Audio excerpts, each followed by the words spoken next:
random songs from Schoolhouse Rock that get stuck in my head.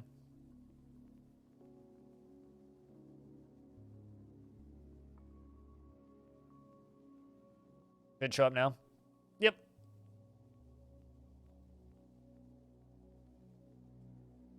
All right.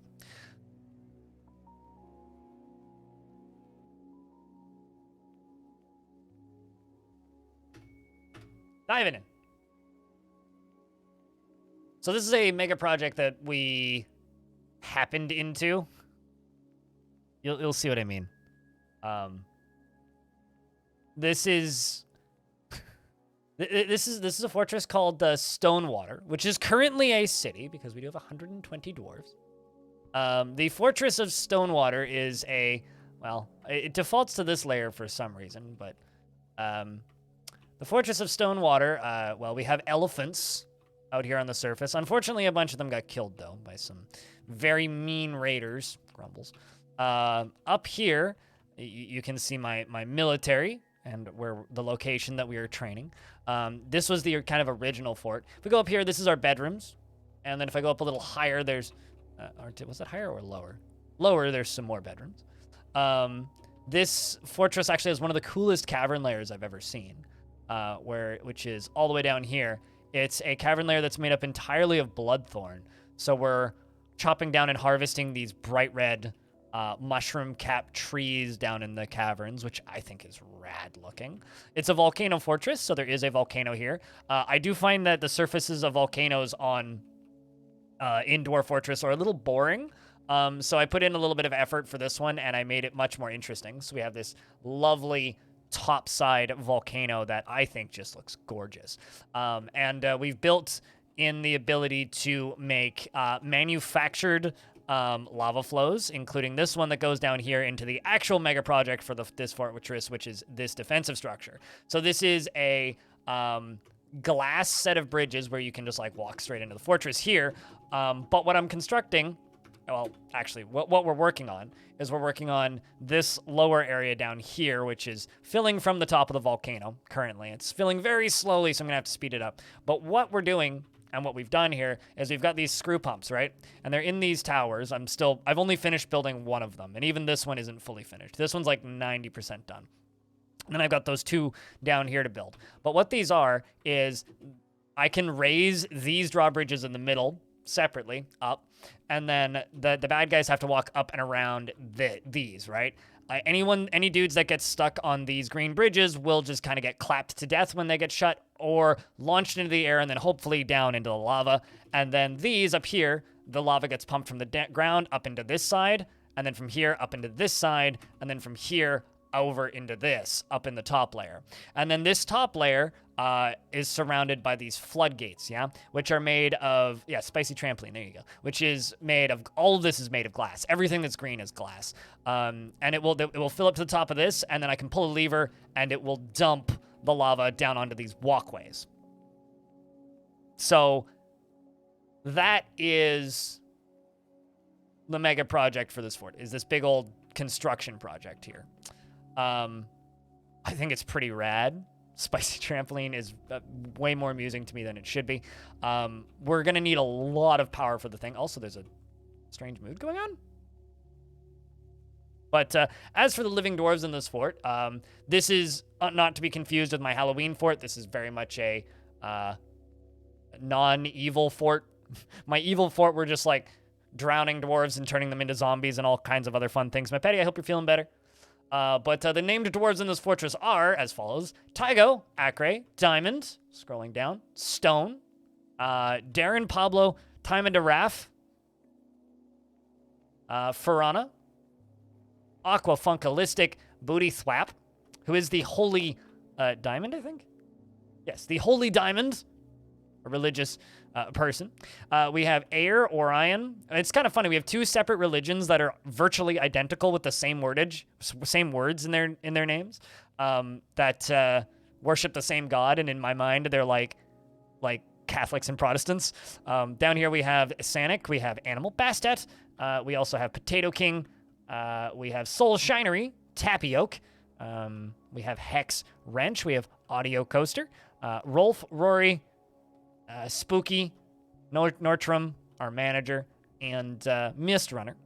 So if you would like a dwarf, can absolutely give you one if you would like one. But aside from that, where the heck was that strange mood? I think it was one of these dwarves. I saw the dwarf just like run by. I was like, oh, nope, there you are. Well, exclamation pointy dwarf. Game is running a little slow because it is a huge map with a whole lot of physics going on, so kind of is what it is, but it's like a lava park for fun for the kids. Oh, definitely, especially when goblins burn to death. So something that we do need to build is we do need to build a nice big place for the temples, because currently we don't really have like a big generic temple. My generic temple is just a room in the middle of nowhere, and then I do have 2 separate temples for the actual religions. So we got to work on that. Because like I have this, which is the Sanctuary of Gold, which is for the Fellowship of Jades. Then we have the Jade Creed, which is the Bejeweled Sanctuary. But up here we have the Blunt Keys for no particular deity. I need to give them a nicer temple, because the Blunt Keys, which is just anybody can pray, is just this area in the foyer, basically. It's just like this front room area. It's like, yeah, you can pray here. Have fun. So the main plan for today is to redirect the rest of the lava flow into the lava. And of course, if anybody would like a dwarf, I have tons of dwarves in this fort. So if you want a dwarf, just give me a shout. We'll get you dwarfed. Otherwise, this is a giant fortress of glass with more gold than we know what to do with right now. All of that metal there on the right, all that yellow is gold. If you do have any questions about Dwarf Fortress mechanically or anything specific, I can do my best to answer questions. I do play too much of this game, so if you need help or have any queries or questions, just give me a shout. Or if you're just interested in getting into Dwarf Fortress, I can give you examples and tutorials and stuff like that as well. Because this game is difficult and dense, but it's not that bad. It's easier to learn than something like Escape from Tarkov or something like that, which is extremely popular.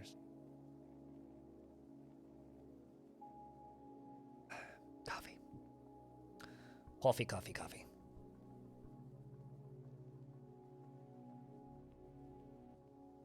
I do love that the amount of bloodthorn we have in here, though. It's pretty great. As for the world, we are a member of the Rim of Savants. Our site government is the Scorching Lobster.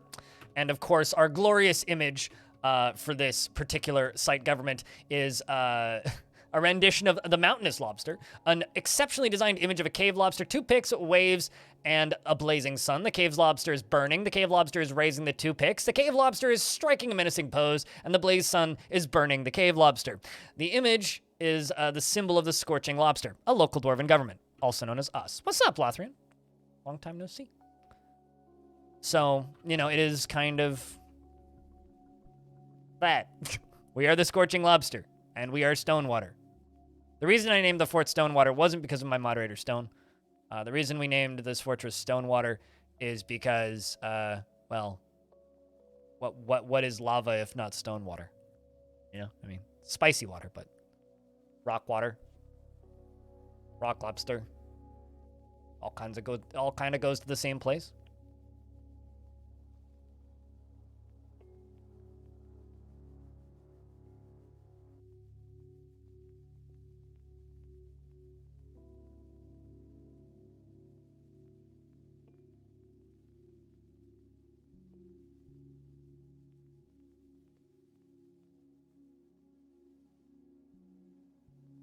But yeah, I was doing some experimenting with obsidian, which you can kind of see over there on the right. At this point, I've currently kind of given up. At least on that iteration of it, it's just kind of a failure. I need to work on that and fix it. What are you grabbing? Gold? No? What? You grabbed iron? Key? Of all the things you could have grabbed? Yeah, it looks like we're going to need to redirect some more lava over here. It is kind of a large amount of stuff to work on. So what we're going to do is we're going to build a raised moat and dig up some stuff, I think. Except we're going to have vents from the raised moat into that. So An animal has grown to become a cat. Well, it'd be weird if it grew to become anything else. So essentially what I need is I need to go along the base here, and I need to hack a bunch of these trees down.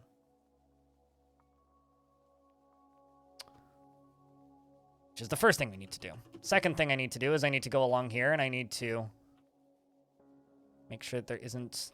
Actually, okay. Then I need to go up here, and I need to hack some of these upper trees down.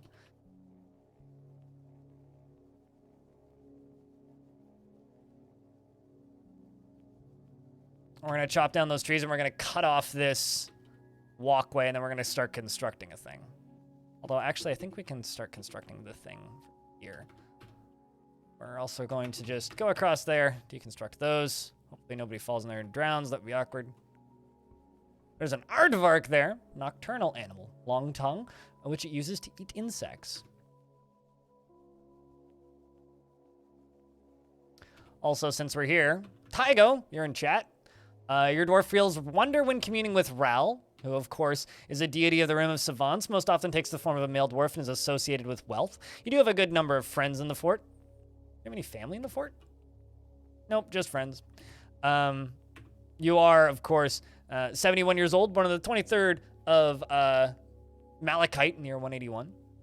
Generally pretty happy. You are affronted by the whole notion of maintaining decorum, and you find so-called dignified people disgusting after having clothes rot off your body, which is a little distressing. But, you know, I mean, your clothing generally at this point is back into the what I would describe as quality. Who else is named who's also in chat? I think Stone's here, obviously. So, Stone, you're sleeping. You don't feel anything after talking with an acquaintance. You are still married, and your husband isn't in the fort.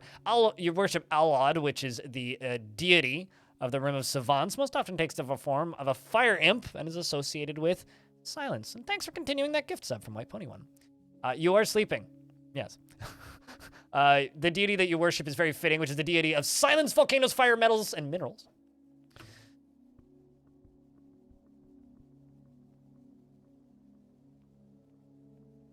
Have you faulted? It doesn't look like you've faulted many dwarves, considering like number of criminals in this fortress are like pretty low.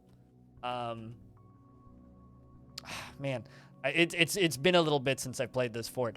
Yes, is my default answer. You have certainly bonked some people, thwacked some people, if you will, whacked some people, if you must.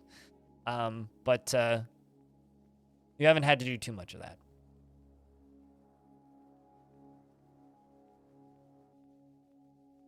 But definitely some. So we're going to need to cut this whole area out. So we're just going to give them a little minute to work on all this stuff. I'm going to remove this so that this dwarf doesn't fall in here. I'm going to let them deconstruct that. Urist has begun a mysterious construction. Of course, this is done at a mason shop.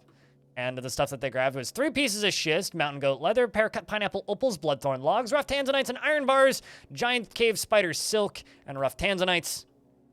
It is a masonry shop. Wow, lots of socializing. If anybody has any bets on what that dwarf is making, let me know. Curious to know. Also, chat, can I get a round of beers for Lothrian Prime? Continuing that gift sub.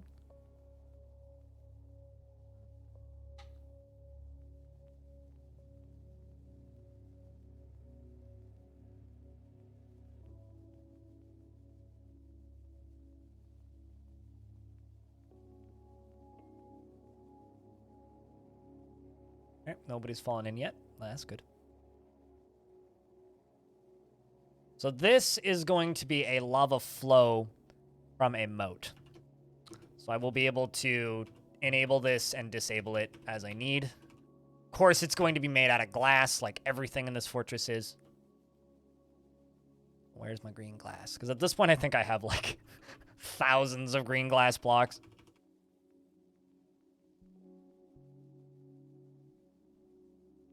Well, probably because Calcium Crypt had to put a lot of beers into the chat in a very short period of time and kind of missed one. Well, that's not perfect, okay? You gotta go easy on bots sometimes. Why did I set that as marker only?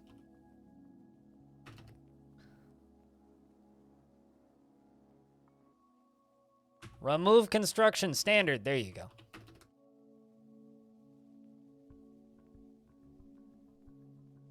There are no alerts for continuing subs. I don't get them often enough to really be worth.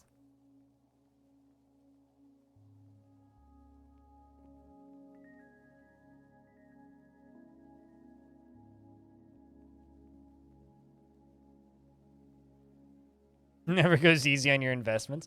True. Okay, I guess I will. You do have my permission to yell at my bot. Just please be polite about it. Bot has feelings too, you know.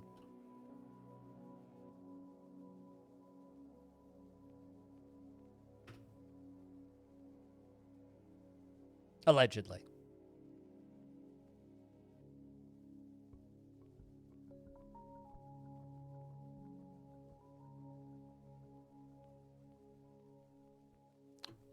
Plop some more green glass blocks there. And so we are going to, well, let's just do like that. Yeah, that'll work.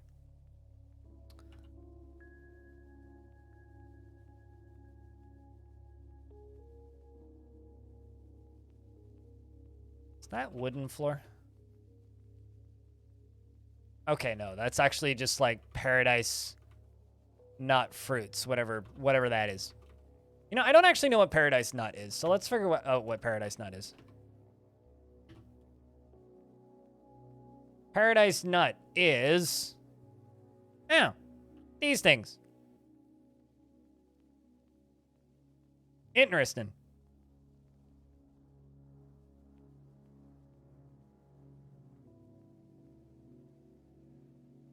And then the fruit.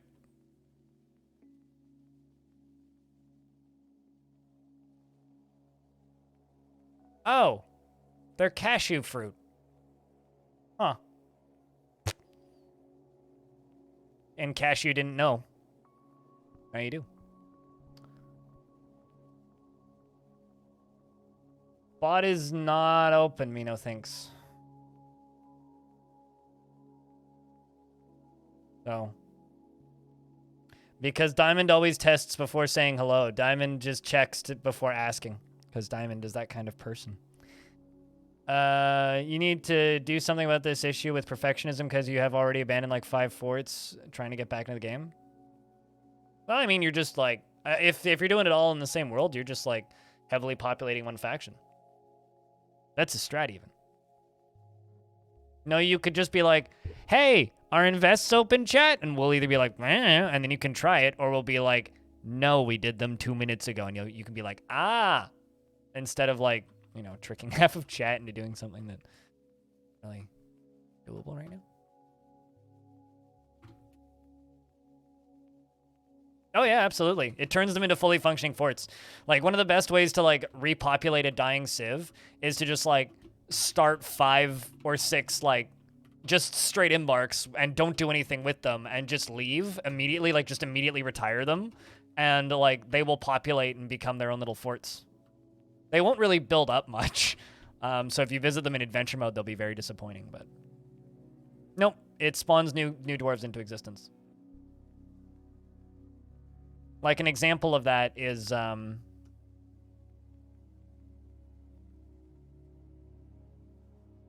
that one. This one. This fort had like 2 people in it when I left. Now it has 30. It's like its own little functioning little helix, basically.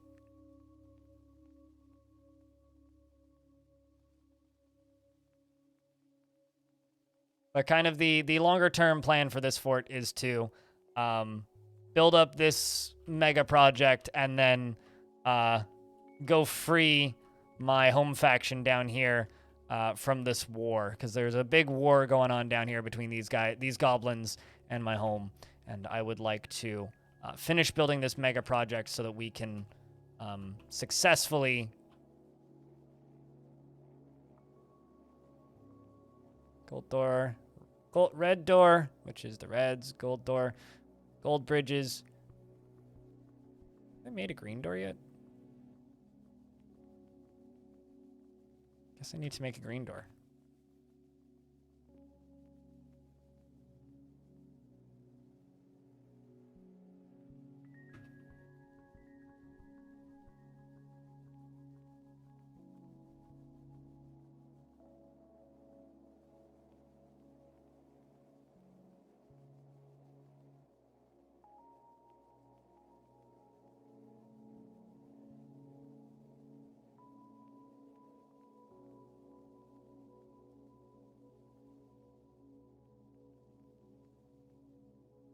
Am I really just like straight up out of Gab? No, I'm not. There it is.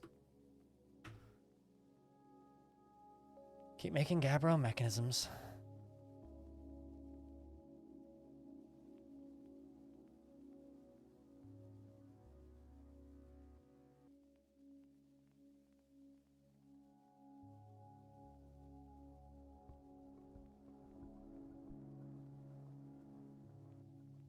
The 7 dwarves are familyless and historyless of an yeah.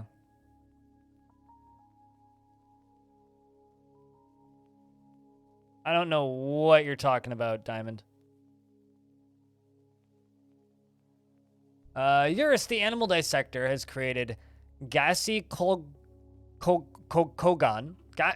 Gassi Kogan, and claims it as a family heirloom. And it's a weapon rack, which is kind of rad. It's worth 84,000. The Stainy Boats.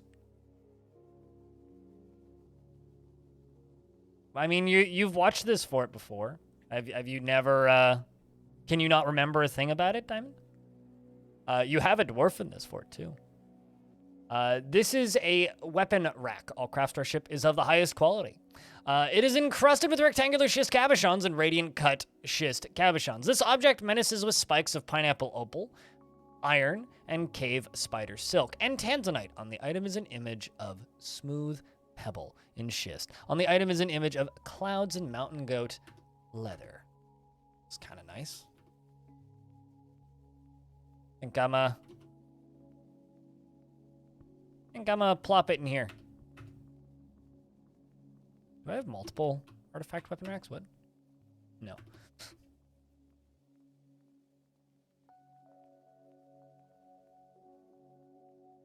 You would never have guessed that as a weapon rack? Yeah, you don't generally get them. Artifact weapon racks. They seem kind of rare. Can't tell if it's extending further or not, being honest. Don't think it is, so.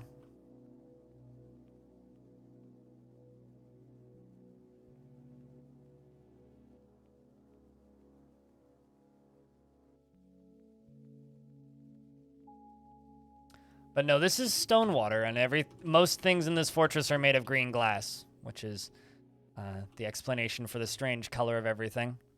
Diamond.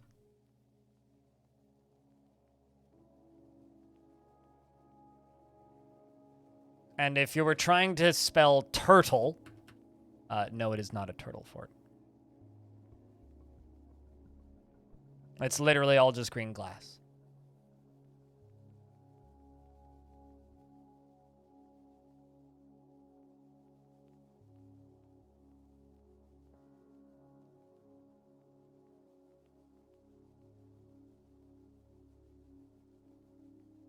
There you go.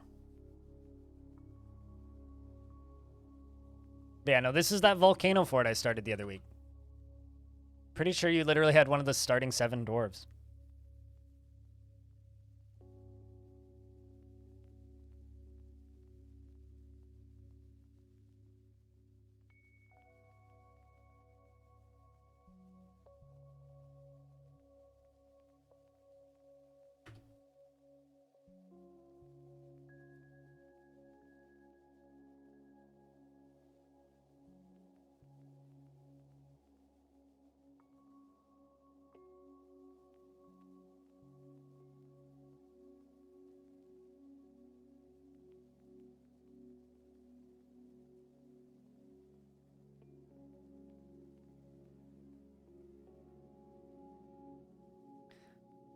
You're going to try something. You will try, yes, I guess. How do you say it in speech to text function? Let's see how good it is. Speech to text is generally okay, as long as you speak slowly and clearly. But do double check before you press go, because sometimes it betrays you. I use speech to text quite frequently when I'm watching other streams. Like, it's generally like my go-to format of communication when I'm watching other channels.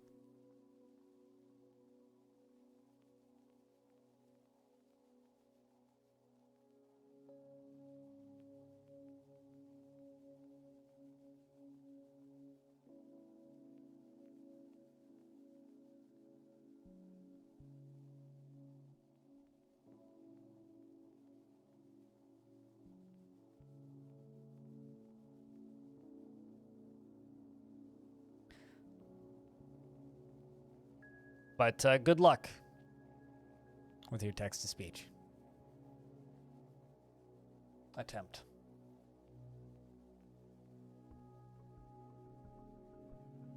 All right, things get into place. Plunking blocks down.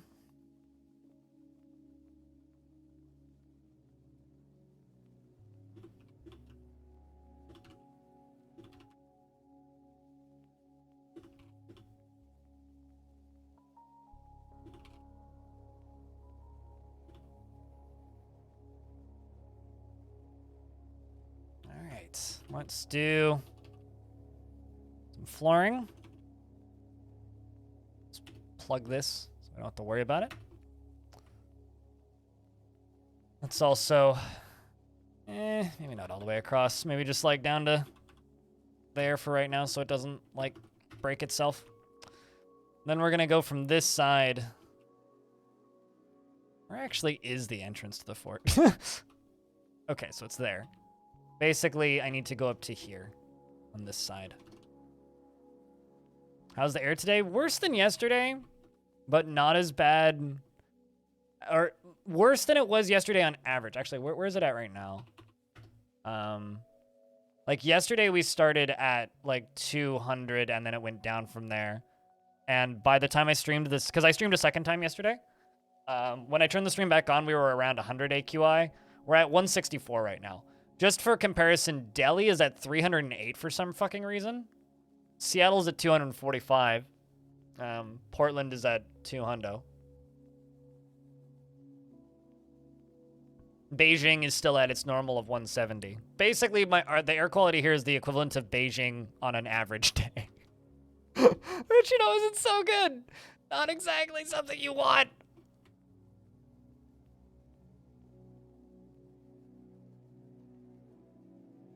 Yeah, I mean, Seattle, Portland, Vancouver, and all that. We're all supposed to get more rain starting tomorrow than we've had all summer. It's supposed to rain for like a week straight. Can't fucking wait. Can't fucking wait. So excited. I just want it to pelt rain down for a couple days. I want there to be flash floods and like drenching torrential downpours. I can't fucking wait. So excited. Don't mind while this Canadian gets really excited about some rain.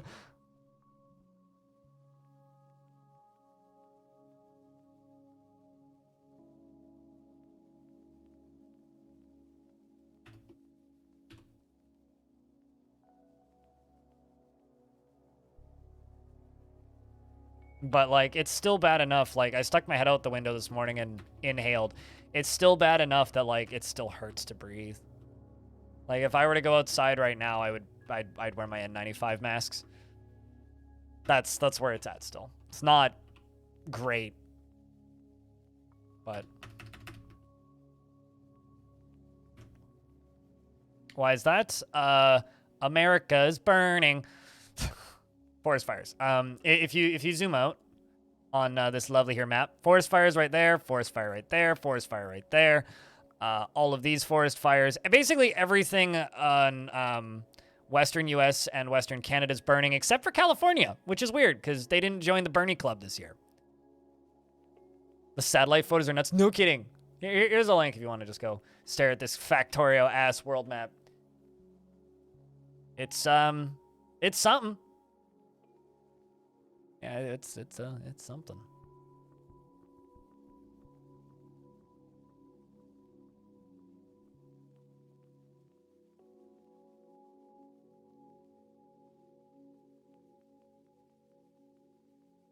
I feel like I should know what song you're singing, Diamond, but I don't.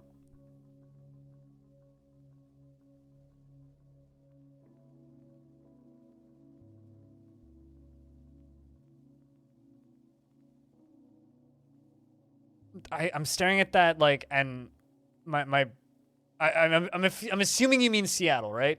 Because my brain is trying to tell me that means San Andreas.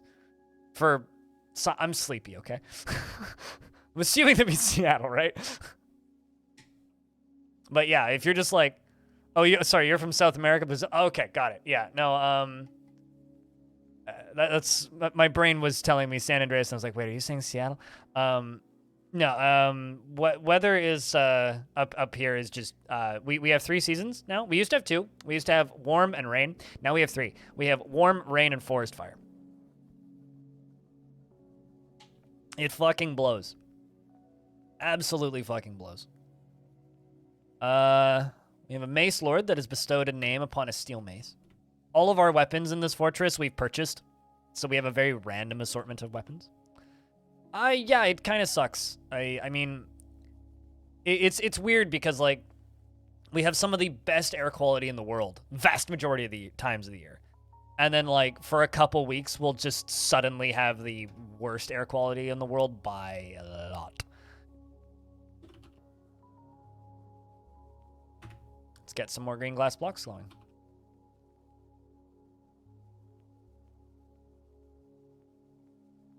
Yes, stone. Belgium is on fire? Really? Is Belgium burning?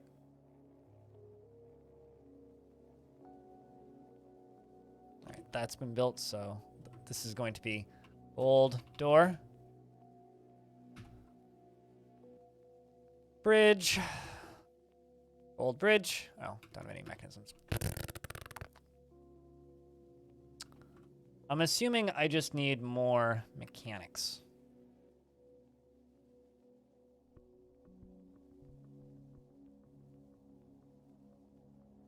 Oh.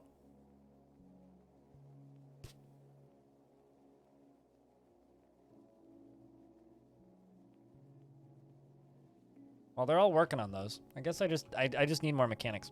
So let's just go to these stone workers that are socializing and be like, hey, guys, I need you to do me a new job. I need you to have this lovely job of mechanics. Are you too? How do you like mechanics? How do you like mechanics? How do you like mechanics? Human caravan has arrived, led by the human high treasurer. Well, yesterday was like an 8% chance of rain. Today is like a 12. Tomorrow is a like 90. And if I go and just look up Vancouver weather, it's like voomp. So even if it's like an 80% chance of rain daily from like here forward, I'm not too worried. No, it's very much like it's going to rain. And it's going to rain. And it's going to rain. It's going to rain. And I can't wait. Yeah. I mean, all like we've had various years of like awful forest fire smoke, and Dwarf Fortress has chrome? Oh, chromite. Never mind, not chrome. I was like, I know about chromite, but I just read that as chrome. It's like it's just one of those times where it's just you only really need like a day and a half of rain to really break up the smoke clouds.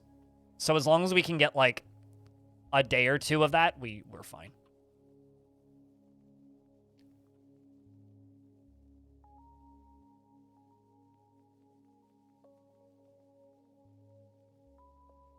Well, currently it's raining ash, actually. And no, you can't catch him.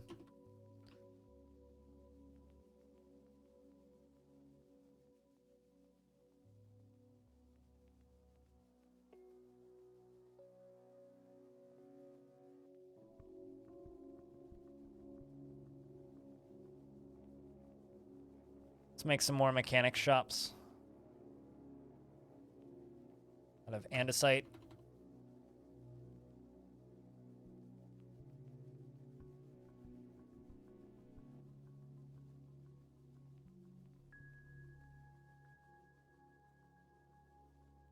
There you go.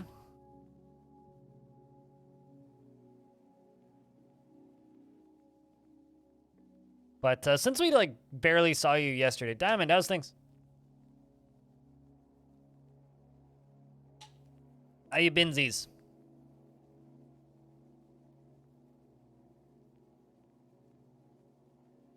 Wagon should be showing up soon. Seeing guards.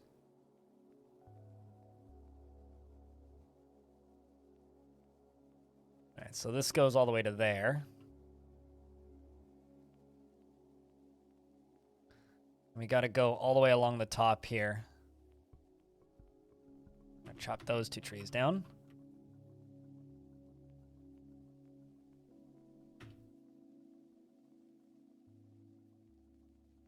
I want to go all the way along this.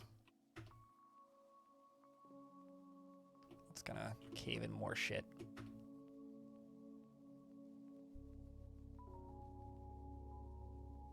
Gotta hack those down.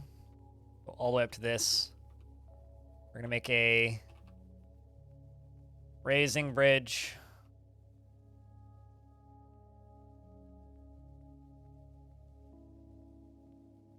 Which means we're gonna go up to here. Guess right there.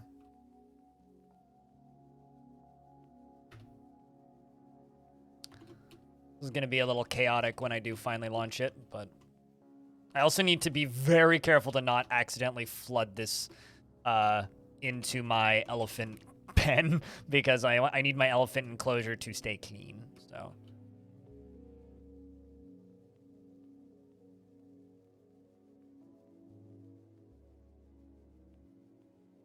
Because if I were to accidentally like drown my elephants in lava, that would be a damn shame.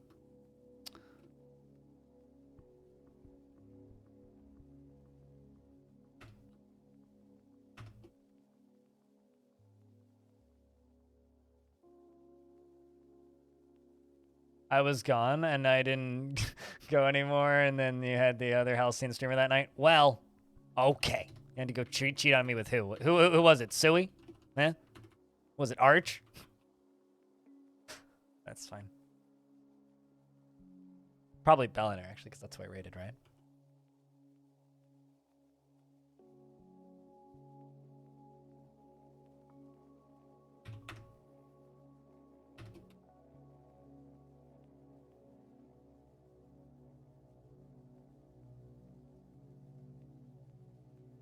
Yeah, I kind of love that as well. That's an issue that I run into with speech to text, because it's just like, dear speech to text, why do you turn all of this, all of my glorious cursing into stars? Like, how can I even communicate with you when you're just like,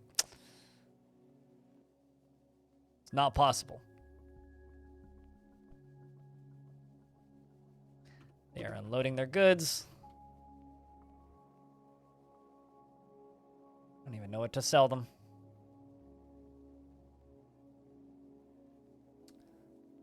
Guess.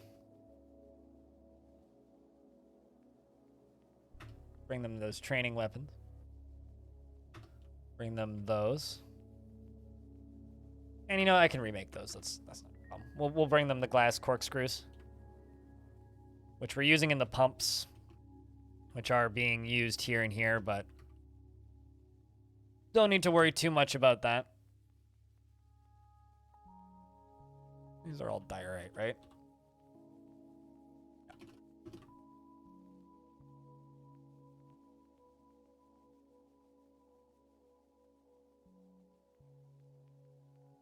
I think andesite's also the same color, but I just have so much diorite, it's just worth it. Oh, right, duh.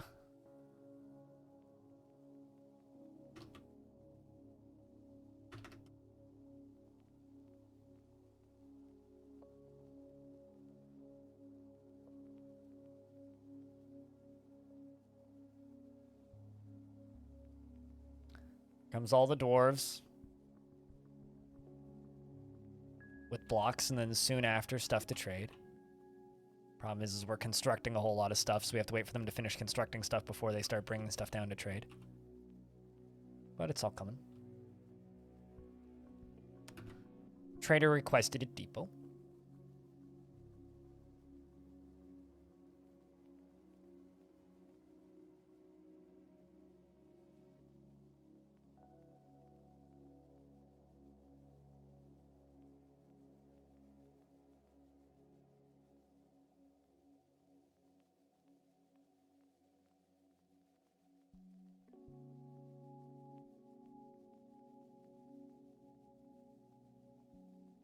So since today is my last main stream day of the week, chat, what's your plan for the weekend? Mine is just dog sit.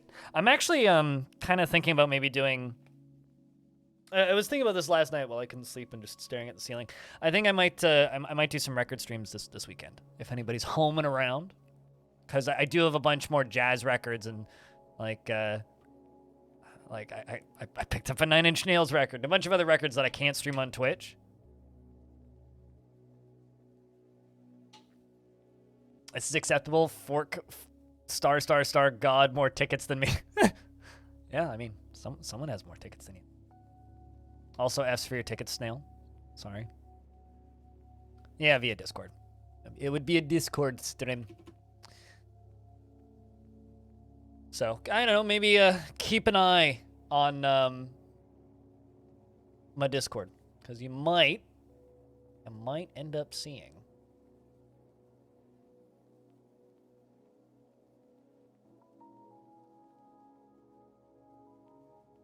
You missed investments? You did, in fact, just miss investments.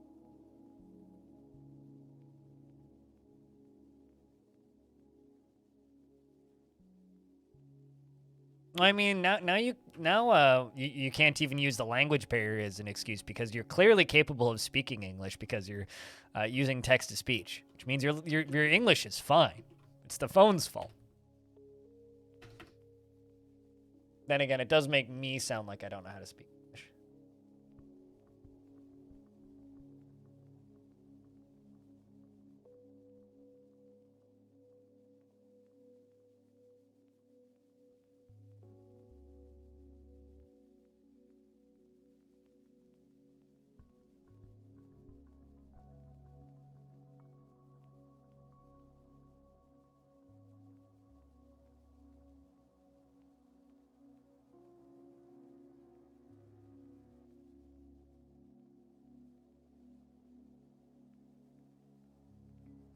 Well, you have to go into town tomorrow, planning on making a day of it rather than bust the 10-minute required for meeting and then bus home. That's not too bad. I mean, even 10 minutes just for a meeting ain't that bad. The one thing that I kind of want to see if I can do over the weekend is I want to see if I can get my flu shot.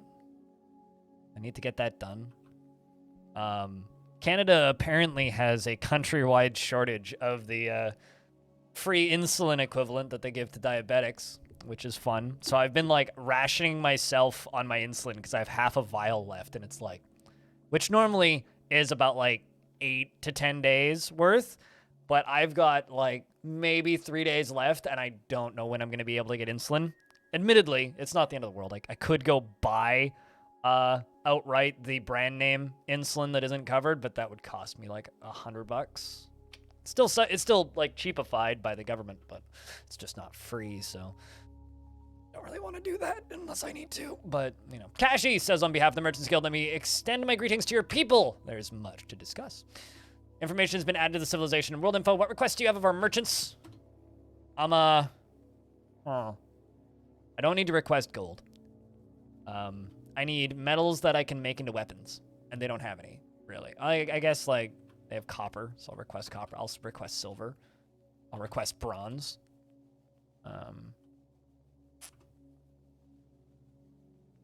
I will, You know, just because, like, I'm a little bit worried about my elephant supply, I'm gonna request more elephants from them. And that seems good.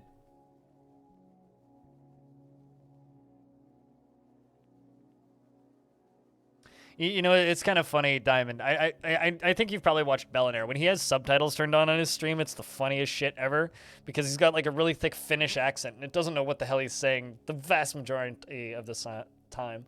The elephant supply, I mean, I don't know if it's vital, but it's vital to my ego. We have finalized the import agreement. Feel free to go over the documents. Damn right. Let's discuss what we're willing to offer you for your crafts dwarf ship. We have finalized the export agreement. Feel free to go over the documents. What do they want? They want earrings? Okay, they really want maces. On behalf of the Merchants Guild, let me bid farewell to you and your stout dwarves. Damn right. Damn right. Yeah, this fortress would be done without that. Diamond, by the way, you... Why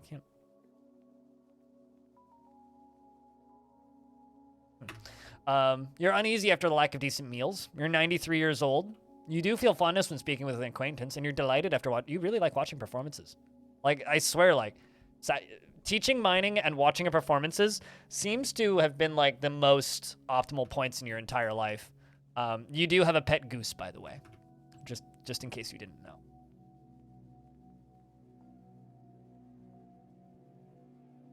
It's a gander named Faf.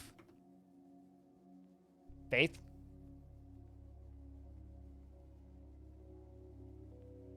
More like honk chicka wow wow.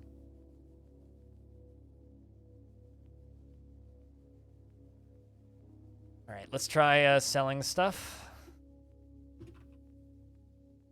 I'm waiting for Nort to get down here. There you are. Let's have a gander at the gander. I can't tell if that's cereal or not. But I will,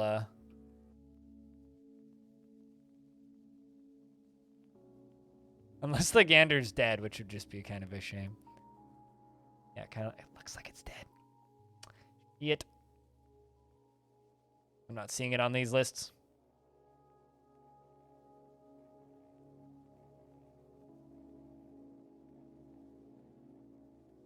I'm gonna make this stray gander available as a pet. Let's see if Diamond claims it.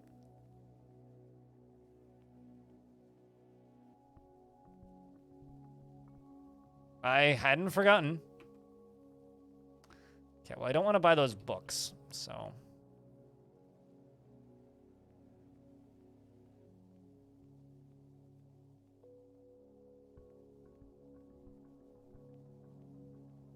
Sell the socks.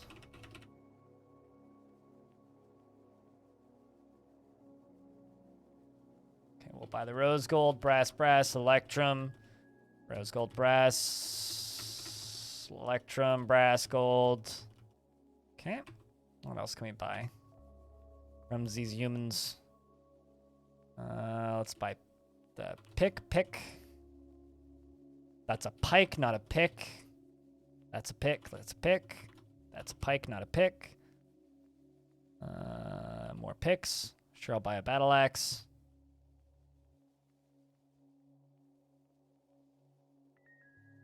They have large clothing, which I'm going to leave. Take all of the yarn.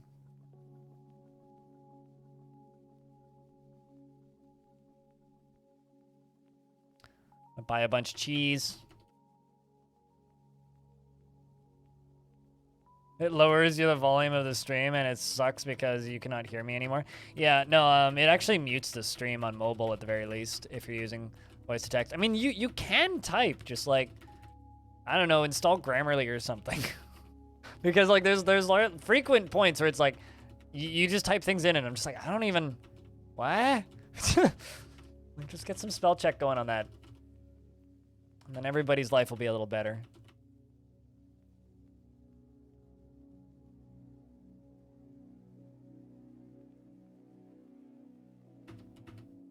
Rip and honk.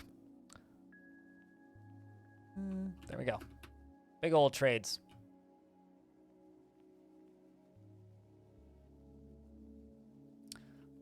Cork, glass, 100. Pipe, flat. Tube, glass, 100. So the sand works like this. They grab the bags. Then they run. They leave this door. They go down that stairway. They run all the way down here.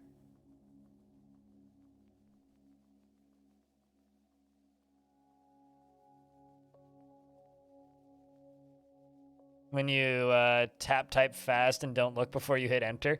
Yeah. I don't really blame anybody for that. It's just a... there are times where it's just like, if I misread your thing, and it's because you were, like, swipe typing or typing too fast and not spell checking. It's like, what? It's 2022. Typing is so last decade. I mean, typing is for typewriters. Swift key is for now, right?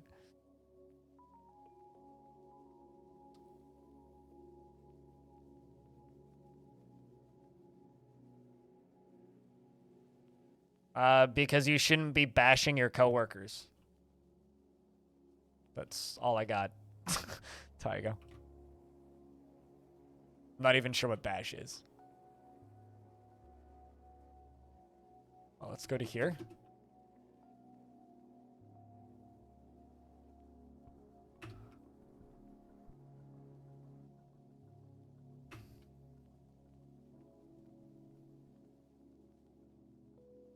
And dig out all this.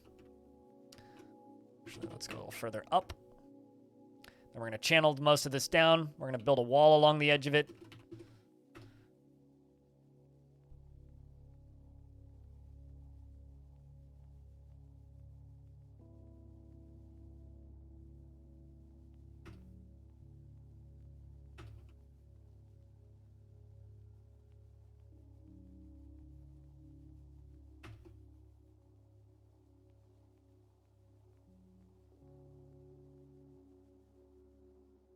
Does everything it needs to do. Yes, yes. Disagree about programming languages where I don't really have any input. Yes. So I can just make puns. Which is totally fine with me. Carry on.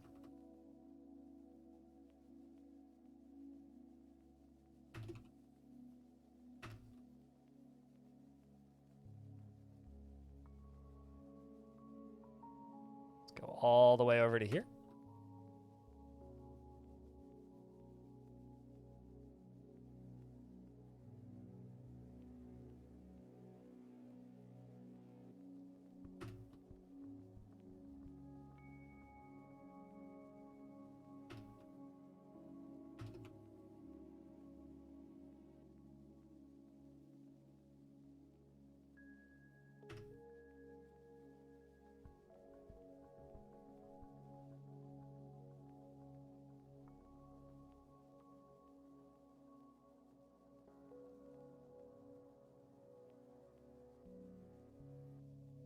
Does your dwarf have a pet?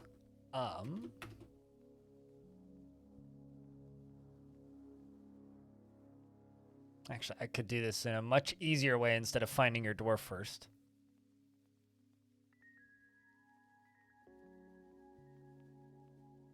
I don't think so, though. Nope. No, you don't. Just a deity named Ral. Of course, the deity of wealth. Good fortress to be in. Glass and gold.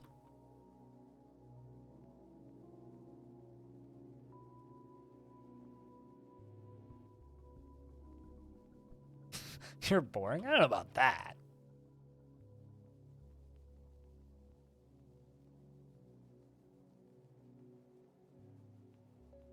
I think gold's maybe a bit, or boring is maybe a bit harsh.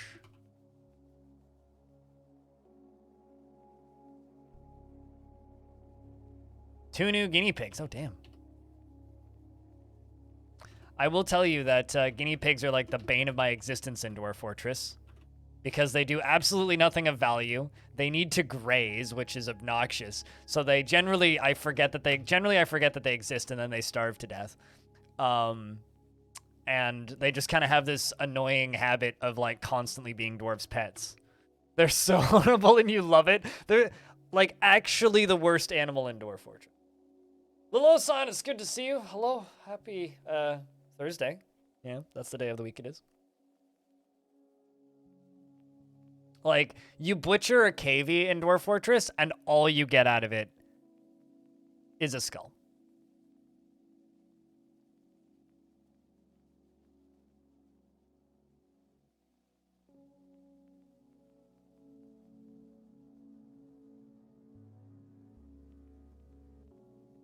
They need a garden to have meat and livestock.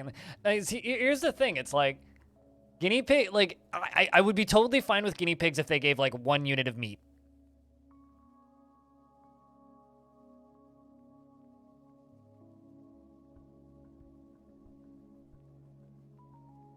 Like, if they gave a single unit of meat, I would have 0 issue with guinea pigs in Dwarf Fort. But they don't even give a unit of meat. Back from nap, I hope you had a good meat. Good meat. Good nap.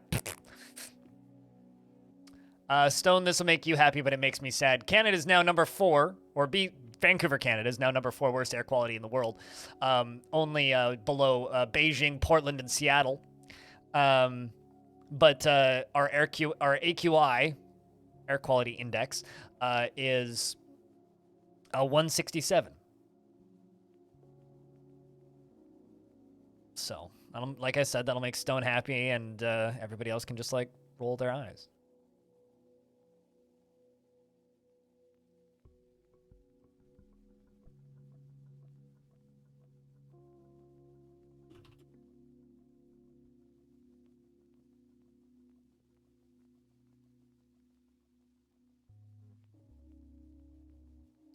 $120 dwarves working on the walls.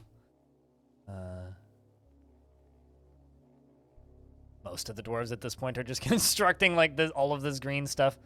Kind of trying to... Okay, real talk. Where the hell are all my miners at? I guess they're all just constructing. Honestly, if it was 67, that would be significantly better. It would mean that the air quality is actually improving.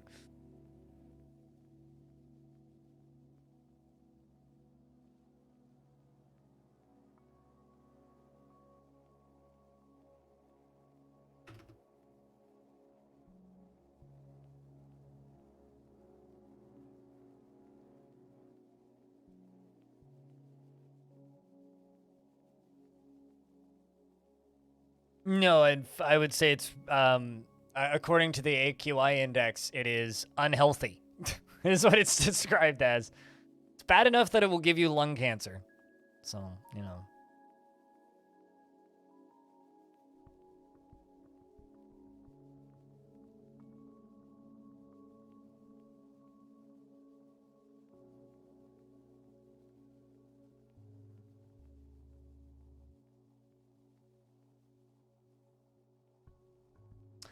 Not much to say currently. It's just waiting for constructions to happen, mostly.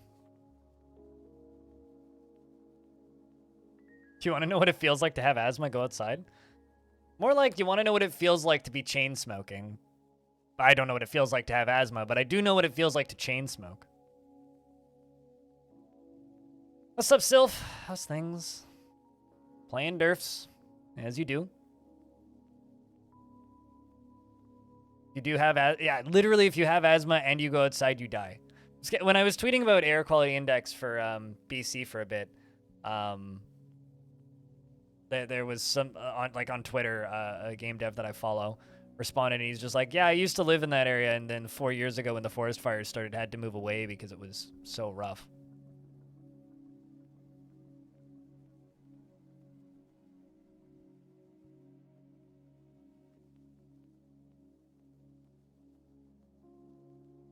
Let's keep working on the walls.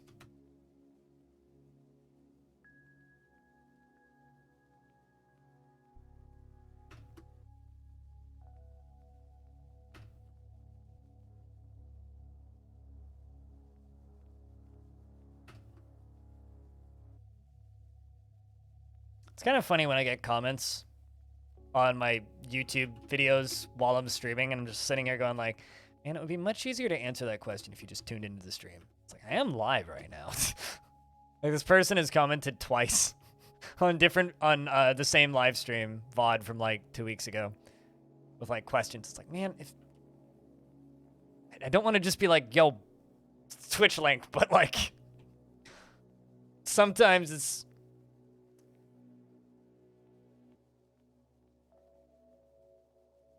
Bah. Enjoy your right back. We'll see you when you're right back.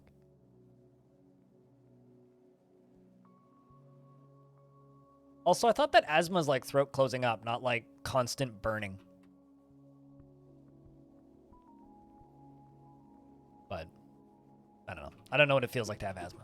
So, because fortunately, that's not something I have to deal with in my life. Let's go down here. It's you.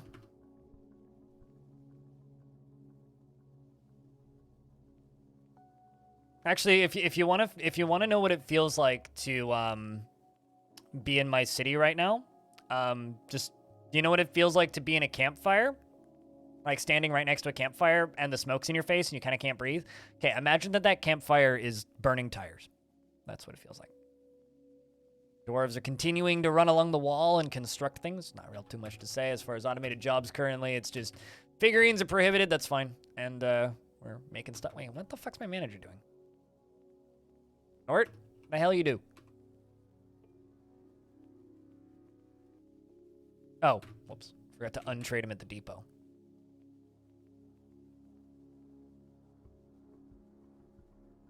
Keep hitting the... It's my keyboard like a centimeter to the... over because I keep hitting question mark instead of go down a level. Quit trading. Go fill out that order because I need those to get going. Asthma's like breathing into a paper bag for too long. Okay, I can tell you right now, outside does not feel like breathing into a paper bag for too long.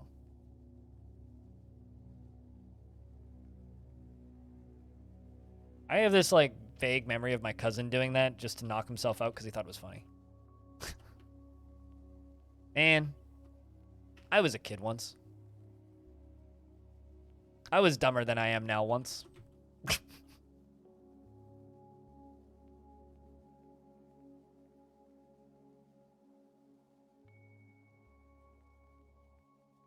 But was it funny, though? I mean, he passed out. I wouldn't say it was funny. He did pass out, though. How was your stream last night, Haas? I watched, like, the first 30 minutes of it while I was trying to doze off.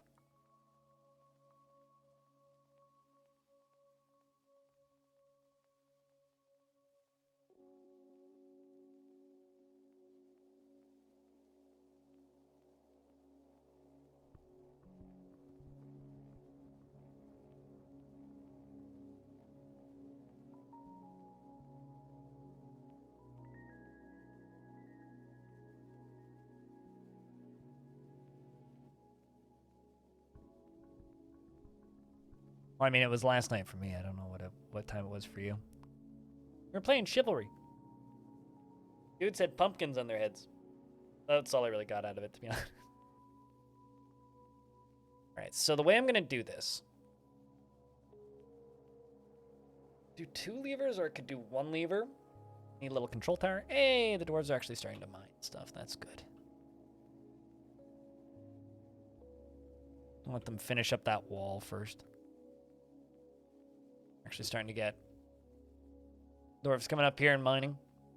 So what we're going to do is I think I'm going to do 2 separate...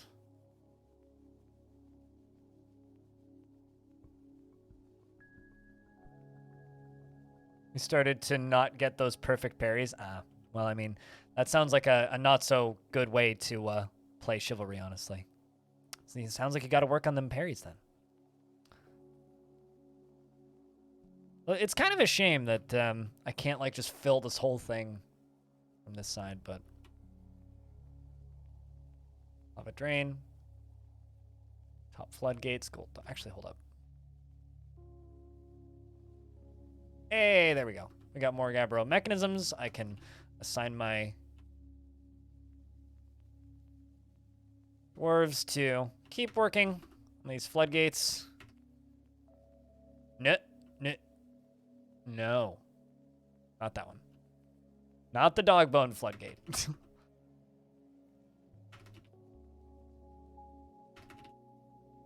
Oh, also, Soul Shinery, what's the name of that guinea pig that you just welcomed into the home?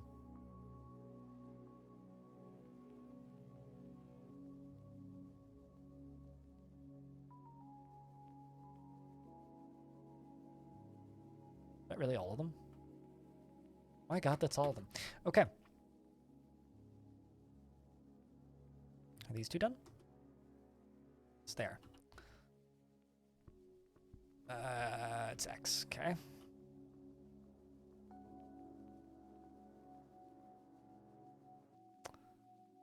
Back down to here. Why did that get canceled?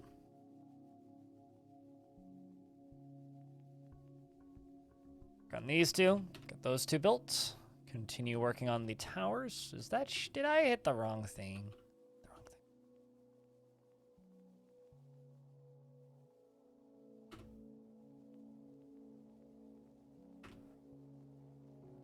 The new ones are tea and crumpets. They're a compliment to our existence. Biscuits and wig. The last one we didn't name, we just shortened it from an even more cringe name. Oh. I used to have a pet turtle named Freddy. But Freddy kept laying eggs, so we changed Freddy's name to Frida. Because it just felt odd calling a turtle that keeps laying eggs Freddy. Doesn't have closed caption for the Dwarven language. Why in the world would like YouTube have closed captions for Dwarven speak? Also, why? I'm trying to figure out why you would need that. Is Krug Smash doing something silly or something?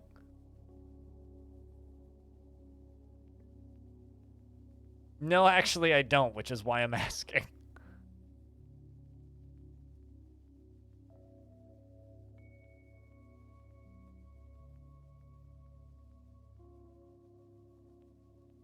I don't actually know.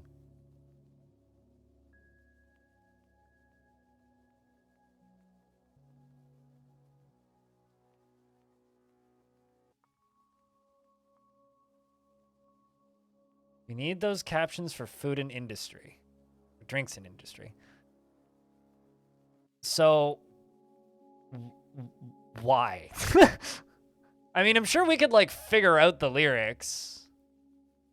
If you need us to. I'm sure we could, like, go looking it up and, like, decipher what they are.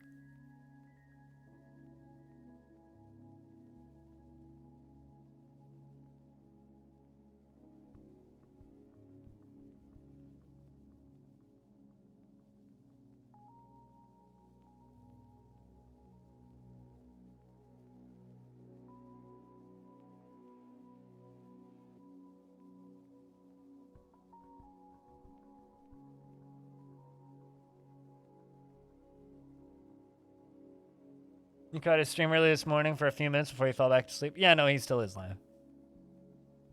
I know that because I have his up in a different tab. Although I usually have like 8 to 10 streams up on my second tab. Dear bot, why do you keep saying that people are streaming? The bot in my team's Discord is having an aneurysm again. What's going on? Oh, shit. A dwarf has given birth to... Wow, like back to... Okay. Hungry Head has given birth to a girl. Uh-huh. Nil Lightass Tungsdumat, the Mason, has given birth to a boy. Well, that's good. The Twitch API is borked? Really now? Okay, that makes sense. At least it's not the fault of my bot. Your chat client is going nuts. What? Thanks for the heads up.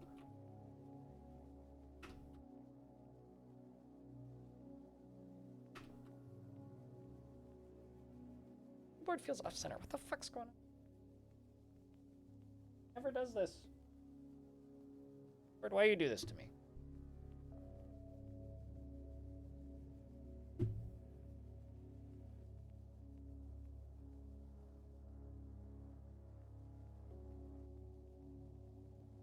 Well, sometimes it's more chaotic than other times, you know? Right now it seems to be more chaotic than usual.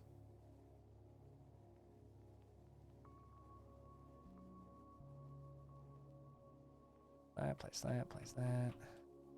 Here, place that. I don't want this to all be green glass. I might actually put green glass flooring down on top of it.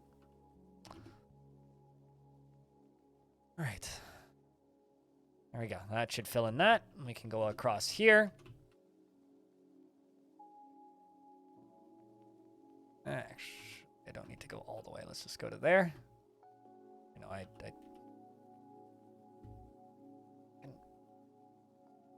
there we go. Finally got my keyboard stable.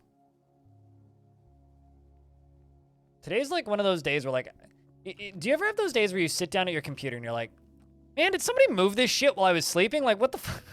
Like, everything feels off-center. It's very strange. It's like I woke up in an alternative dimension today.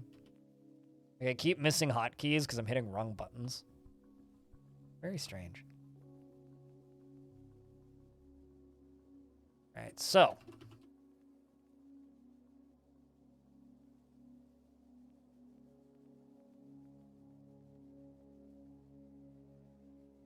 Only with monitors. Okay, I know that happens to be like every fucking day. God, wake up. Why are my monitors not like perfectly center anymore? And it's because I bumped like my desk when I was going to bed. It's like, God damn it. Let's hack all these down.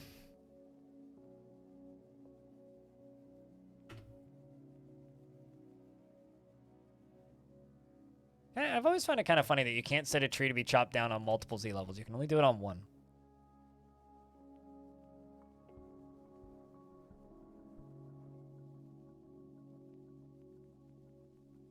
There's so much blood out here, it's actually kind of funny.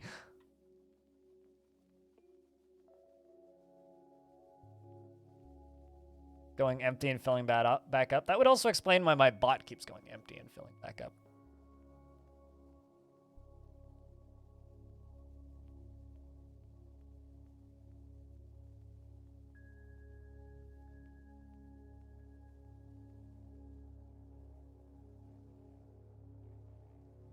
So right here is where I do need the wall. So I will have to rebuild this little chunk of green wall that I started. That's fine though.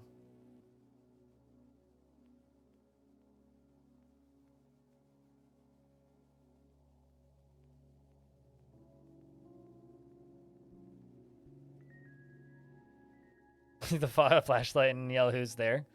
Must have been the wind. It's like, who turned out the lights? Something that we'll always wonder. After all of these years, I don't think they ever did figure out who turned out the lights.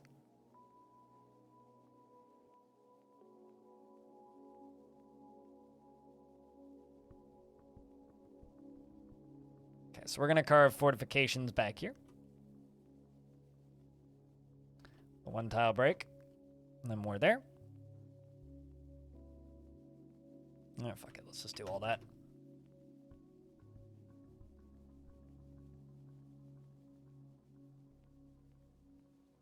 Going to build a drawbridge.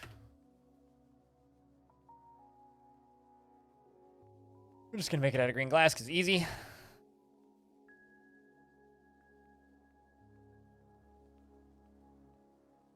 So 2 of those from right there.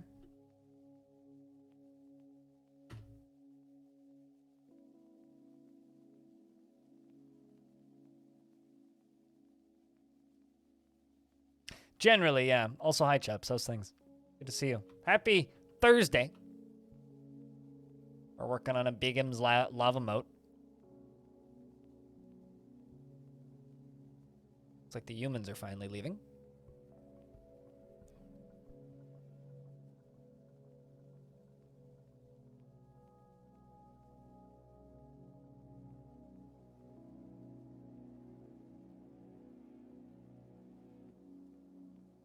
I'm going to just make a couple temporary bridges out of wood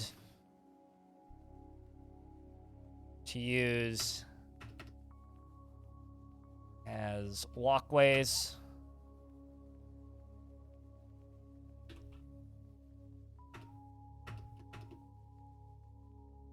Hey, Clino, how's things?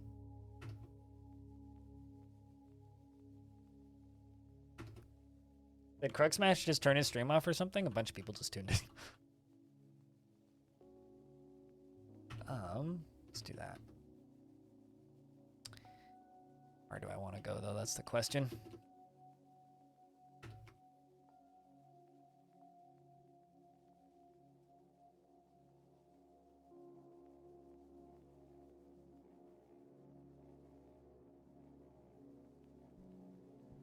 Right, so we're building these drawbridges around the edge so that I can use them kind of as scaffolding, just because they're easier to remove.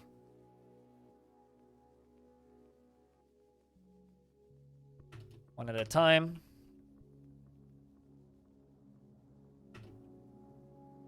I mean, I already have a really big crowd here today, so. We have a big crowd because I got a very, very, very generous raid right at the start of the stream from Excessive Profanity. It's someone who I have massive amounts of respect for, and I get a little bit antsy whenever he raids me, which doesn't happen very often. It's like, oh my god. My idol just raided me.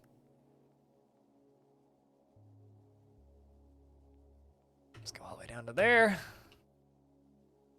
Like, I just want to do the we're not worthy scene from Wayne's World.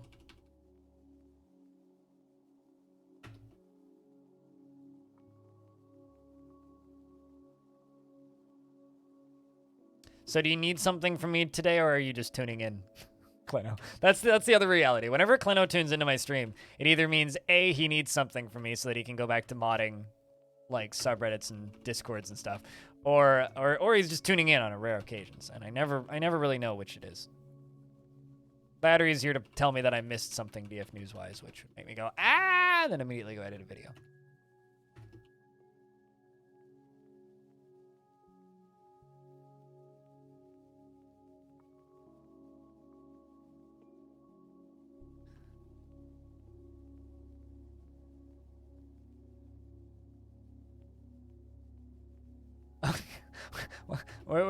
For some reason, Diamond is trying to get a copy of the lyrics for Drinking Industry. You know, you could probably just tweet at C-Money. He might just send you the lyrics.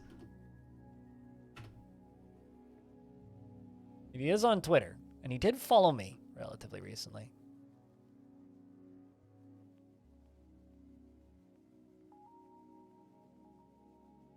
I got a really good idea for a April Fool's Kit Fox TikTok.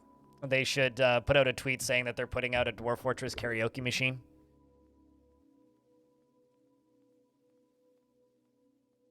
You got half a dozen DMs right as you showed up. Oh god, they weren't all from me, so.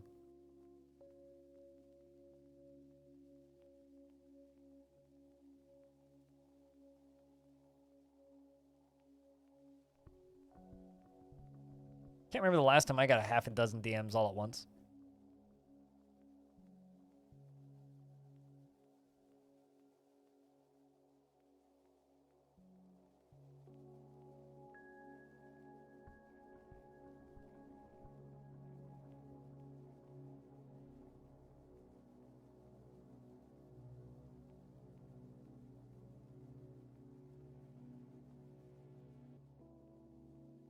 Also, in regards to like the Twitch API being broken and like Twitch's backend being broken, I have 12 streams up right now, right?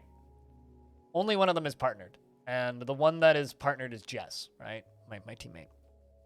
The rest are all affiliate channels, except for one that is a non-affiliate channel. The affiliate channels just keep randomly going offline, and this was happening to Sui last night too. Like just out of nowhere, just boop, offline. I wonder if like Twitch's servers are just like getting blasted. Oh, it's just you DMing Clino saying, can I has DF now? I mean, you can. Just go to bay12games.com/dwarves and download the video game. It's free.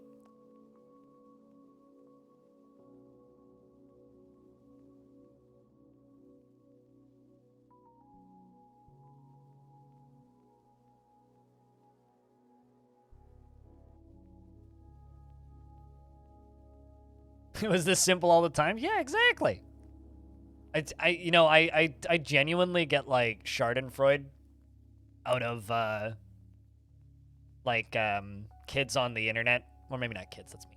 People in my YouTube comments section were just like, I want Dwarf Fortress now. It's like, well then go play it.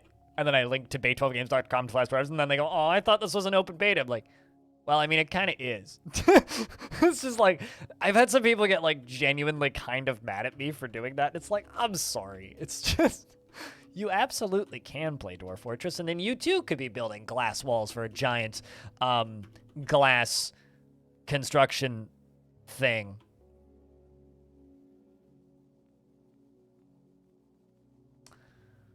The dwarves suspended the construction of a nutwood bridge. That's not going to stop being funny for a bit.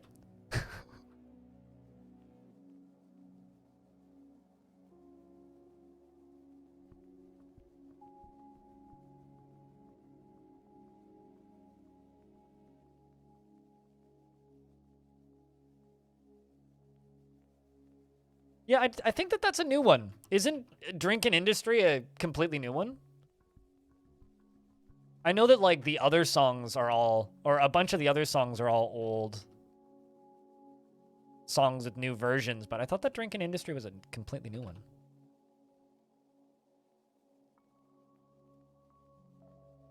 It's nut wood. And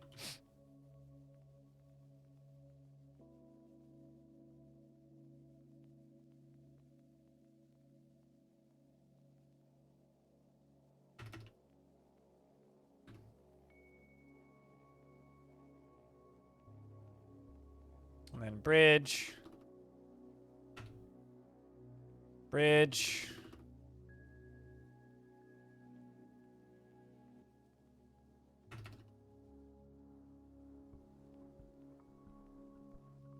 And bridge.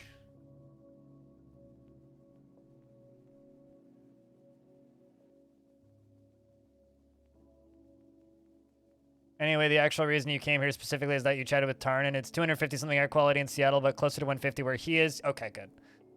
And he does have a filter running, and he says that the filter red replace me light came on this morning. Oh, no. That's good, though, that, like, it's not so bad. So then his air quality is about the same as mine, then. Well, I mean, as long as his weather forecast is similar to, like, the rest of Seattle and similar to what my weather forecast is, which is, if I just type in weather Vancouver, here's quant. Today it's supposed to be kind of cool, cloudy, and then rain. Well, rather, this one's not. I don't like this weather. Hold on, let me go get Google Weather instead. I like that weather forecast. There we go. Weather.com's forecast on Google is just sun, cloud, 14C today, and then rain.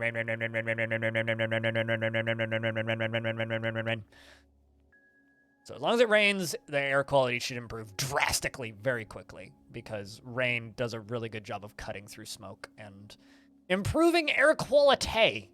So hopefully that doesn't betray us, because, like, yeah, Seattle right now is 240. Which means USA #1, right? That's where you chant USA. Yeah, I think that the old one, I think that drinking industry is a new one. Thank you very much for your comment. Worthwhile or not, Stone. Appreciate you.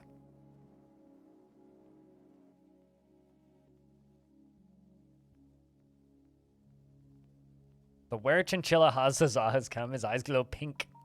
You will know where you feel the night. Okay, well, we got those done. Building these extra towers very slowly because I know it's going to take a while to get them all hooked up. I'm sorry, pardon? The hell happened there?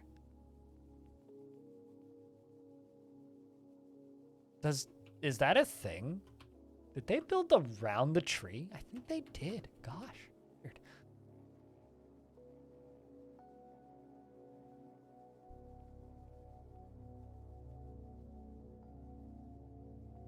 Are you finished, Soul Shinery? What is it with Finnish Twitch and, like... Yeah, you know, honestly, Diamond, just go to... Make a Twitter account and just DM Simon. Just be like, oi!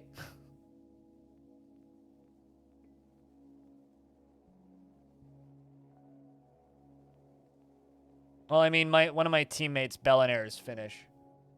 Who's streaming on this account right now.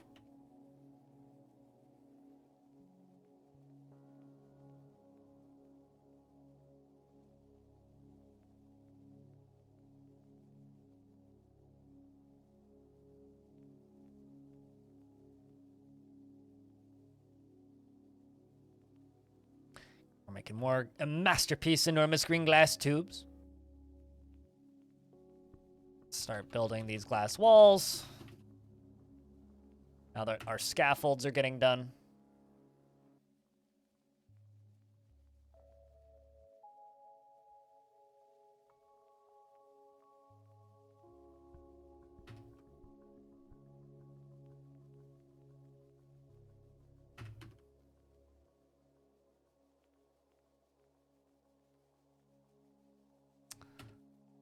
Here, I'll DM it to you, Diamond.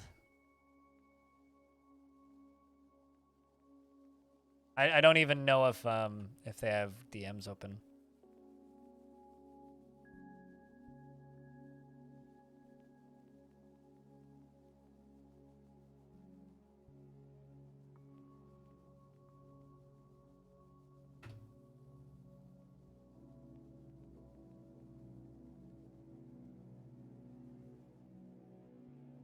Your guess was correct, Soul.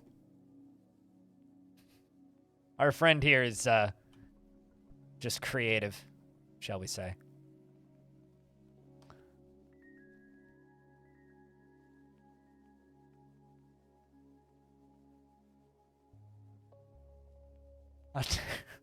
How dare Pac-Man God? Fucking hell! Long time no see. It's not really popping off. I just got a really big raid earlier today.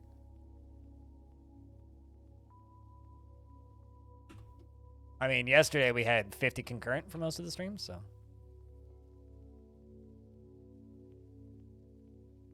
God damn, it's been long. I think it's very funny because when on Twitch, whenever you have a large influx in viewers, there are people who tune in who you haven't seen in ages who are like, congratulations on the success. It's like, well, thanks. But cheers, man. It happens every single fucking time without fail. Goffer, thanks for the 33rd month. Welcome back. Much appreciated, lad. A button crypt lurk.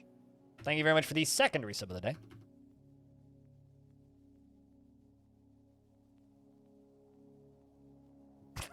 Thank you, Soulshiner.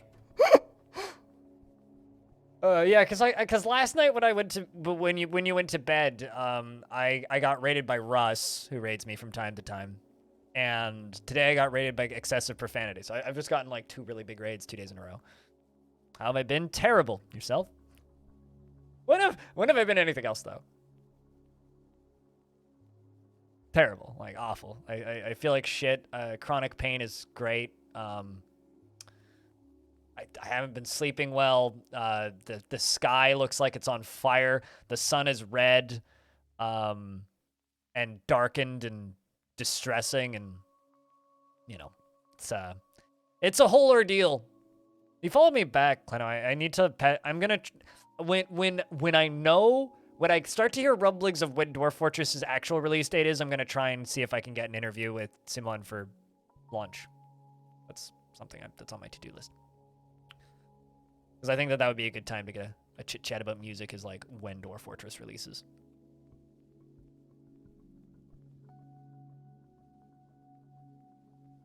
Yeah, that's generally what it was. Oh, I mean, like, I do get... If I get rated by Russ, it's in, like, the last hour of my stream. Or last 2 hours of my stream, because he's usually a later in the day guy. 1 of 3. Yeah, Soul.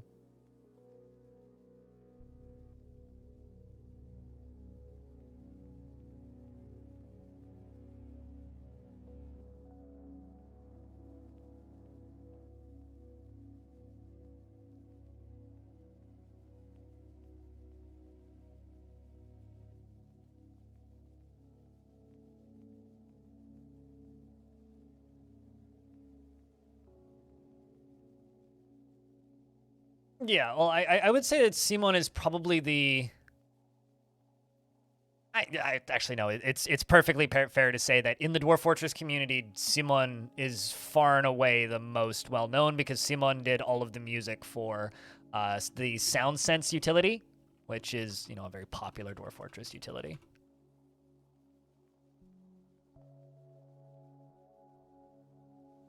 But jokes aside, though, Pac-Man, I'm all right. Things are okay. I'm still here, which is, I guess, what matters. I've been backpacking a lot this summer. I don't stream as much as I used to, but that's more for physical health reasons than anything. Schedule's been reduced this past year down to 3 days a week, which will be increased whenever Dwarf Fortress releases, but I stream 3 days a week, Tuesday, Wednesday, Thursdays, and those days I try and stream about 14 hours a day. But this past week has been rough because we are in forest fire season, and the sky is burning, and everything smells like garbage, and it's awful. But, you know, getting by and surviving. Streaming is still paying the bills, which is a small miracle, in my opinion, and I'm very thankful for the people who bankroll this channel. But how's Pac-Man been? What have you been up to these past few years?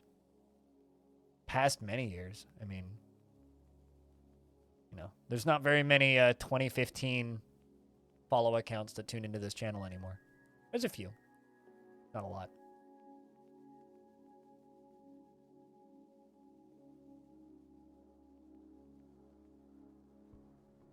Only bringing around. Yeah, I mean, most people would know. If you play Dwarf Fortress and you know the name Simon, it's probably from SoundSense. I mean, that or it's from the 10-hour version of Drinking Industry that was uploaded to YouTube by One Diamond Destruct.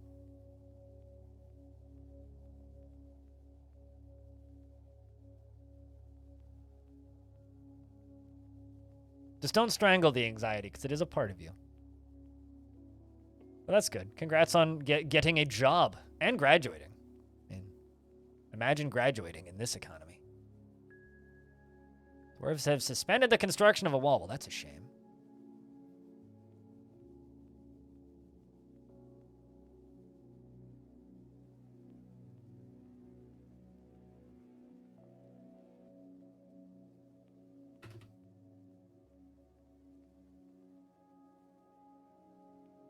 Where are you set to marker?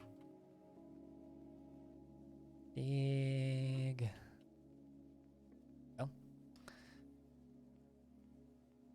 You need architecture, that's fine, because we're still working on all these bridges.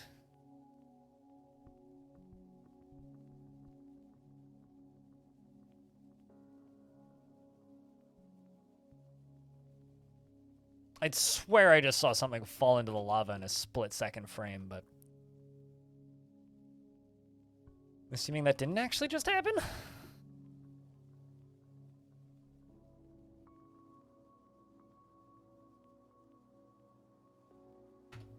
Come along, yeah. Come a long way. Well, that's good to hear, man. Yeah, no, I don't know when you last tuned in, but it's been a long couple of years. But you know, still here, still doing the thing. Fun fact: as of the 30th of this month, I will have been a Twitch partner for 4 years, and as of the 14th of next month, I will have been streaming consistently for 9. But my first stream was officially 10 years ago as of the 1st of November. Do I count as a Twitch OG yet? RimWorld was still my main game. Yeah, it's been a while since then. I haven't streamed RimWorld. Actually, I could tell you when I last streamed RimWorld. When did I last stream RimWorld?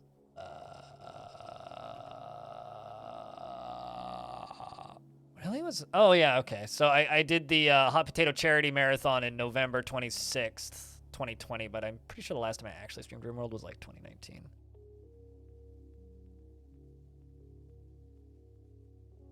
Few months ago? I beg your fucking pardon? Yeah, a few months ago. Like, 60 months ago. Okay, maybe not quite 60 months ago, but like, a few weeks ago. Yeah, like 120 weeks ago.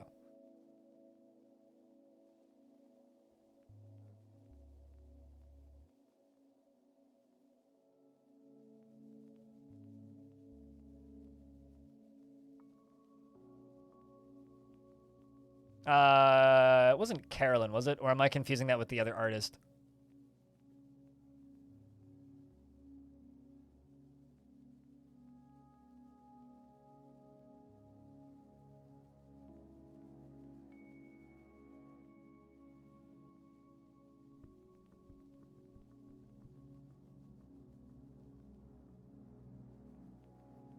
It's not that long of a time. I beg to differ, but...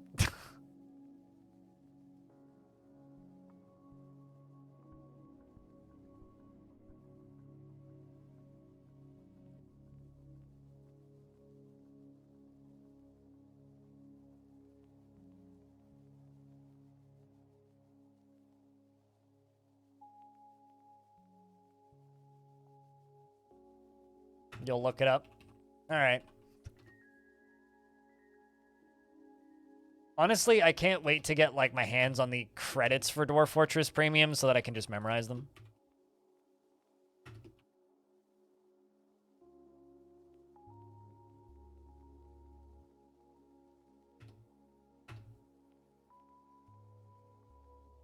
No, you don't need to do anything. Kleno did it for you. Diamond.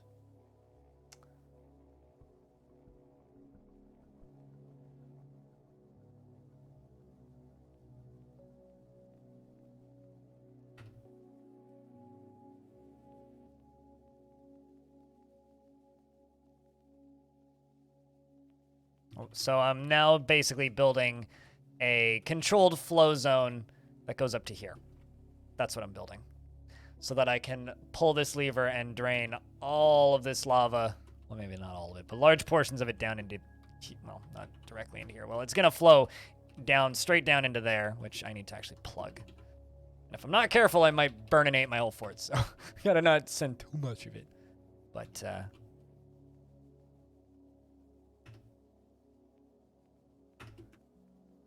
I might actually channel this. No, I can't channel this down a layer. Okay, well, I guess I'll build that up a layer then. Now you have a Twitter account? Well, I guess you can retweet my tweets now, or you can delete your Twitter account. It's not hard to do.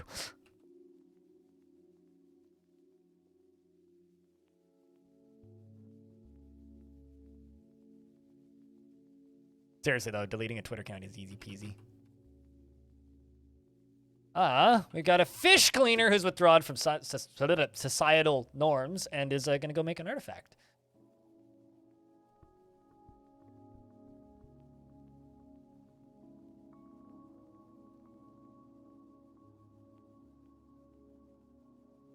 And has claimed a craft dwarf shop.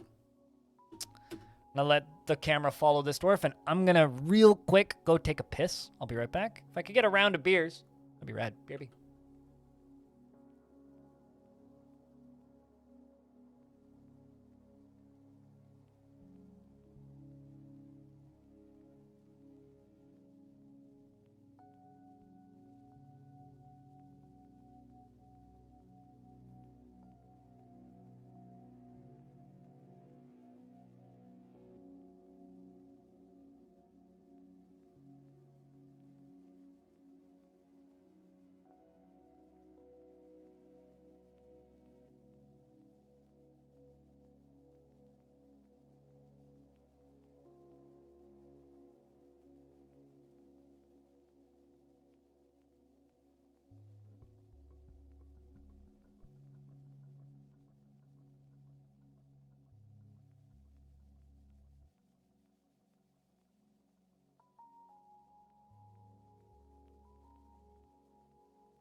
Also, Athros, don't say sorry about the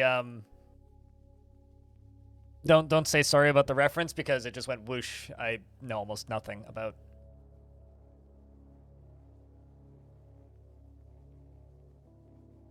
Billy Bay's stuff. All right, I'm sure that dwarf will do just fine.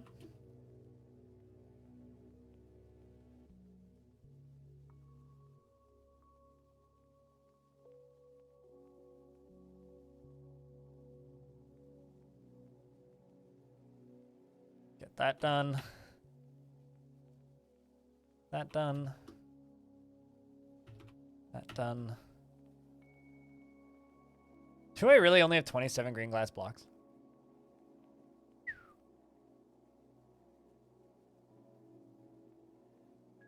Site hosting platform looks really familiar. Oh, yes, Squarespace.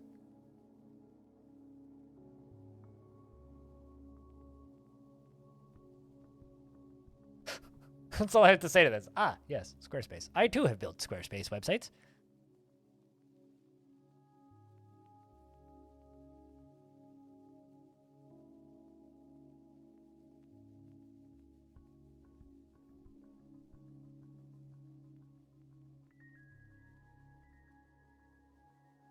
Yeah, hopefully Tarn isn't too worried about the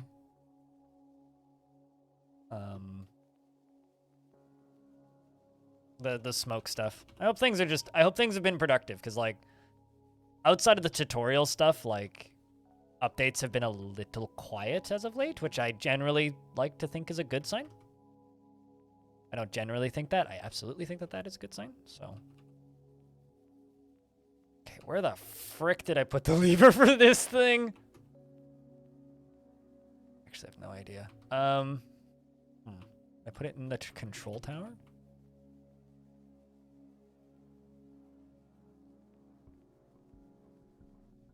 Okay, so I can pull that lever.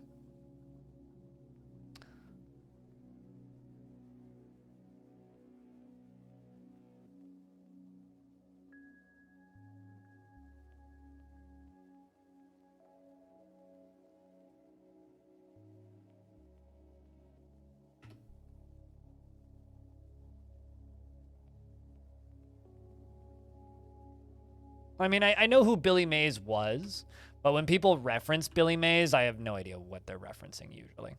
Because I've seen maybe a handful of clips from him over the years, just on YouTube, so. My actual, like, knowledge of Billy Mays clips is minimal, to say the least.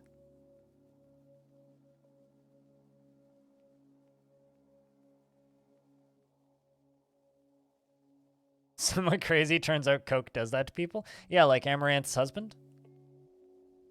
I got way too deep in Twitch drama this past week. Just kind of sad, to be honest. Doesn't have an inside voice.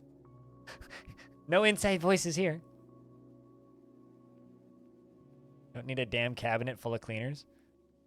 It depends on how messy your house is, man. Really depends on how messy your house is. If you have a particularly messy house, maybe you do need a cabinet full of cleaners.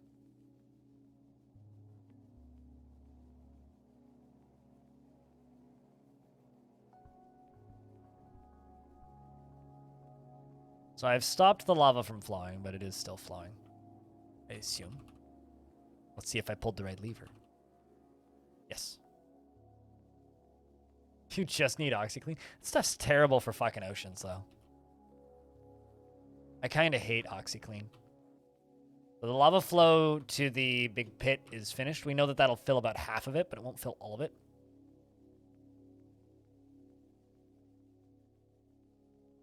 TLDR, TLDW, she has an abusive husband, and she is a internet slut because his husband made her be an internet slut under threat of killing her dogs.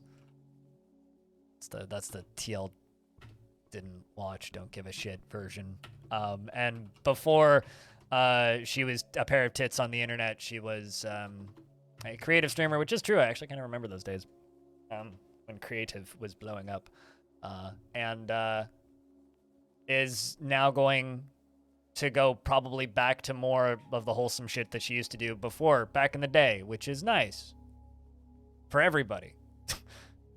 Although there was like one clip which I do recommend watching, which is kind of sad but also kind of adorable, where she's just like sitting on her chair hugging her dog wearing a sweater and is just like, I don't need to wear push-up bras all the time anymore. Yay. And then she starts quoting Dobby, and it's really sad.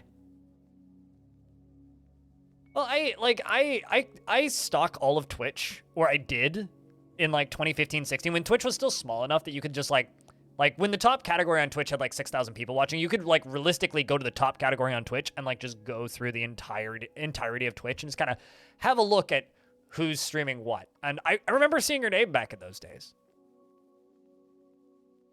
Like when cosplay and crafting and stuff was blowing up on Twitch, but like never really thought about it because it wasn't something I really watched. There's actually a few streamers from back in the day that I used to watch occasionally that did like cosplay crafting and stuff that were all that a lot of them turned into ASMR streamers, you know? Not all of them turned into tip models, but honestly, like it sounds like a really, it looks like and is a really crappy situation, but I do think that it's gonna cause Twitch to improve for the better.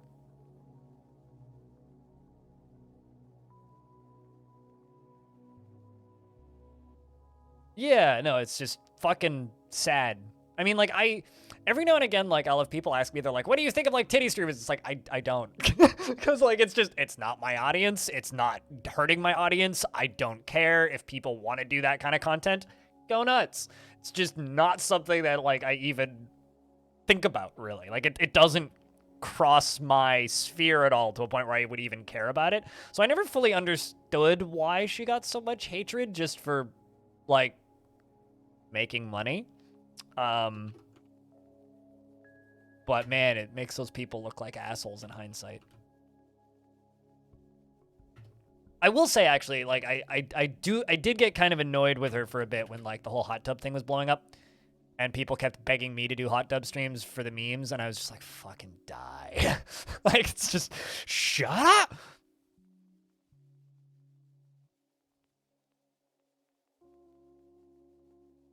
Well, I mean, she was just the biggest one, so obviously she would get, like, the full frontal blasting of the internet's annoyance if the internet doesn't like a certain part of Twitch, right?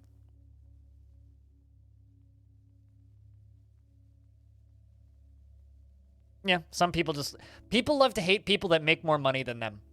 And they will point at any reason as to why. You know, it's the same reason people hate on train wrecks. Because dude's an asshole.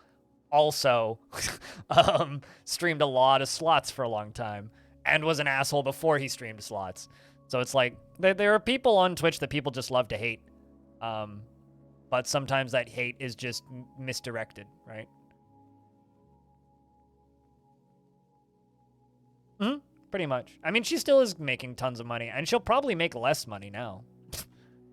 But, like, I wish her all the best. Hope that she gets a whole lot of therapy. Hopefully she stays safe, and hopefully she gets a clean divorce and her husband gets as little of the money as possible. Hopefully she gets a proper business manager, and I hope she gets to make the kind of content she wants to make. And if that's showing her tits, more power to her. That's all I have to say about that. Also, hey, Hanged Man, I hope you're doing well. We're just building a glass wall here. We're using drawbridges as scaffolding to go around the edges. We're also working on up here.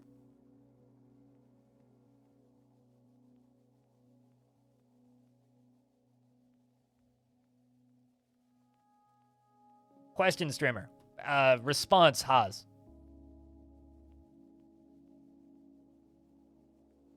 I do my best, Fricky. Fricky? Freaky? Wide tits? This is a dwarf. This is a dwarf on drugs. Freaky? Okay, I can do that.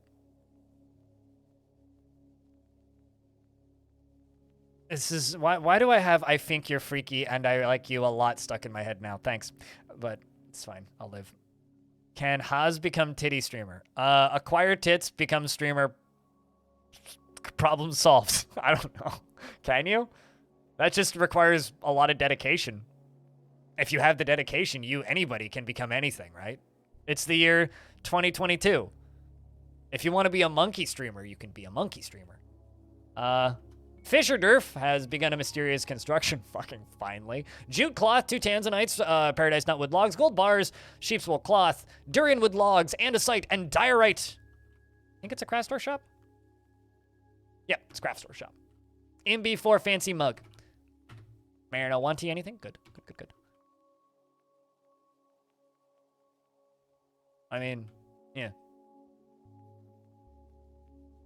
Although, I'm going to just challenge you with something. Hasaza, you should make, because you do blacksmithing, right? You should make a breastplate with a set of tits on it. And just, like, wear a bikini over it. And then just start streaming and see what happens. You could change your name from Hasaza to Iron Tits. Oh, no. I tune in. I'd chip in $1 for that Kickstarter. Iron boobies! Make a viral video and illustrating why tit armor is a bad idea? I mean, just remember, you know, I am saying how it is, and we are just talking and having fun, right? But I do have a command that you know. is definitely a risky click if you're at work.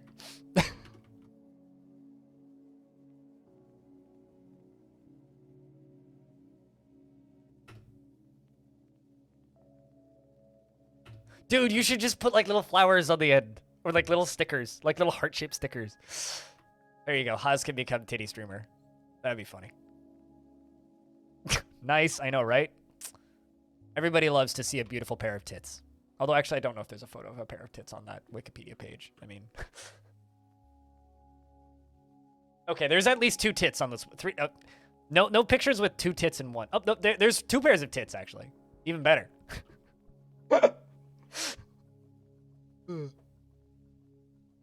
This is like another channel that I watch sometimes has an OnlyFans link, and if you click on it, it sends you to... It opens up the horny jail video on YouTube. Pretty good.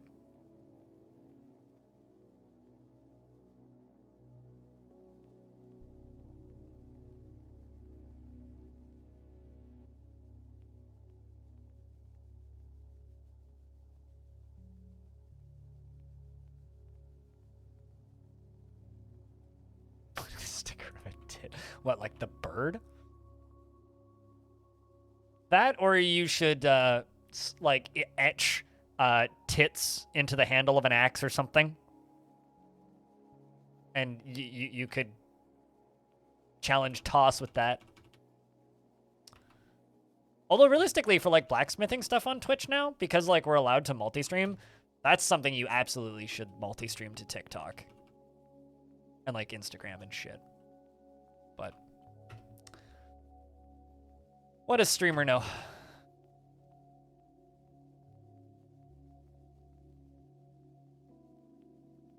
All right, we are officially out of glass blocks, which is kind of crazy. Means I will just let them do that for a little bit, and we'll build the inside of the next layer of this. Oh, I'm not out of glass blocks. I just only have a few left. We can also... hey, that's done. Although I think I might only use that one. Is that,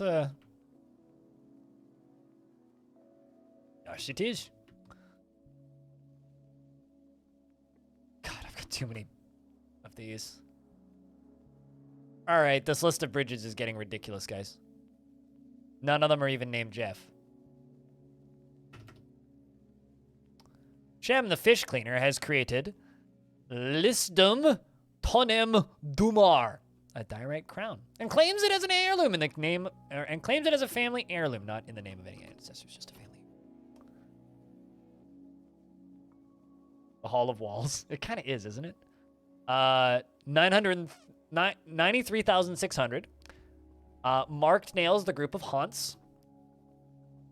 This is a diorite crown. All craftsmanship is of highest quality. Of the highest quality.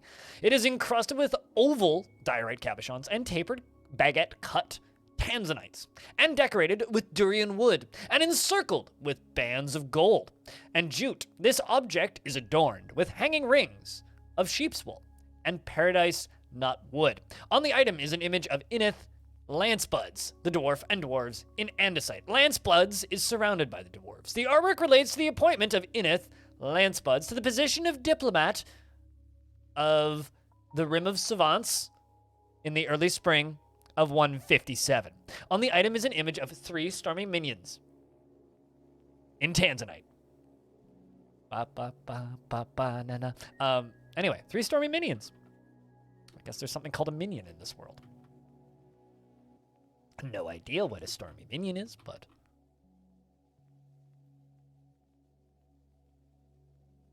it can't be anything good.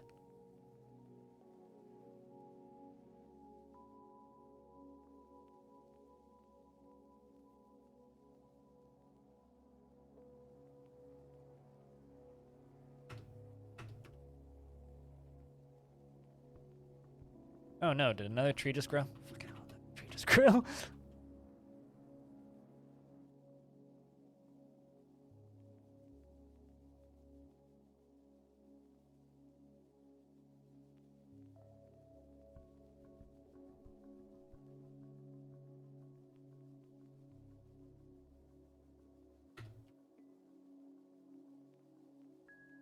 Angels of the God of Storms? Perhaps. Yeah, it's hard to say. It could be many things. Just some of the fun of Dwarf Fortress, you know? Well, I mean, it could be many things.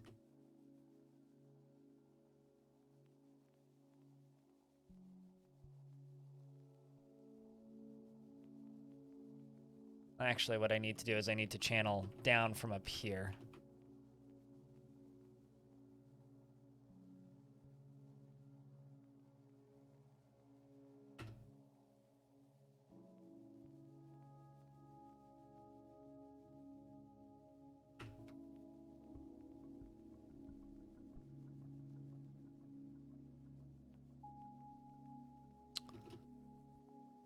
I like to think that the odd dwarf names about double as some sort of in-jokes. You know, one of my biggest sadnesses about Dwarf Fortress is that the dwarves do tell jokes, but there's never any actual dwarf jokes. Like, it just says, did you hear the one about the turkey and the were-Gila monster? And then there's never a punchline. I wish that they could, like, even if they weren't funny, I wish that it would give you a punchline. Because on the off chance that it came off as something actually amusing, it would be incredible.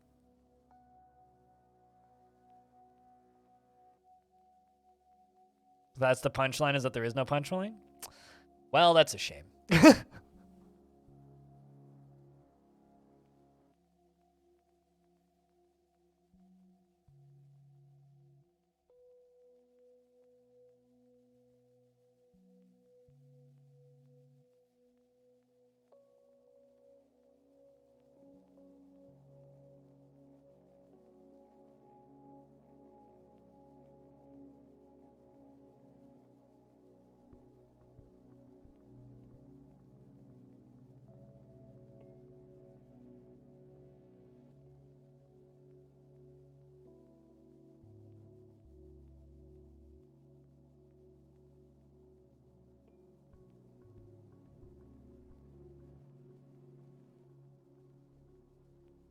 Highly refined anti-humor to the point it's funny.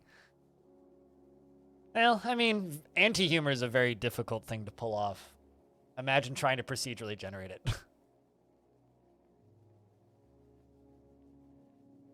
Also, appreciate the coffee, by the way. Somebody bought me a coffee. Cheers.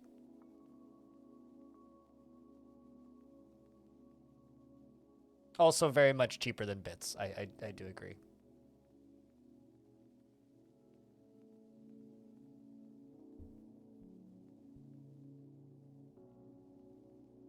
Ooh.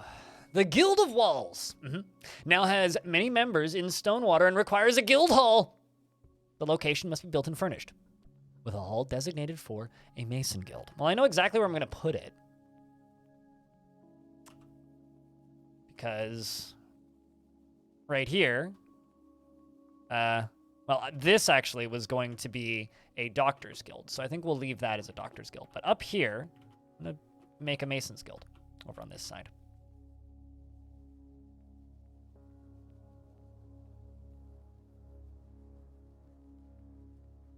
We are talking about people who consider it normal to spend 2 weeks tunneling rock. True. You know, it's something that's funny to me about Dwarf Fortress is that so many people are like, man, these dwarves are mad about being in the drain for a few seconds. Like, well, you need to remember how time works in Dwarf Fortress, right? It's like 30 seconds in Dwarf Fortress is a full day for the dwarf. So imagine, like, you spend 3 minutes in the rain. Okay, so that's 6 days. Imagine being in torrential downpour for 6 days. I think your feet would fall off. Like, you'd be dead. You would not be in a good way if you were in torrential downpour for 6 days. Yeah, the dwarf starts to grumble at what day. Yeah, exactly. Well, no, they start to grumble by the end of day 1. But, like, if you think about it in that context, it makes a lot of sense as to why dwarves get real upset about the rain. It starts to make a lot of sense, actually.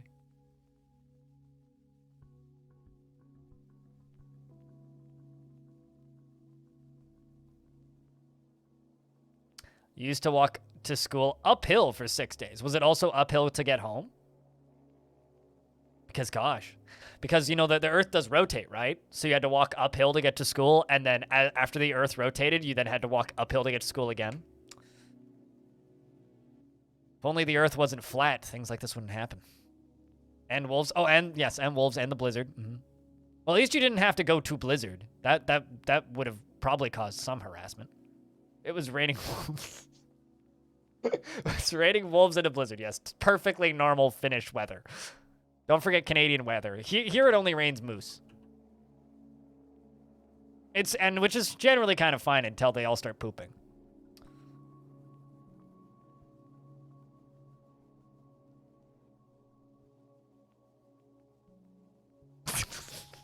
All of this with a big onion tied to each shoe because it was the style at the time. I thought that was the wolf repellent.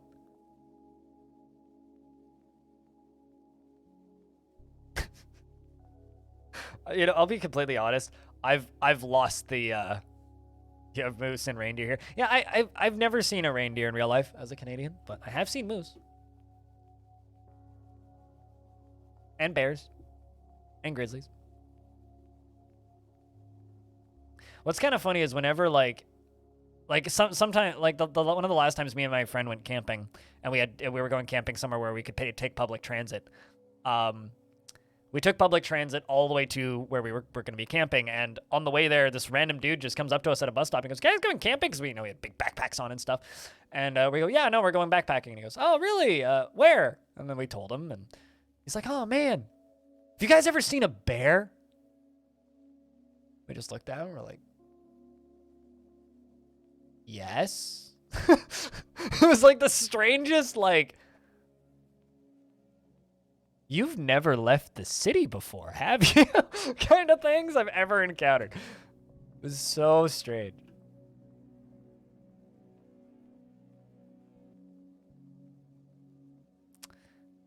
How times work in this game, it just makes you think about how slowly the water flows. That too, yeah. Even when it's fully pressurized and goes poof, right? Trust me, how time works in Dwarf Fortress makes sense for some things, but doesn't make sense for others. So that's why you pick and choose.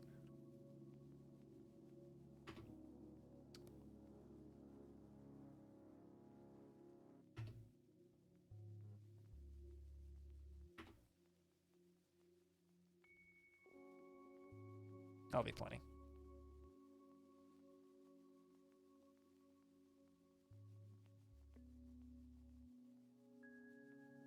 Just waiting for these dwarves to bring more blocks down.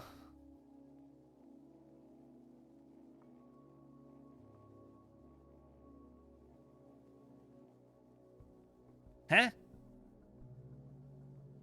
Lycott says, I'm your liaison from the mountain homes. Let's discuss your situation. There's much to share. We've updated your civilization and world info. Quests you have of our merchants.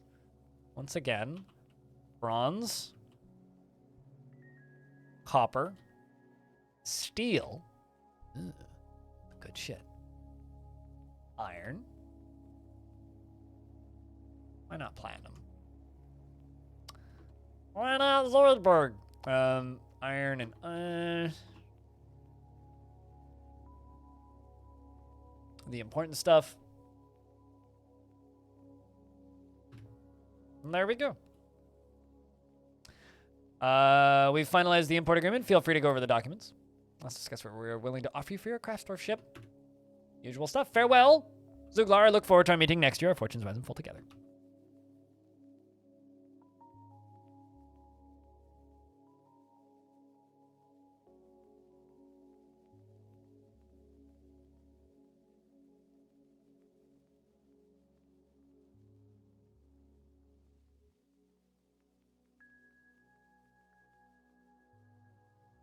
Well, we'll extend that out ever so slightly. I mean, I'm eyeballing this and going, this shouldn't flow anywhere too drastically surprising, should it? I don't think it will. I mean, it might cause the burnination of the entire surface, which I kind of would rather it didn't. And this is dry meadow grass, so yes, it absolutely is going to cause the burninating of the entire universe.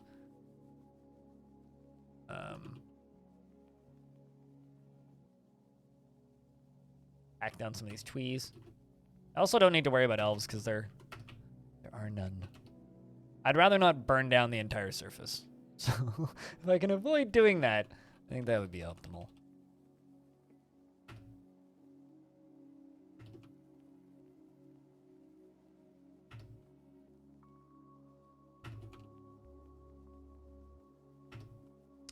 Also need to go work on that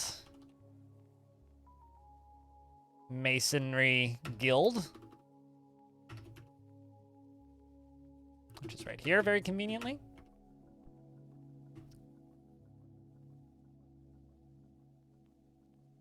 Get that tile and that tile done first. Flow.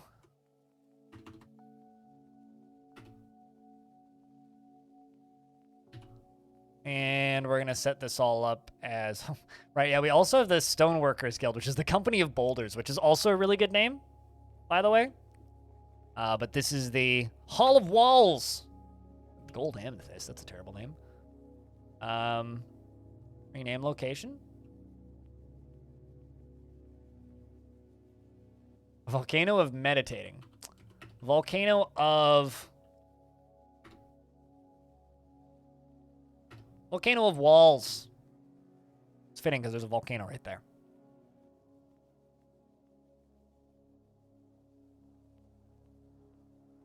Bring trader.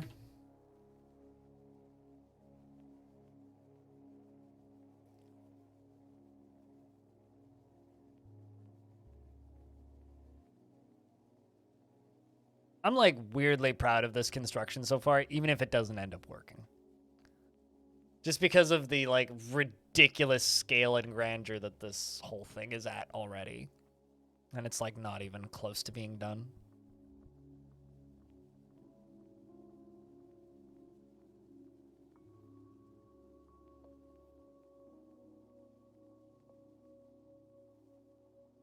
Yeah, it feels like news has been slow for a bit this month with Dwarf Fortress, purely because like the last Bay 12 blog was the first.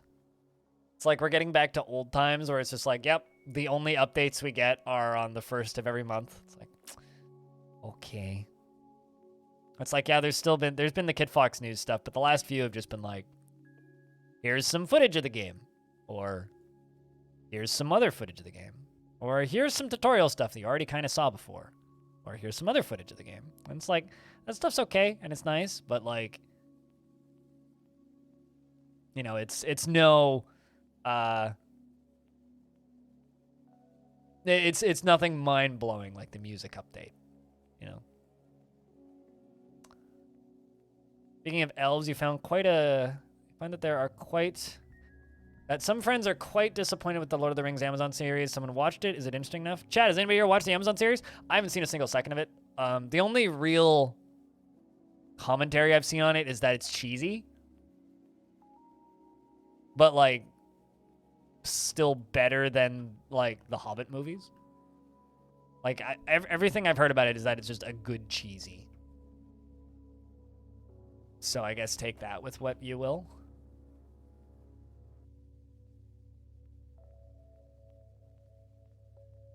Let's start deconstructing this.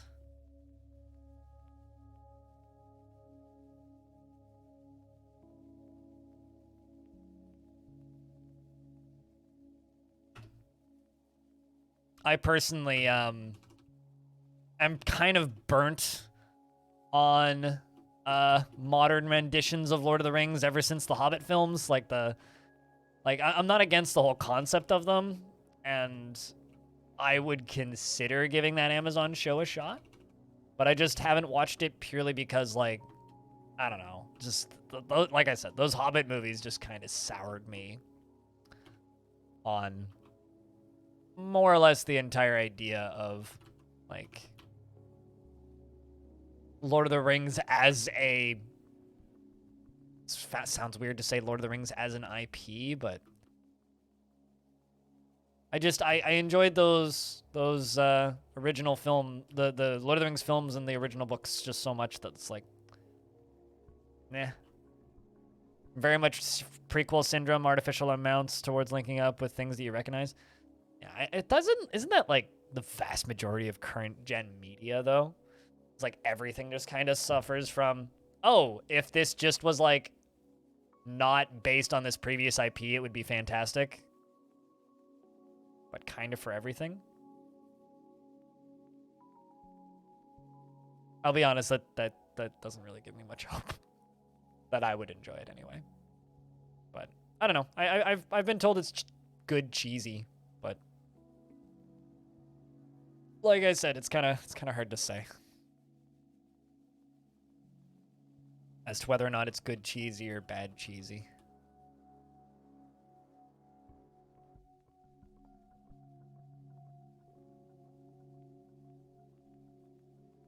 Yeah, I feel like in general people enjoy it, but I fear that I wouldn't, so I'm just kind of not bothered.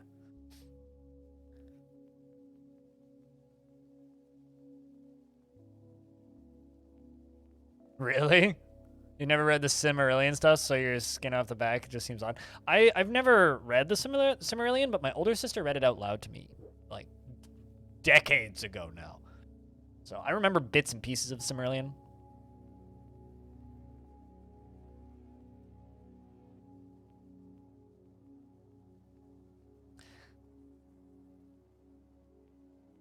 It was actually one of the best parts about being homeschooled. Was one of the things that we had to do as part of our curriculum was practice reading out loud. And my mom was just like, yeah, older sister, you read to little brother. Little brother, you read to older sister.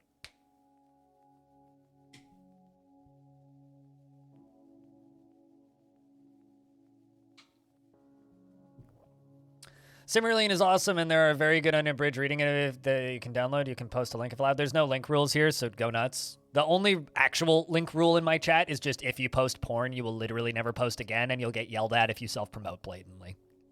That's basically it. I generally operate under the... I give everybody who... If you can find a Dwarf Fortress stream, you're probably intelligent enough to be able to post a link. I was going to check with Kit Fox and then get back to you. Hell yeah!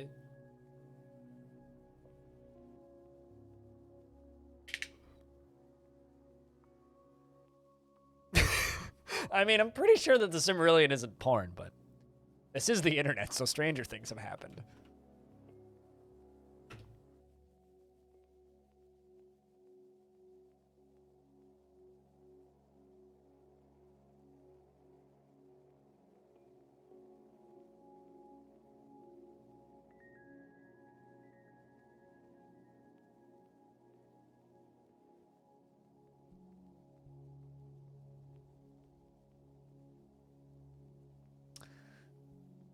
I'm clearly forgetting the Wincest chapter. Yeah, but okay, you know, okay, here's the thing. If me live streaming it would get me banned from Twitch, and you post it in my chat, you're gonna get in trouble. If... Otherwise, yeah, it's fine. And yes, Silmarillion is totally fine. Although, to be fair, there is that one chapter, that one book, it's more of a page, one book in the Bible that's just straight up softcore porn, so, like, yeah. You know, it would probably also be okay for someone to link to a horny, like, fan fiction, just like...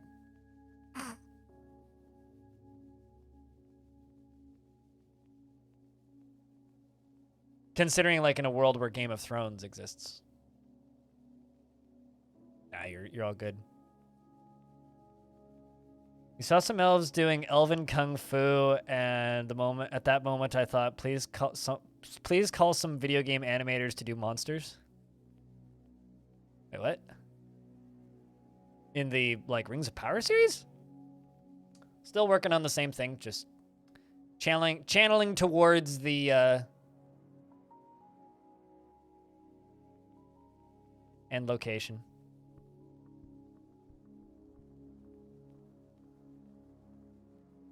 I mean, The Matrix is the best anime.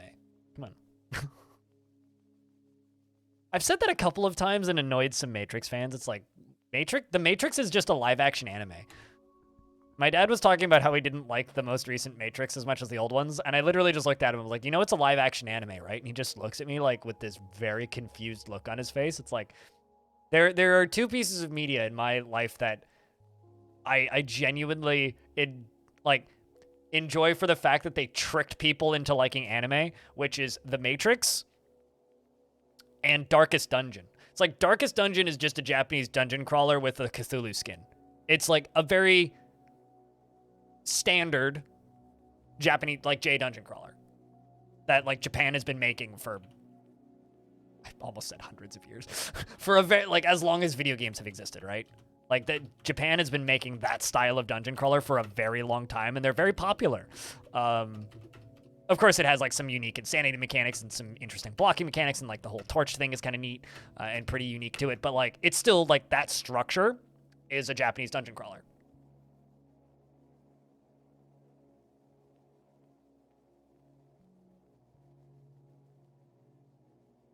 I remember that chunk. It's been a long time. It's been probably about 20 years since, 15 years since I was really paying it, like, since my older sister read the Silmarillion to me. So it's been a long time. Start deconstructing. Okay, seriously, dwarves, why hasn't anybody, like, done that piece right there?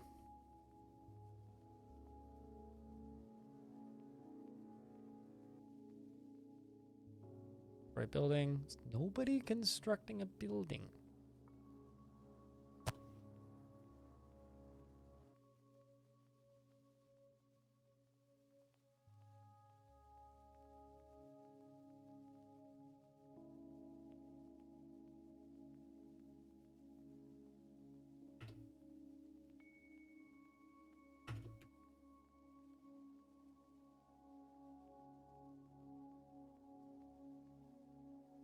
We are getting very close to being able to turn on the other side of this.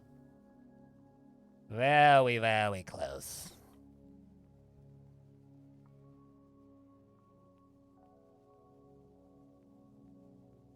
Well, I'm assuming I can do these. Last two floodgates. Yep, absolutely.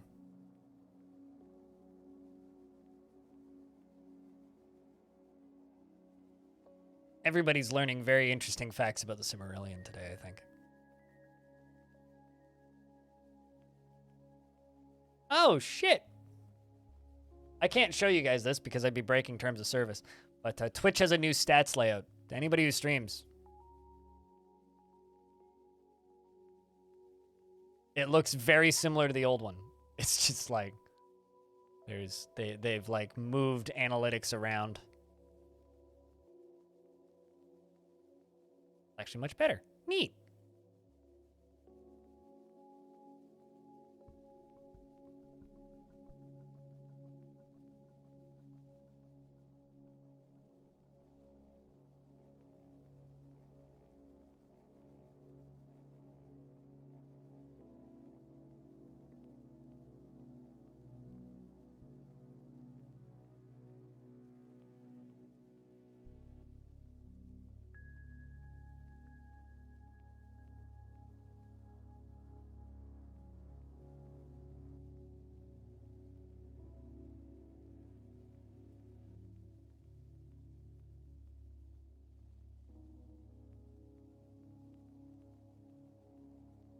Side related, you got to watch a really interesting talk about Bible translations to English and how the myths changed from version to version. It's interesting human lore, hey? Although, actually, something that I will just mention because, we were talking about, like, Silmarillion and Tolkien's work. Part of the reason I've kind of just given up on modern TV renditions of Tolkien is I don't like Tolkien presented as a fun for the whole family thing. When I read those books back in the day, when I read The Hobbit, when me and my older sister kind of tag teamed reading Lord of the Rings, and when my older sister read The Silmarillion to me, my mind always envisioned it as like a very dark fantasy, you know, like this is like grimdark was the way my mind's eye always envisioned it. And so because of that, the TV versions just kind of feel like cheesy bullshit. And like that's kind of mean, but like that's the way it feels to me. Nope, that's not what I want. I want these gear assemblies. So it's really, really difficult for me to enjoy any of that stuff because it's like, you know, I guess maybe if you never read the books, I could see a world where it would be a lot easier to just like imagine it as, you know, a much brighter, like happier world. But I don't know. To me, like that, those, especially that, like not so much the original trilogy of movies, but like Hobbit stuff forward, it felt almost like Harry Potter, and that's not a good thing for me. And I just, yeah. Yeah, I mentioned this a little while ago. And I've mentioned this on stream before. My older sister read read the Silmarillion to me, and I read I grew up without TV, right? Like we didn't have television really. We had some VHSs, but we didn't have television. So we got our entertainment like reading to each other and shit growing up, especially in the winter. So yeah, no, like it took like several years, but we took turns reading bits, and she certainly did way more of the reading than I did, but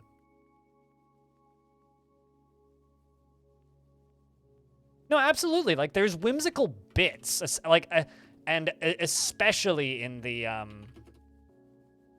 like in the Hobbit and stuff. Like there are certainly bits that are whimsical, but like the Lord of the Rings is really difficult as something for me to imagine as whimsical. Like when I think about Lord of the Rings, I envision it as very much a dark fantasy. All right, so this is all smoothed.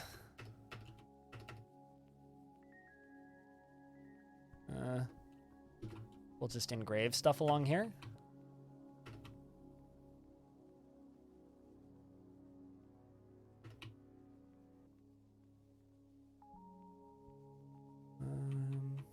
Bring in some tables. Oh, I'm like out of thrones. Make some rock statues.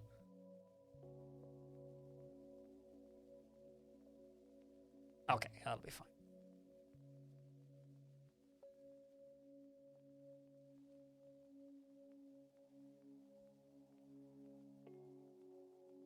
Okay, I need Gabbro, so we're gonna go down until I hit Gabbro. Wait, Gabbro. There's Gabbro. This is where I was digging out Gabbro.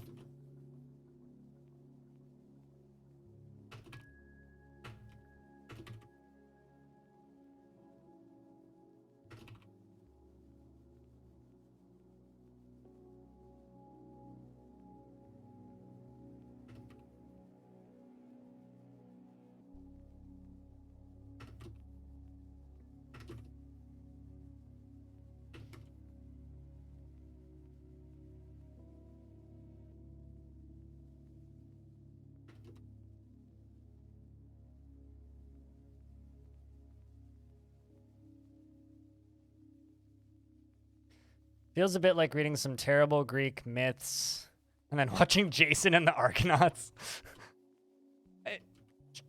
I can't say that I've done that. I haven't seen Jason and the Argonauts or read any terrible Greek myths. So I don't really have much experience there, but I will just have to take your word for it.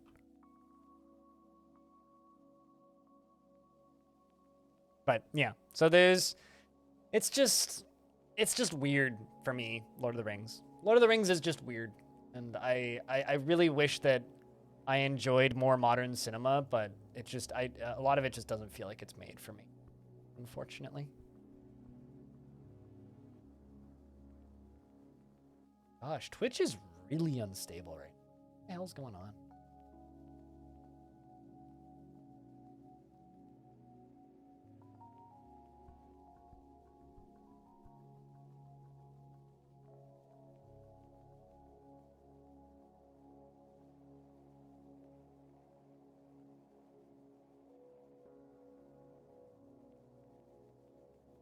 There's lots of movies I haven't seen. Especially like cartoon stuff and stop motion stuff. There's a lot of stuff that I just missed. Kind of comes with not having internet for a very long period of time, and also at the same time, not having access to a lot of television. There's a lot of stuff from like the older TV eras that like I didn't even know existed until after I moved out in a lot of cases.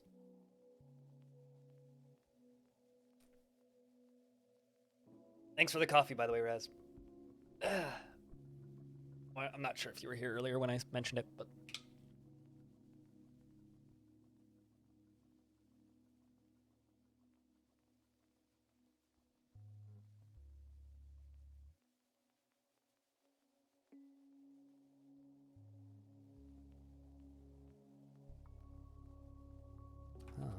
Let's build water wheels.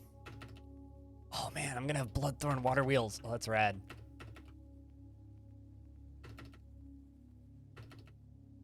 It's been really quiet today in this fort.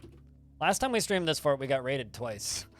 So, and also had a were creature attack. And a minotaur.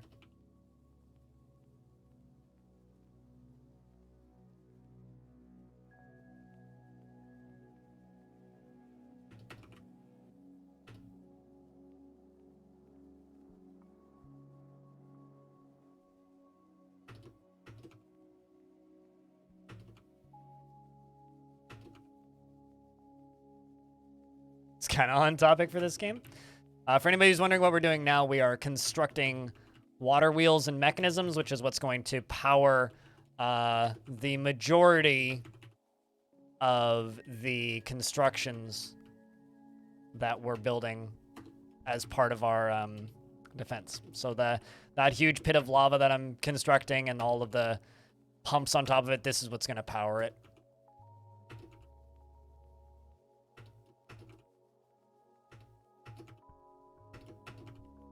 And if we need more power, I can go on the other side and double them all up.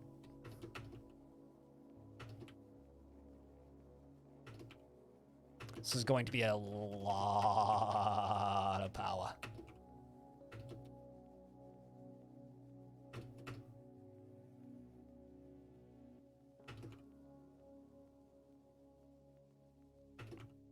I don't really care what type of wood it's made out of, as long as they get done. And as long as nothing gets in and breaks them all. Because that would be distressing.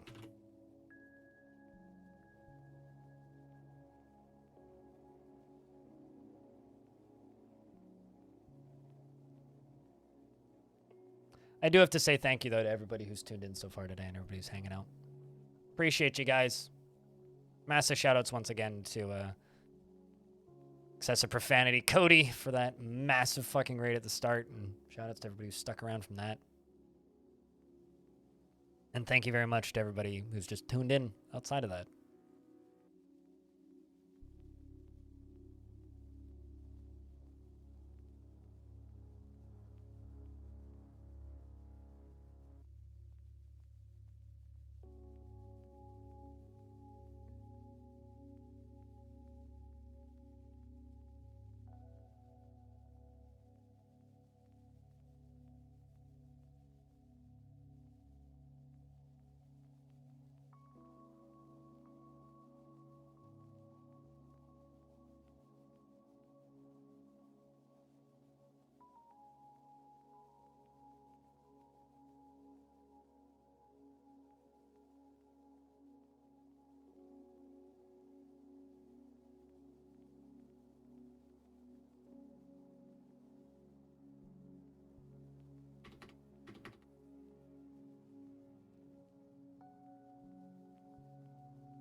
This all the right type of stone? Yeah, it is, mostly. All right, well, at least we're making more mechanisms. Making green glass blocks, making rock blocks, all the stuff that you gotta do. The guild hall was completed. Smoothing and making some arts seems to be more than enough.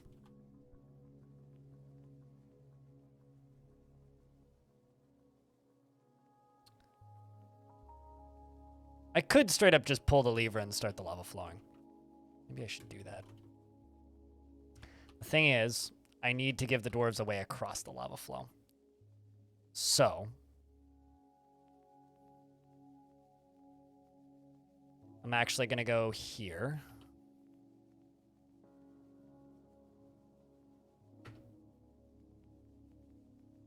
And I'm going to dig this here, and this is going to be our sneaky side entrance. I always like to have a sneaky side entrance to my forts.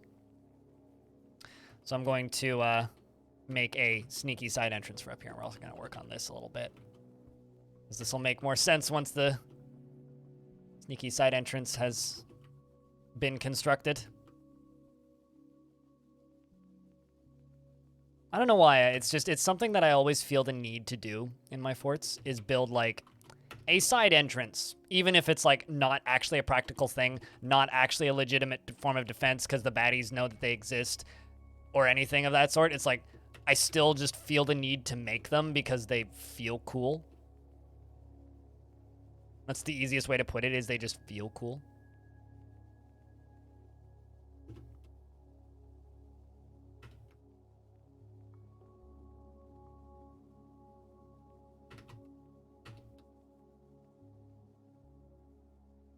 But, you know, on that topic, though, chat, if you are lurking in the stream, could I get a round of beers? Just type in the word beer. Let's see how many beers we can get. I'm just curious how many people are listening to the stream.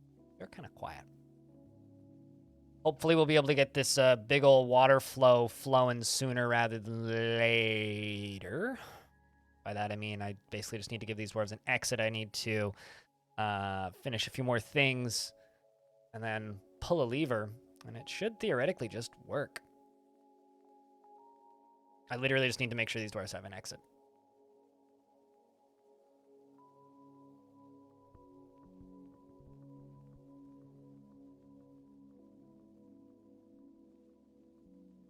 Let's do that. Damn, there's a lot of you.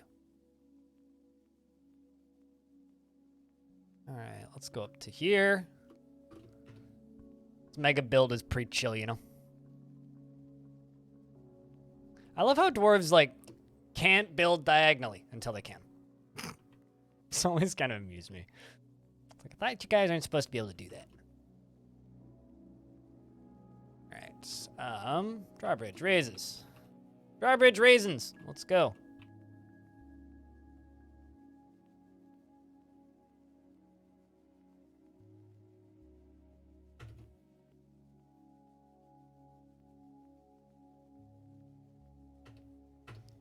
And this lever is going to have a very creative name that says, that green bridge. The one right there.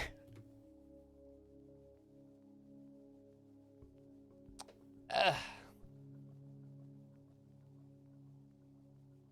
right, so now that that is done,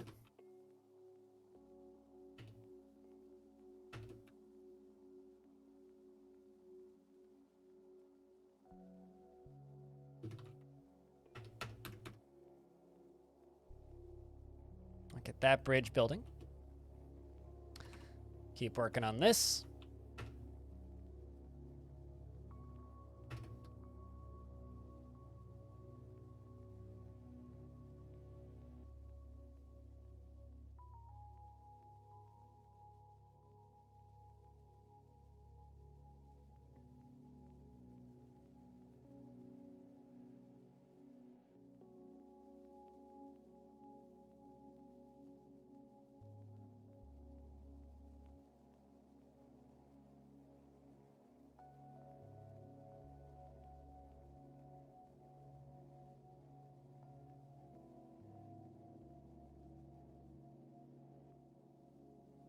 Hey, Pac, how's things?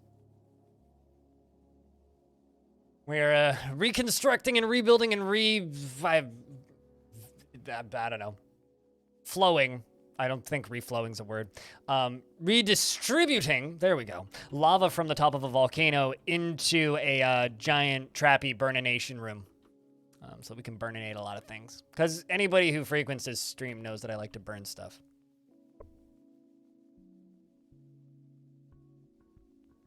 I'm doing all right. Just all right. Weather kind of sucks here. It's pretty apocalyptic. Hot. Yeah, pretty much. Steamy. But yeah, we're going to be dumping lava into here. The dwarfs are leaving. Chance say goodbye to the dwarves as they leave. 'Twas good trading with y'all.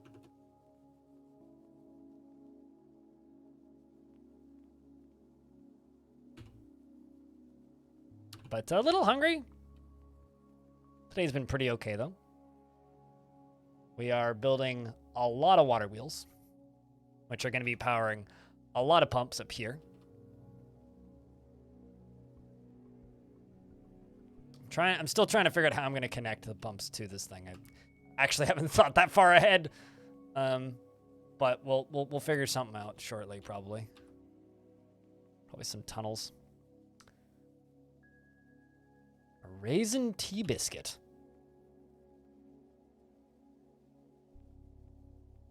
Raisin tea biscuit. Oh, okay. I know what you mean now. I ate a cinnamon bun yesterday for breakfast. That was pretty good.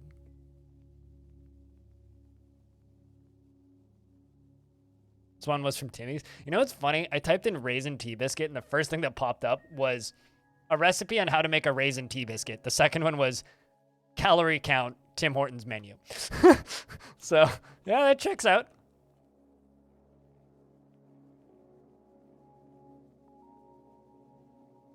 I am well known as a Tim Hortons hater, much to some people's dismay, but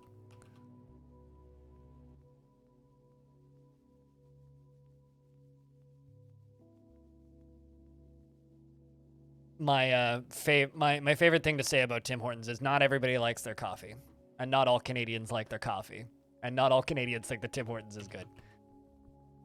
I'll take Tim Hortons over most other fast food places, though. It's like if I'm sat down and someone tells me, Greg, you need to eat lunch, and my options are Subway, McDonald's, Tim Hortons, A&W, Starbucks, I will probably go to Tim Hortons. Although generally the only time that I end up getting Tim Hortons is in the airport, actually. Like if I'm gonna go fly to the States, usually the last thing I'll eat before I leave the country is I go through security and I go to little Tim Hortons in the airport and I have a sandwich and a small coffee and then I get on the plane. But chat, say hello to Pack. Come on, guys. Where's your manners? We need the welcome mat. Eesh. Not to put a lot of pressure on you guys, but we do have a larger audience than usual due to big raids. So you guys got to pretend that there's actually that many people here. Otherwise, it just looks like a woo bot. Think A&W makes some good burgers? You know, we were talking about this yesterday. A&W is like the only burger that I actually feel is like worth the money. Because like fast food's gotten expensive. Like it's not cheap anymore. You know, like 15 years ago, like you could go to most fast food places and get a burger for $3. And now it's like, they're $8. And it's like, I usually just kind of feel ripped off whenever I go to those. You are a bot. We all know this, Mr. Mac. Come on, don't claim otherwise. So it's like, because fast food got expensive, it's like, it stopped being as good of a deal. What, that you're a bot or not a bot? Lurking while I working? Yeah, that's like most of my chat usually, Kodiak.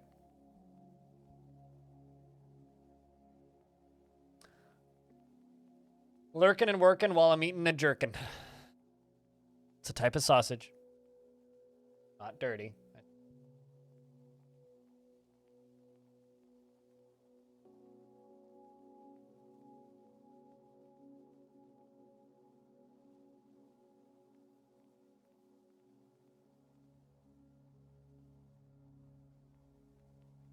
But currently we are just putting some finishing touches on this lava flow up here so that I can flow lava into my twat. Hey, Net.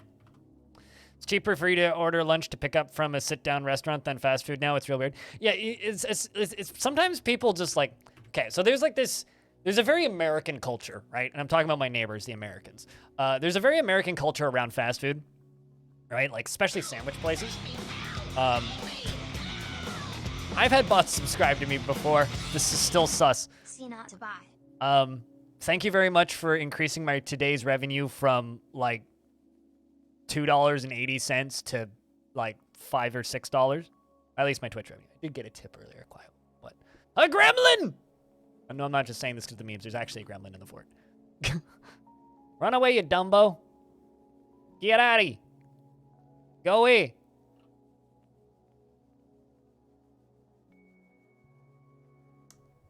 Small humanoid creature with a mischievous, toothy grin. Chat, vote gremlin. Yeah, no, I was talking about fast food with chat a couple weeks ago, and it's like, it is far cheaper for me to go to a sit-down...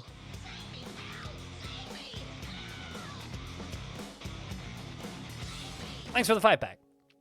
Cheers, man. Means a lot, Mr. Mac. Definitely still a bot, though. You can't convince me otherwise. It's cheaper for me to go to a sit-down Vietnamese place and get a bowl of soup and spring rolls than it is to get a meal at McDonald's. Arr! Thank you very much, though, seriously, for the 5-pack. Appreciate you. If 2 other people are sitting on resubs, or if 2 people have 100 bits, that could be a hype trainee. But anyway, his round, close-set yellow eyes are sunken and his teeth are gaped. His nose bridge is somewhat concave. And his head is somewhat tall and his skin is green. Concave? Does that mean he got hit once? By a falling log, perhaps? Or a stray hammer? Run away, you little green guy. Love the little gremlins. It's nice to see them. Endangered species, usually. It turns out pulling levers doesn't pay the bills very well. It's usually just an effective method of getting yourself stabbed to death, actually.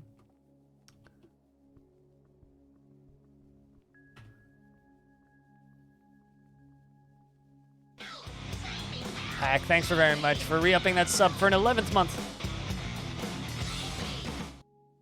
Oh no, you're gonna need a new GF now. You'll never see her again.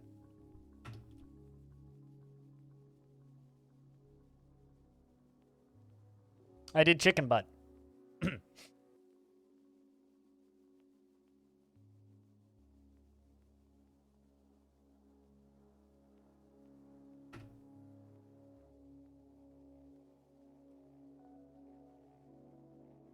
But thank you very much, Pack, for the 11th month. Welcome back, dude.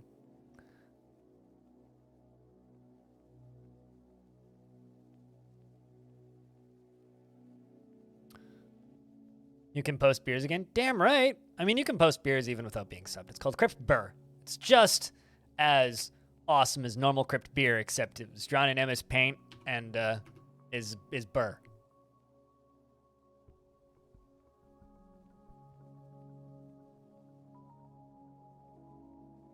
But thank you very much for helping the revenue today. Being a little on the low side. MS Paint is the best kind of paint? Yum. I mean, that's definitely something a bot would say.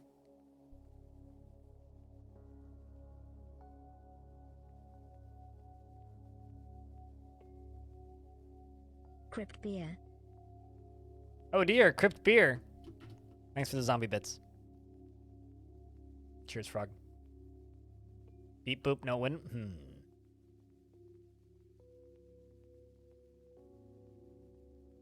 Thanks for the choo-choo.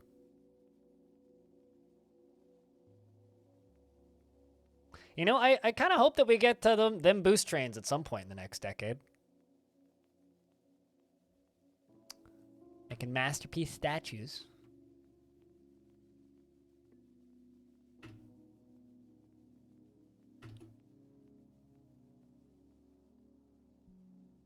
Chad, I have a question. If a enemy unit topples a statue in a temple. Thanks for the 98 cents, Frog. If an enemy unit topples a statue in a temple, can they get cursed?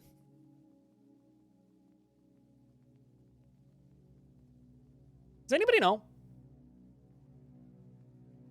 They can?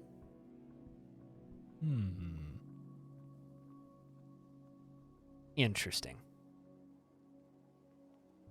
It's all for October. Appreciate you, man. I mean, to be fair, we're on October 20th. We're getting close to the end of October. Don't do it. Ooh. Why?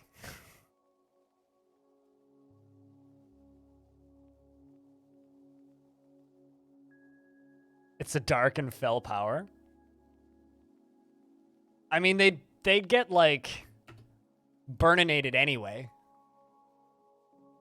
I'm just thinking about ways of making the defensive structure for this more interesting. I have a lot of glass, and glass is lava safe, so I could just, like, chuck a bunch of glass statues and just make an inactive temples around the glass statues, and then when they walk around them, they'll inevitably topple them. In that case, carry on. Thank you.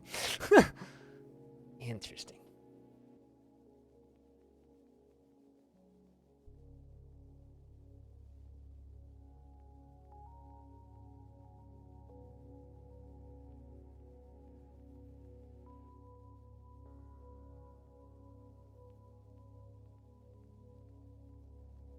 Coffee burps.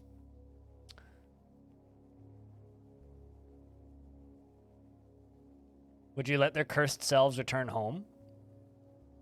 Potentially? I mean, it would mostly be trolls, probably, that would get cursed, right?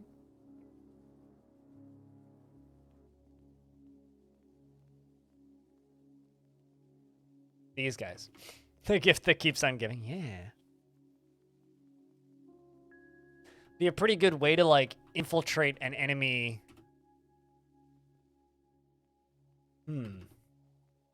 Like, just just a good way to infiltrate an enemy. Man, I need to try this. Huh. I don't know why I never thought about that before.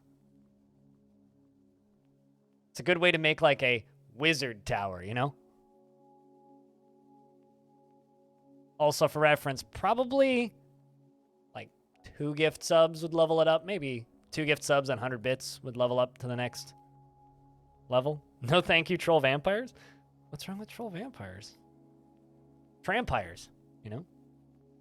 It's when you get the tramp stampires that are truly scary. Real Duke, sup, man?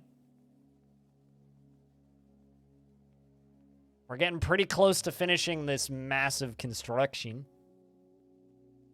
Pretty damn close. How's that bridge doing? Not done yet. Need that bridge to be done before I can actually pull the levers. Although once that bridge is done, I think we're good to go. A were-troll. A troll twisted into troll form? It is crazed for troll and flesh. And its eyes glow troll.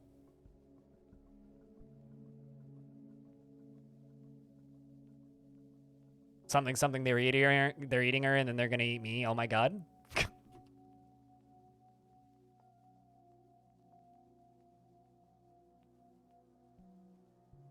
Oh.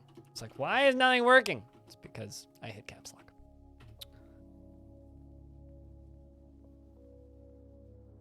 Oh my troll.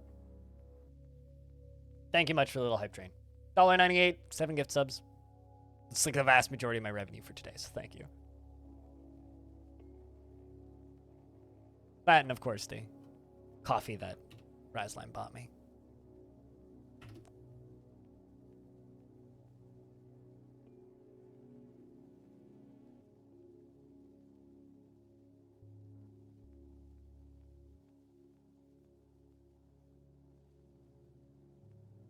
Who could possibly predict that the goblins would attack on a were-troll day? I mean...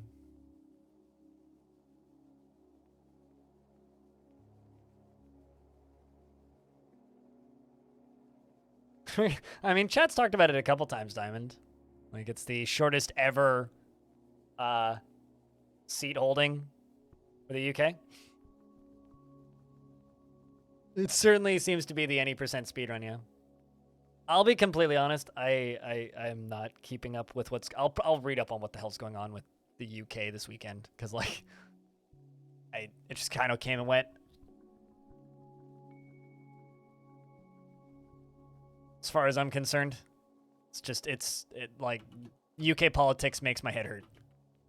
I have enough time hurting my head with Canadian politics. I don't need UK politics too. And to quote the Brit from chat earlier, it's just as bad for that's a username. It's just as bad for people in the UK. Kodiak, thank you very much for gifting a sub to Buttdius. If only it was Buttdsx. Buttdsx would be even better, actually. That's pretty good. That's a quality username. Somebody followed me a couple weeks ago while I was streaming named Uncle Tinky is coming for my dinky, and never said anything in chat. And I didn't get another follower or like a gift sub for like 2 hours, so I was staring at that username for like 2 hours, trying desperately not to like chuckle every time I looked at it. It just came and went.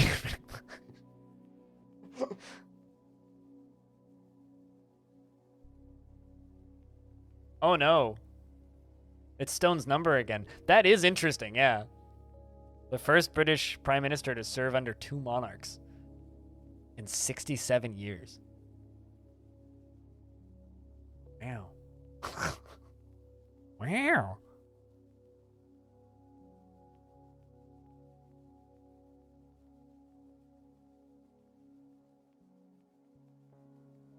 That's funny.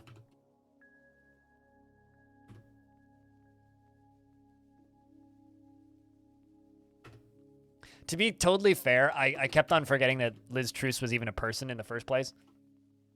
Because I kind of missed the point where, like, Boris kind of faded off into the ether. I kind of missed that when that happened.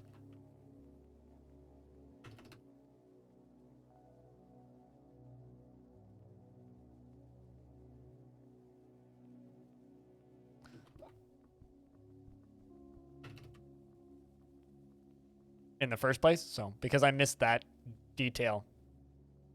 Receiving a phone call. Hold up.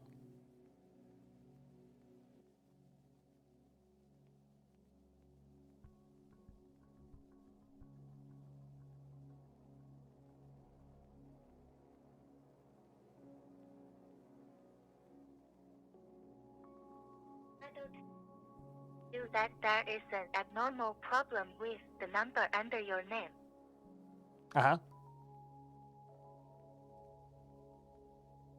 But are you going to speak more? No, call ended? Okay. It was speaking Chinese initially, and then at the very end it says, Fido would like to inform you that there's a problem with the number under your name. Good. I've never had a phone on Fido. That's annoying. They actually spoofed a local number.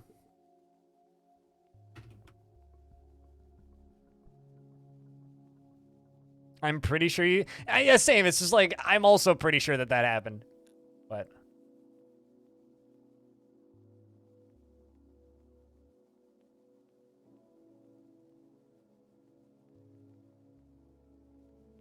I will say, I feel bad for any kids in school in the UK right now trying to keep up with what the hell's going on.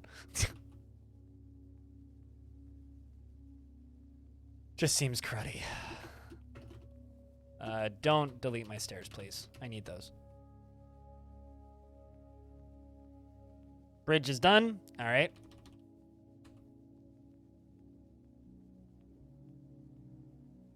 We'll call this lava front. Lava creek bed. Lava creek bed. This is just gonna have lava in it in a moment.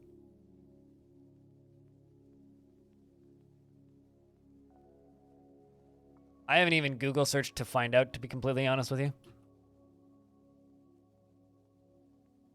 No, Liz Truss is no longer. Oh, I see. You're pretending to be a kid. I'm just like, wait a second, what's happening?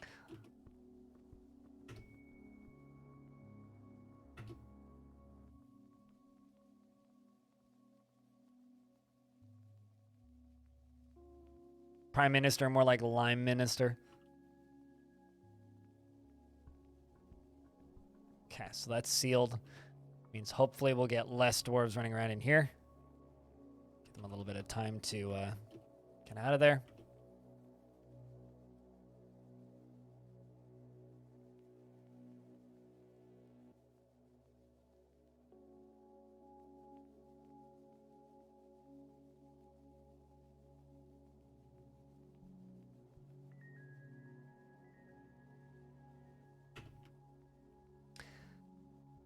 All right, we are almost ready to make the lava flow.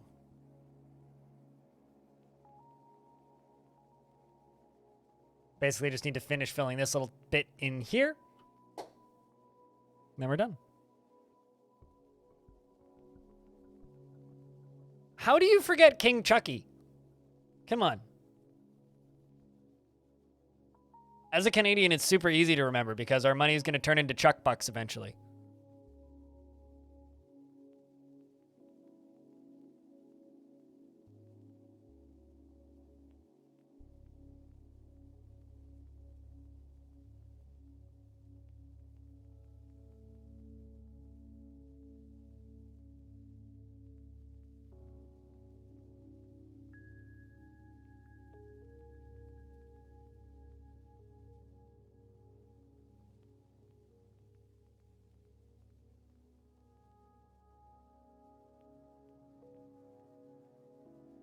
So I don't know how that name is hard to remember.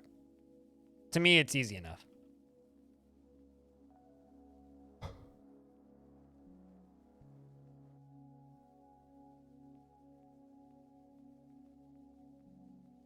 right, dwarves, where's the glass?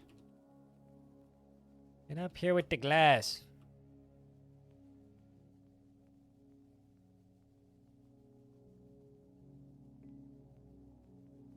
Oh, there they go. There's one.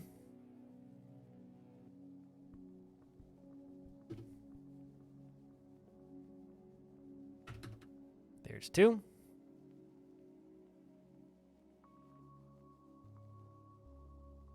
We'll see you later, Shenron. We'll see. I'll be back on next. My next guaranteed scheduled stream is Monday on Hyperstrange, followed by Tuesday on this channel. Although there might be a surprise unannounced stream on this channel over this weekend. We'll see. Because I will be stuck at home all weekend because I will be dog sitting and cat sitting, so I can't go out and do my usual hike and running and the kind of outdoorsy stuff I've been doing as of late, so.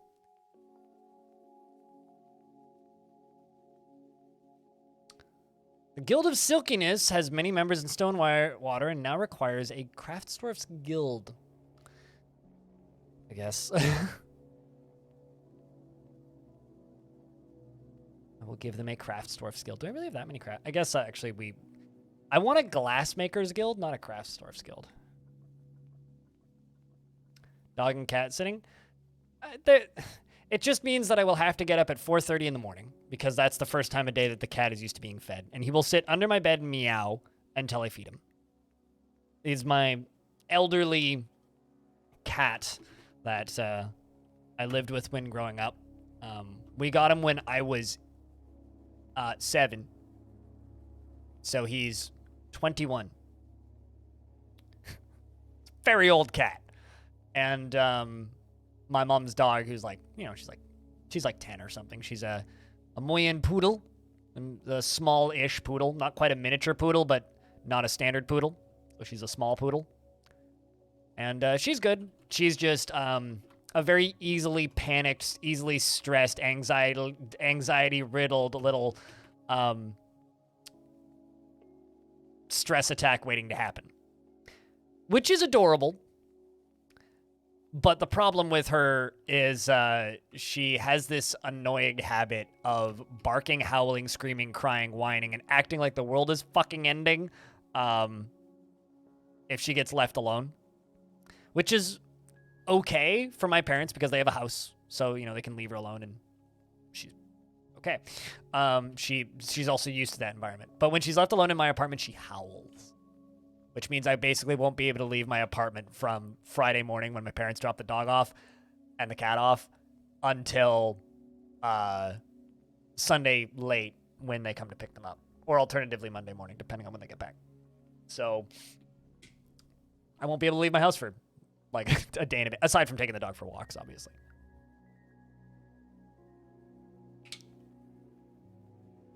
Which is kind of a dampener on my weekend because I've been trying to get out more and like spend more time outside and spend more time around people, especially because it is much better for my mental health than just like being locked in here. I can't hike with her, no, because I don't own a car and I can't legally drive. So issue with that is my only way of getting to places and all of the hikes I go on is public transit or Ubers. Ubers don't generally let you bring a pet. And all the hikes I would normally do.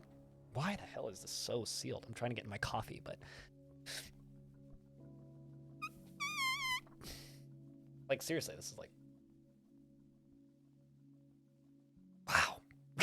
I didn't realize I tightened it that much. So yeah, I can't take her on public transit because I don't have a kennel for her. And I wouldn't want to do that to her anyway. Because she's not used to being in a kennel. Holy fuck, I can't get in my coffee. It's going to explode on me now. I take it over to the sink in a minute. Water it is. So, yeah, no, I can't take her on hikes because I can't get into any of the places that I go hiking. So. I mean, there are some local parks I can go to, which I will definitely take her to, but that's not really a hike. It's like a flat 1 kilometer loop in a forest. It's like, that's not a hike. I usually, if you're curious, I usually go hiking around Mount Seymour or around Lynn Valley, which are 2 areas that are very heavily accessible via public transit, that or Grouse Mountain, which are all accessible via public transit here. And it's like 40 minutes on the train, but one of those dog swaddles? No. Dogs are the type that enjoy those things if they're used to those sorts of things. She's not used to those sorts of things. No, she is a drama queen that will act like the earth is burning to the ground and the world is ending if she's even slightly inconvenienced. Which, you know, she's a lovely dog, and I do like her.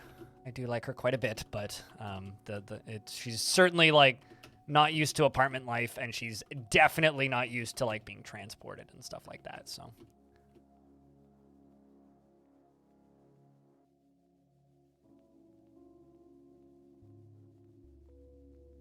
just adding stuff to this burrow, and then we can start the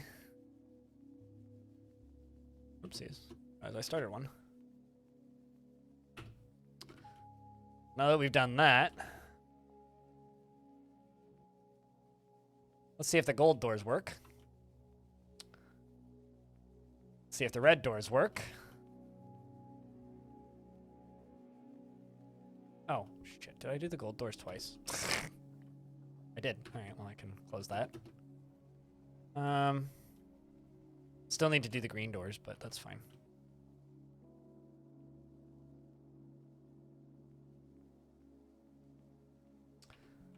I can pull this lever. We'll see you when we see you. Back.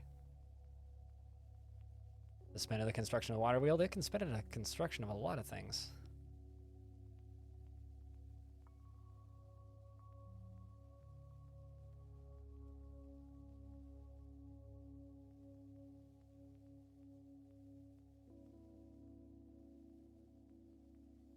Also, go enjoy Bell's stream back, by the way. I think he's building me. I'm assuming that's where you're headed.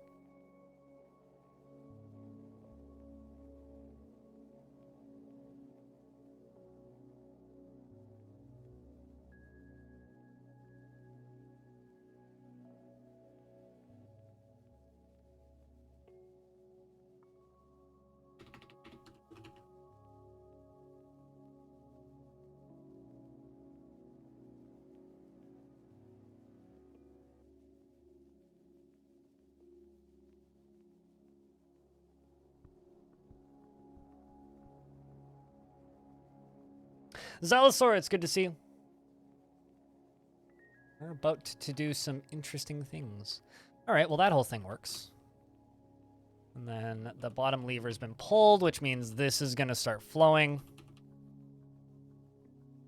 Is it not?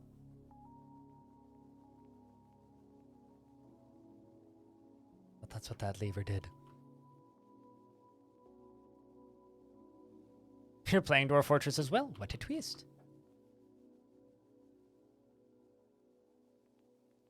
Can I pull that? Oh, I didn't pull the lever. Duh. Let's just call this green door.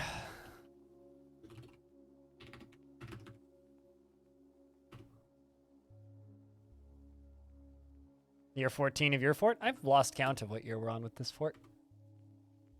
I do know that I've spent 100 years in this world now, though, which is kind of neat, actually. Over many multiple forts. Many multiples of forts, but we're in year 14. As always, chat, hey, say hi to Zalsaur. Give him a warm welcome.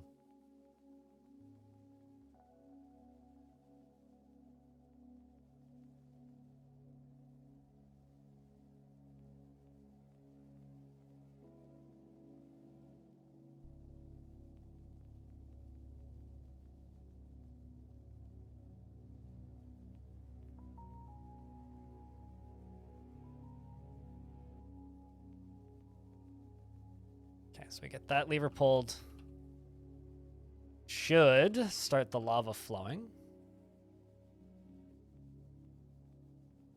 If I just completely forgotten what's hooked up to what floodgate. I think I might have.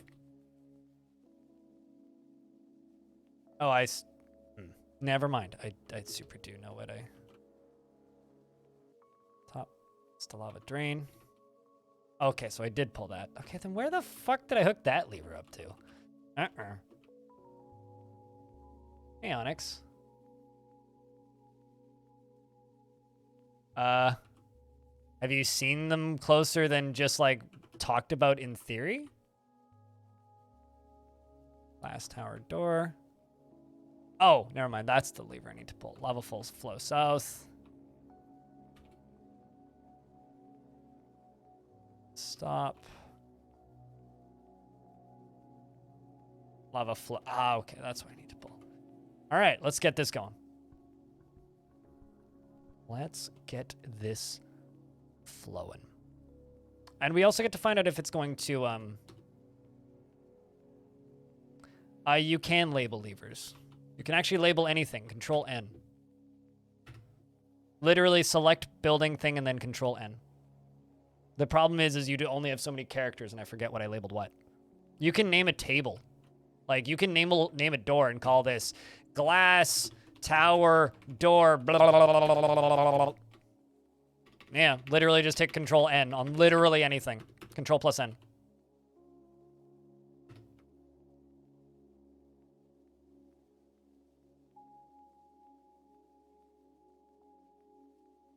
Whoosh. Now I tell you, that's common sense. Basic door. To quote somebody from the Dwarf Fortress subreddit, dude, that's basic tech. Go deeper.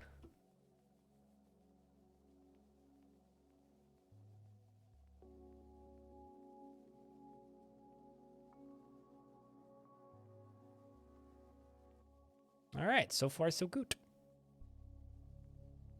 So far so Groot.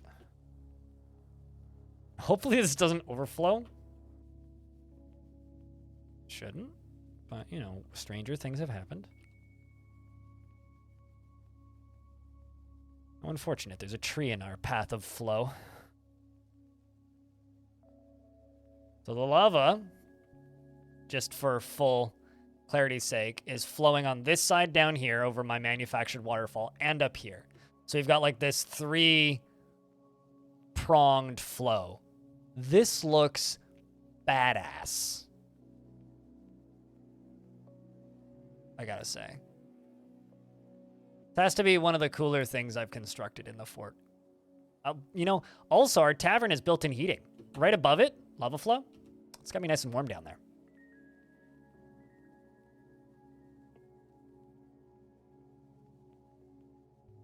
You know, although my favorite tips to give people about Dwarf Fortress are when people say, man, I wish Dwarf Fortress had insert feature here. And then I'm like, it already does. It's like there was somebody a couple of weeks ago who's like, man, I wish Dwarf Fortress had angels. It has demons. And I was like, it does. They're just really hard to find. They're just really, really, really well hidden.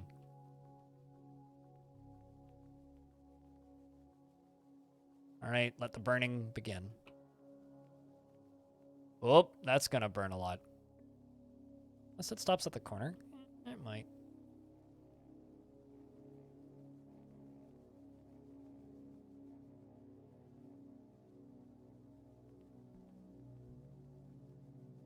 Okay, it seems like it stopped. Seems like it stopped. Okay, that's kind of nice. Grass stuff is burning. Lava is flowing.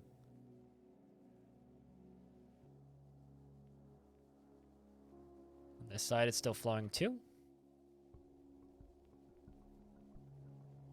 This is a pretty fucking rad moat. This is one of the most overkill moats I think I've ever made. And that's saying something. Like, this is ridiculous, this moat. Even though I haven't finished unbuilding all those bridges yet. Like, this is just ludicrous. Goes all the way down into here. I mean...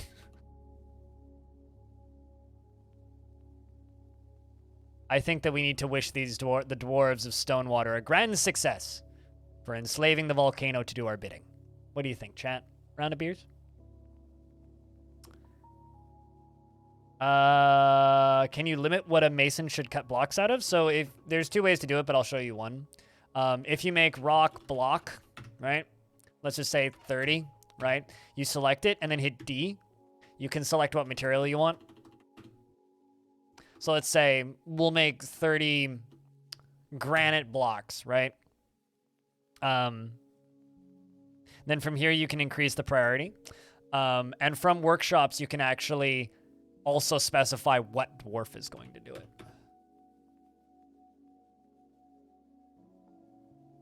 Because, well, you can. I mean, that's pretty awesome. I love doing stuff like that.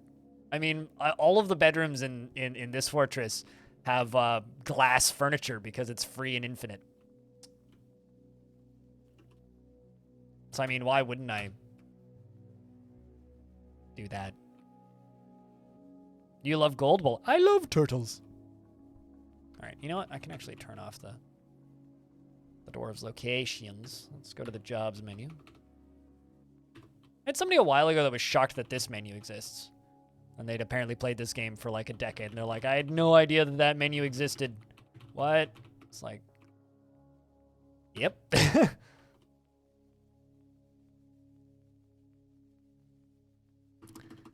Craft Dwarf's Guild.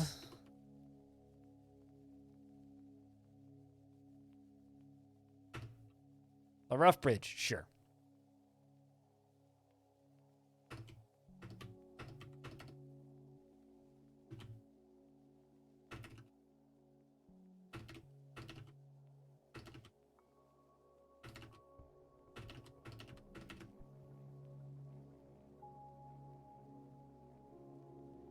Wow.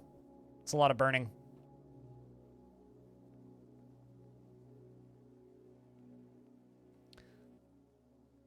I'm assuming there's enough lava there. Let's see how it's doing up here. 3 of 7? Okay, so it's not quite... It is flowing fast enough that it shouldn't overflow? Famous last words, right?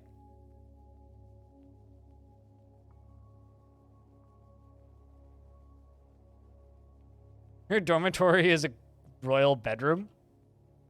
Well, I mean, sounds like a nice dormitory.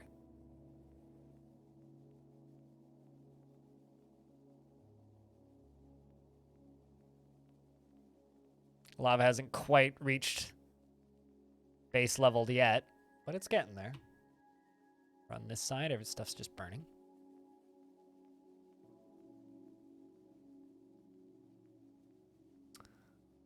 But in regards to 2-click minecart tracks, Clino, I think that they're actually going to make minecarts usable. It's like, it's not that they're not usable. Like, you can use minecarts, but I find that by the time I build a functioning minecart track, I would have just hauled whatever item out is there out anyway. So there's like almost never any like logical time where I feel like my time is well spent putting it into minecart tracks, because I'm better off just like not making minecarts, if that makes any sense. So like, I'm very excited for 2-click minecarts, and I can't wait to see them in practice. I'm actually very excited because the last DF News update stated that Kid Fox is going to start streaming Learning Dwarf Fortress, and it's going to be Alexandra streaming it, and she says she's going to try and get me on one of those streams at some point when they happen, which I'm very excited for. Transport stuff from the deep to the top. Well, I mean, sure, but those you need to do every single tile individually. So it's like building walls. If you could only build them it would be like building a stairwell from the surface to the basement, but it's like building ramps from the surface to the basement if you were to also build the flooring and the walls. It is just such a slow process.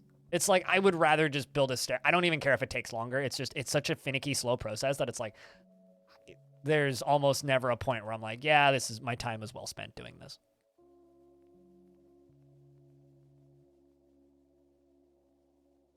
Just macro it? Sure, you could do that.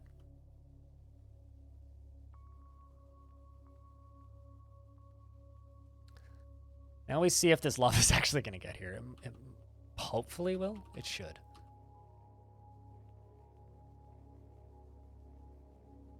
Sweet. I don't think that that's going to fill more than 4 of 7. How much lava is on the top here, though? Oh, shit! Look at this. Magma Crab.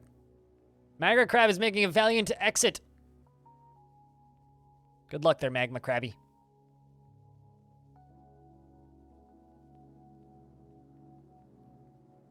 You need a manager for it? To do it that way, yeah. Onyx. Sorry for being so slow in between your questions. I just didn't see them. But what you can do is you can go blocks, D, and then select. All right, so let's say block, add a site, one add a site block. You could set it to repeat. And then if you go to the workshop profile, you can select who's allowed to work here. I didn't want to deconstruct that, so let's deconstruct that. There you go. Hopefully that helps, Onyx. Sorry for the slow response.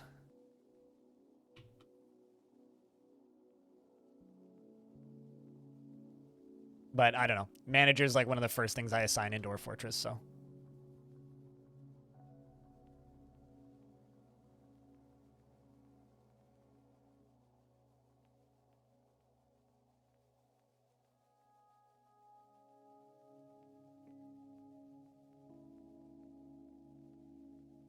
Yeah. Well, I mean, minecarts are okay for transporting crafting materials from like if you're just using them as pushing materials, they're quite good for transporting materials from one end of the fort to the other. Like I would be Oh yeah, leatherwork has been possessed. I would be benefited from, say, making a minecart track from where I'm filling sand to the stockpile for this, what's it called? Lava, sand, glass making area. Like, I would be benefited from doing that. It would save me time. I'm just lazy.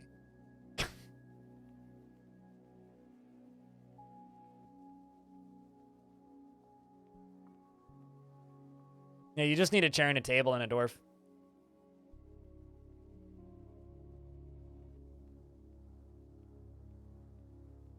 We've got a dwarf making a leather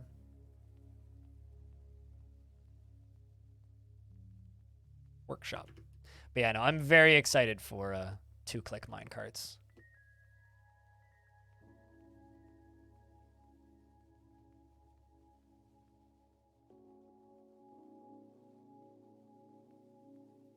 Yeah, you literally just need a chair. And they just like sit and do paperwork on their knee, I guess. This is gonna start burning in a moment.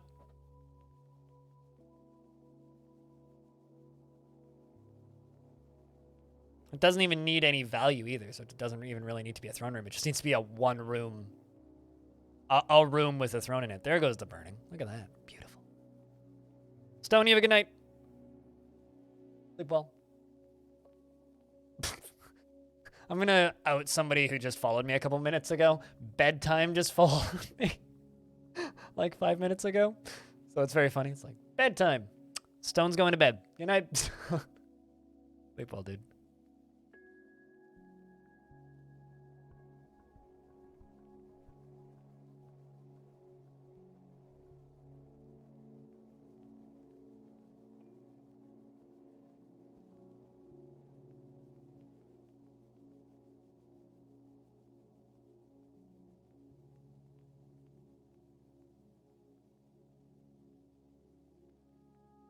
Good night indeed.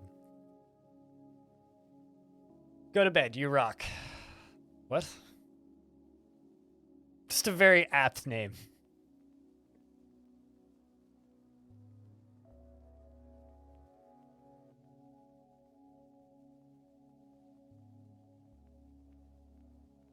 All right, well, the lava is flowing. Still got plenty of booze and things.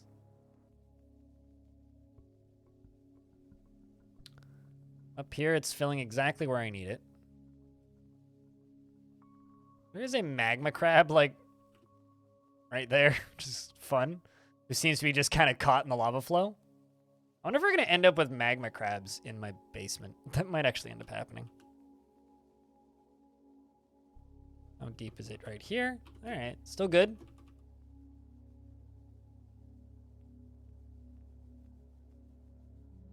Five all the way across to here, and then here is going exactly where it needs to go as well.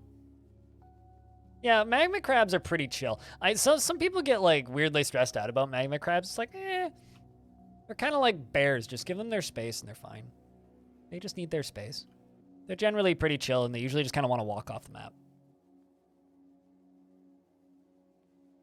It's like they're generally pretty chill unless they were like just in lava and you attack them.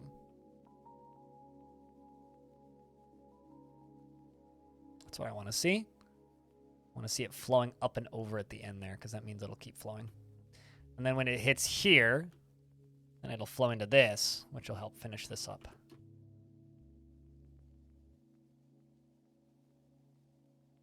Also, proper welcome to the stream.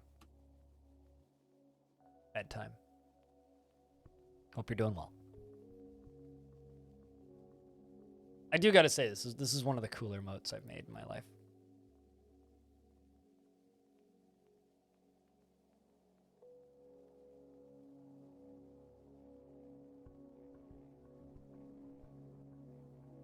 So much burning. This would be a very efficient way to get rid of a lot of bodies, is just dump them in here. Just let the lava flow over them.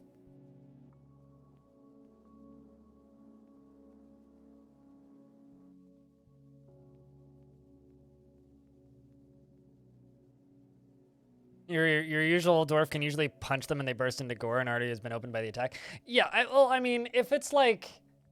If there's at least two dwarves in the room, generally they'll win. Or if they have, like, decent strength, they can usually dodge it. But, like, a clumsy dwarf will get torched by them, right? So, like, you do kind of need to be careful. Because that's the real issue, is just getting torched by them. And you don't want that to happen. This is actually, like, a really good showpiece of, like, what Dwarf Fortress's, like, fire tech is capable of. What's that green stuff? Oh, it's durians and limes. Oh, that's interesting. Interesting that they're still green. Even after the burning.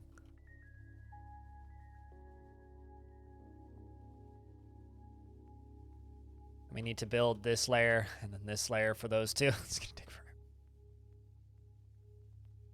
Magma-proof limes? No, fire-proof limes. They're not magma-proof.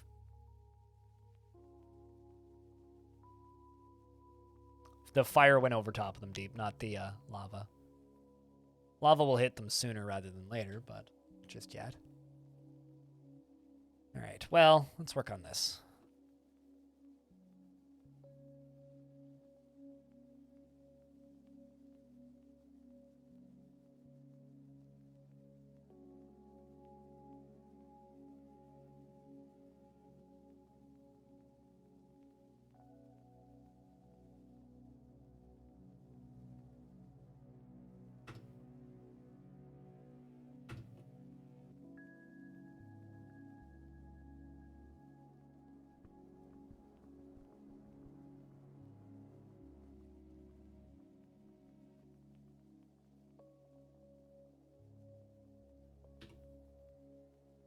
Let's do that. Down to there. So this is going to be the upper supporting layer for the next round of pumps.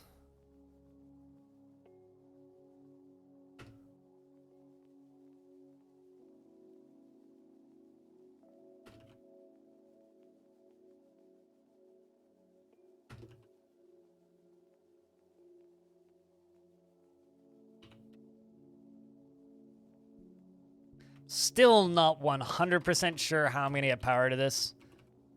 I just know where I'm getting the power from. I'm going to get the power from all those water wheels because it'll be more than enough. This whole thing is going to require a dump truck amount of power. So we're going to need to definitely bring in the axles and all that jazz.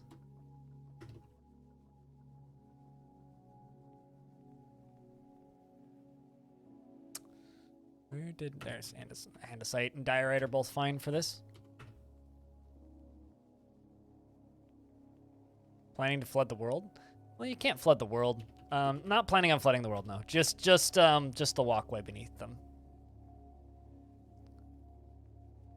But yes, these are in fact massive flood stacks. I mean, each layer has 1, 2, 3, 4, 5, 6, 7, and then all the way up to the top here.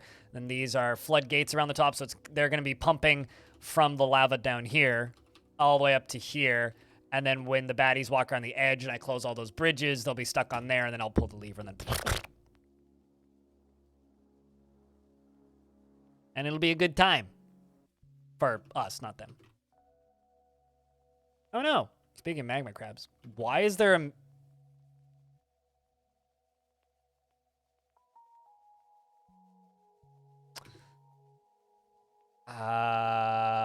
the mason punches the mag... Sure, but where are you? Where is this mason? Domas.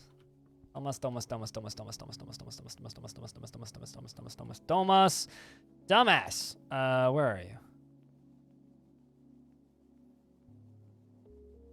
Oh. What a genius. Where are you? Oh, are you walking? Oh, you're walking back into the fort now. Name's Dumas? Yes. This is quite the hike. Of course, above a pit of lava. I guess they do have a way out. Just trying to figure out what he was doing all the way there in front of the lava flow. Well, at the very least, he's not going to die. He's going to walk back into the fort. I thought he was stuck.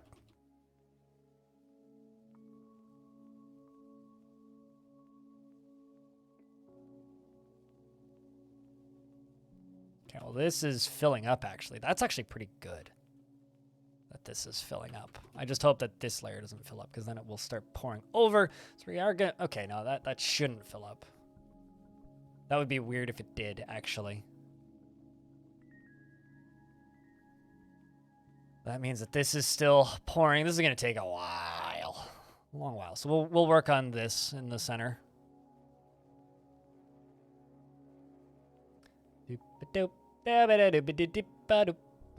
All I gotta say is this is gonna be a... I don't know how effective it'll be. This is a new design for me, but it'll be fun regardless of how well it actually functions, you know?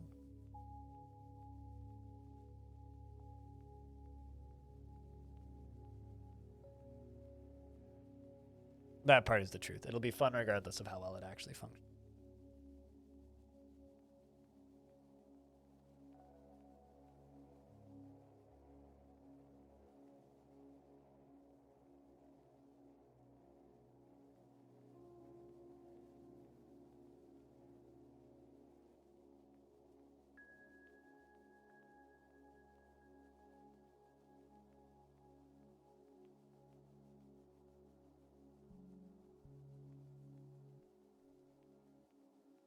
Also, and as always, if anybody wants a dwarf in this fort, I can absolutely give you dwarves. You've got tons. Got 121 currently, so if you would like a dwarf, just give me a shout and let me know what job you want. Do you know what kind of dwarf you want?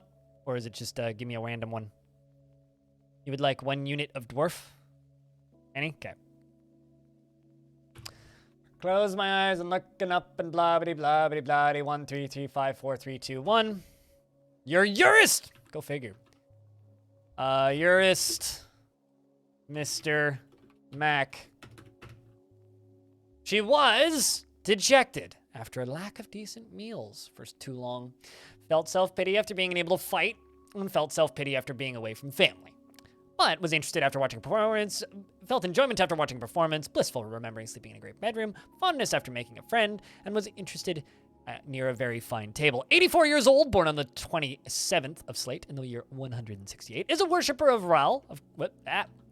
It's the one you wanted? Perfect. You only have one friend. Ral, of course, is a deity who takes the form of a male dwarf and is associated with wealth.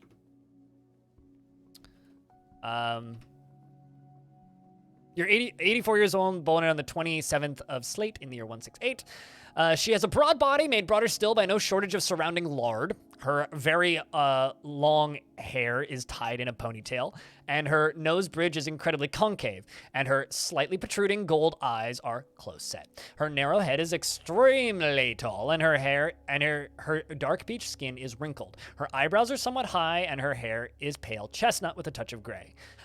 She likes silver, faint yellow, diamond, giant platypus leather, and the color golden yellow. Weapon racks and guinea fowls for their social nature, and the sight of the mirth of flowers, and when possible prefers to consume swamp whiskey. And she can't stand jumping spiders. Fucking hates them. Personally, values tranquility and quiet, and considers craftsmanship to be relatively worthless. Sees introspection as important, and finds artwork boring. And she dreams of mastering skills. Any dwarf? Gotcha, Snail. Diamond art, you already have one. I'm just saying. Often sad and dejected, tends to assume the worst of two outcomes will be the one that comes to pass, and only occasionally overindulges and likes to keep things practical without delving too deeply into the abstract, and she is rarely happy or enthusiastic, and she's conflicted by this. She values parties and merrymaking as the abstract kind of likes to brawl, although she is, of course, conflicted by this, as she values parties and merrymaking. At least in the abstract, and she prefers to present herself modestly and generally acts impartially and is rarely moved to mercy and does not tend to reveal personal information. She stares intently when she's thinking, and she has a very distinct laugh when she's excited and needs alcohol to get through the working day and doesn't really care about anything anymore. You want to join the military. Are you okay with joining the military, Mr. Mac? Then we'll get to Snail. Are you asking for a dwarf, Mist, or are you just saying hi? Also, hi, Mist Runner. How are you?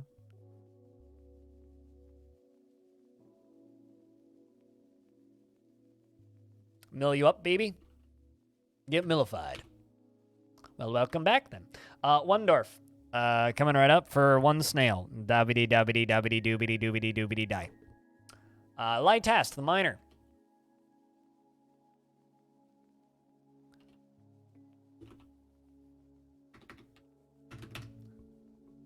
He was bored after being unable to practice a craft for too long and felt lonely after being away from family. I don't like being obligated to anybody, he has to say. Also worships Ral, once again, is the deity of wealth. And you had a pet rabbit in the past. However, unfortunately, that rabbit has died. So rest in peace, your pet rabbit. He is 86 years old, born on the 25th of Obsidian in the year 166. His sideburns are clean-shaven, and his long mustache is arranged in double braids. His very long beard is arranged in double braids, and his very short hair is neatly combed. His nose is hooked, and his ears are extremely narrow. His cinnamon skin is wrinkled, and his hair is pale chestnut with flecks of gray. His eyes are gold, and his eyes are slightly protruding. Where was I? Just completely lost. Unbelievably strong, rarely sick, and is quick to heal. And he's tough. Snail likes real light gold, rubicile, giant red panda leather, the color cinnamon, bucklers and coffins and catapult parts, and giant leeches for their feeding habits. Ew. The words of the wayward merchants and the sound of the berries of drumming and the sight of the queen of dances, and when possible prefers to consume strawberry plants, tomato, wine, and oat flour. And hates bark scorpions. You have an affinity for language and a good memory. Also, hey, good to see you, Zone Soldier. He personally finds the idea of war utterly repellent and would have peace at all costs after experiencing trauma in 250. Oh, that's sad. Sees no value in holding back complaints and concealing his emotions, and values a harmonious existence. Mood. Dreams of creating a great work of art and is truly fulfilled by assisting those in needs after experiencing trauma in 250. Well, with that being said, I think I'm just going to pause reading this for a second and give you all of the doctoring skills.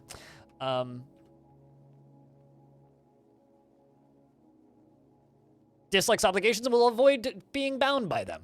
Though he's conflicted by this for more than one reason, forms strong emotional bonds with others, at times to his detriment, and he has a low sense of self-esteem and generally finds himself quite hopeful about the future, and doesn't often feel envious of others and doesn't, where was I? Doesn't hold on to grievances and likes a little excitement now and again. Isn't particularly interested in what others think of him and tends to reveal personal information. Though he is conflicted by this as he, values art. Wait, hold on. What? He is not particularly interested in what others think of him. He tends to reveal personal information. He is conflicted by this as he dislikes that sort of concealment in the abstract. Okay. And sometimes can act without deliberation and tends to be a bit stubborn in changing his mind about things, lives a fast-paced life and doesn't have a great aesthetic sensitivity, generally acts with a narrow focus on the current activity and is slow to anger.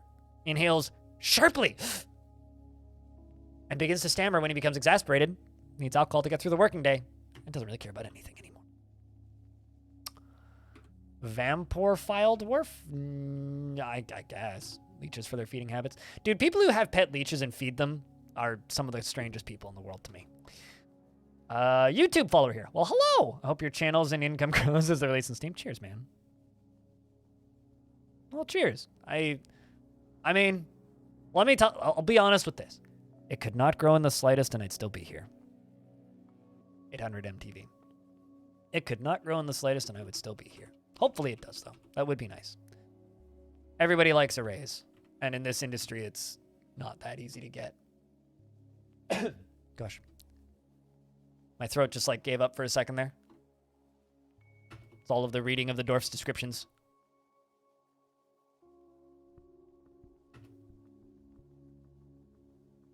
But appreciate the kind words. I'm glad you like the YouTube stuff. I also just kind of, for me personally, I just kind of hope that the YouTube channel grows so that I can like continue to do the Dwarf Fortress stuff, but also do a better job of promoting other games. Like that's something that I really want to do, is I want to be able to like promote really small roguelikes that I enjoy and stuff like that. And right now I can do that, but I'm not, you know, I'm not going to like save a game that didn't sell well necessarily, you know, which, you know, is kind of a lofty goal, but every influencer wants to be able to have more influence, if that makes any sense, even though I hate that term and I hate calling myself that, but it still is kind of true.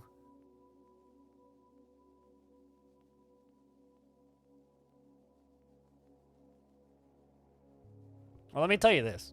Don't worry about it.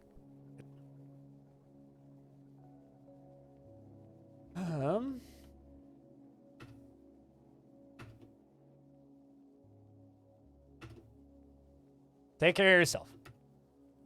Streams will be here. Content will still go up. Because at this point, I am covering my rent mostly. There's the odd month where like things are a little tight, but it's like, I'm doing okay. If I owned a car and actually had like major expenses, it would be a concern, but because I live alone, I have a small apartment, I don't own a car, I never will own a car. I'm pretty frugal generally. I don't go just spending money on dumb shit, except for camping gear. But that's not dumb, generally. Able to exist. I'll say this, if I had to own a car and pay for gas on a regular basis, I'd be fucked right now. But because I don't own a car, I'm like, I'm getting by. To quote the motto of an old streamer I used to watch, who I don't think streams very much these days, just a guy trying to get by. Generally, I do.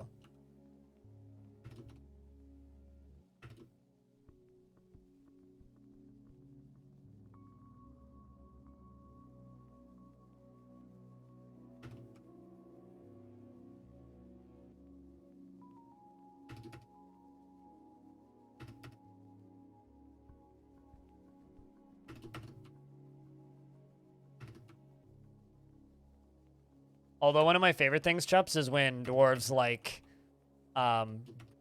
boogeymen or anything else that's like just a straight up evil zone creature for their horrifying features. It's like, ah, yes, you too. You too are a metalhead. You're one of my people. Also, gosh, there's so many of these. This is going to be generating so much power.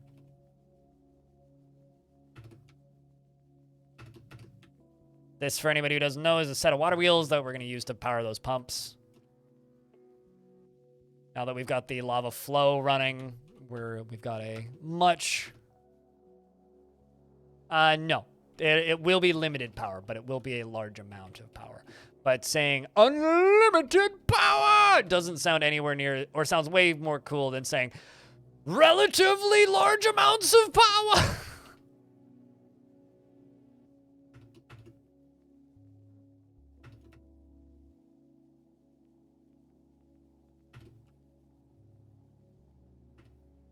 Right? Oh, there we go.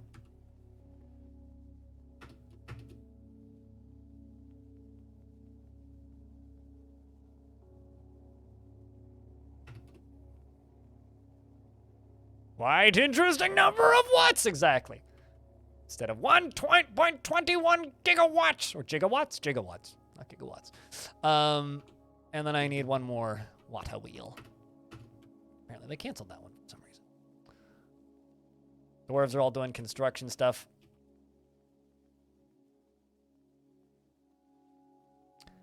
The lava's still flowing. The dwarves are real warm. Seriously, like, this tavern has some real good heating systems. Like, check this out. There's just, like, the ceiling's got to be kind of hot.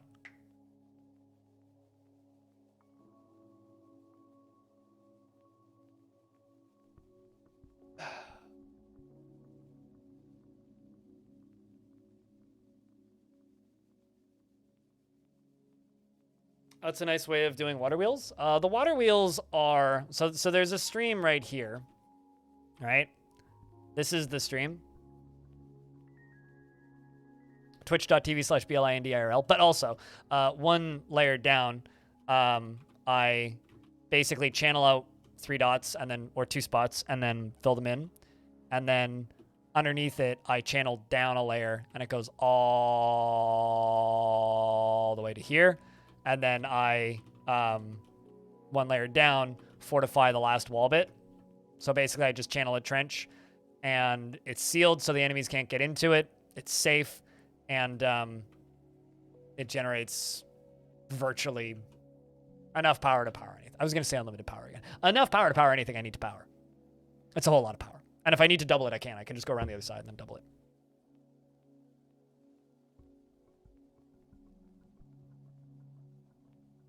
Well, I mean, considering dwarven weight is measured... Dwarven size is measured in centimeters cubed. I don't think... I would say that dwarven, like, math is probably kind of messed up. Good news, Seattle air quality's gotten better. Vancouver air quality also getting better. Come on.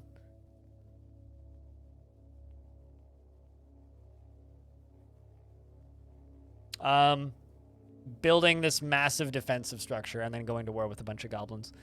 The actual goal is to get to know this faction, because this is the same world as the Crimson Pulley and all of those other big playthroughs I've done. So the actual goal is just to get to know the faction. But the way I get to know the faction initially is by trying to become the Mountain Home generally. Which is all I'm trying to do, is become the Mountain Home.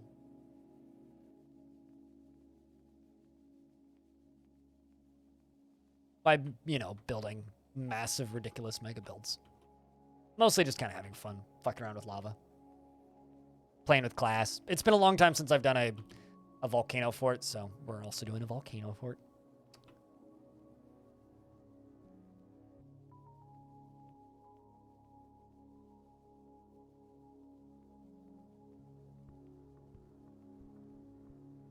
I'm real happy I doubled up the height of this. Oh, how deep is it at the end there? Okay, not very deep. Good. It's just like actively flowing. That's what we want. I was getting a little worried. I was like, I do not want it to start dumping lava in onto my elephant enclosure.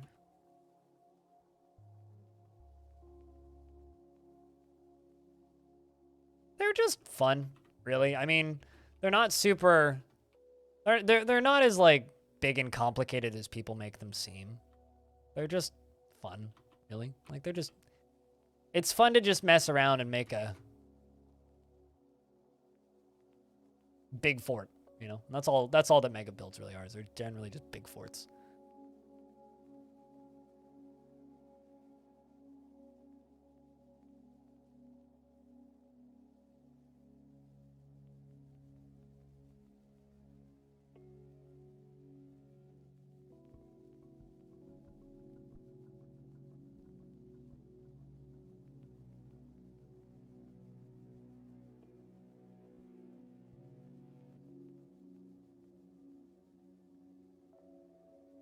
Hopefully the upgrades to the construction interface will make them work easier too. Hopefully, yeah. Nudist Nun, what up? It's good to see you.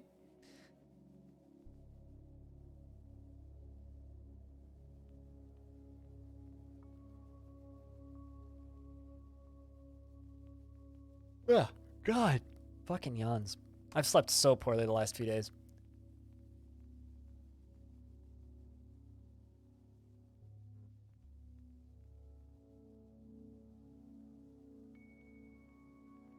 Like, it's not even funny. But yeah, I think that the upgrades... Punch the magma crab in the right wing with their left hand and sever part sails off. Okay, good. Seems like it's going all right. You feel me on poor sleep? Yeah, I just... For me, it's been the pollution. The pollution just makes it impossible for me to sleep, really. The air quality has been horrendous. And that's saying something. Like, it's been awful. Like, awful. But, you know. This will mostly fill up by itself. How deep is this up here? Okay, so this side is not filling as quickly because the lava is coming from... I do hope that this thing fills up all the way. If this thing doesn't fill up all the way, I'm really sad.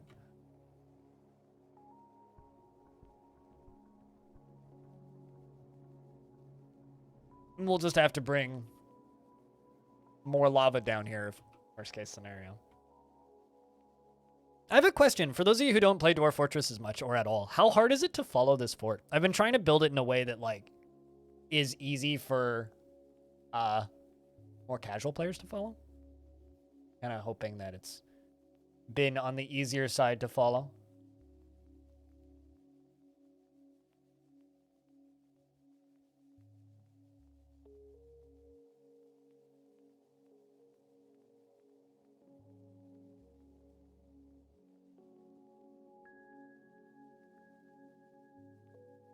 Although most of the people who watch the stream play Dwarf Fortress a lot, so you know, it is what it is.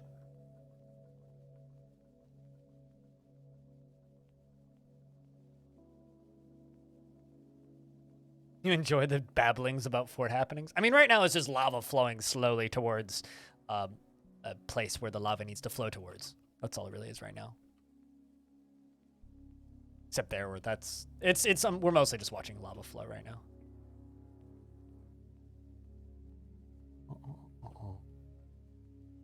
Although one thing I will say about Dwarf Fortress is it's way easier to follow if you play the game. Like if you've played it even just a couple times, it's much easier to follow. That's our funky little side door.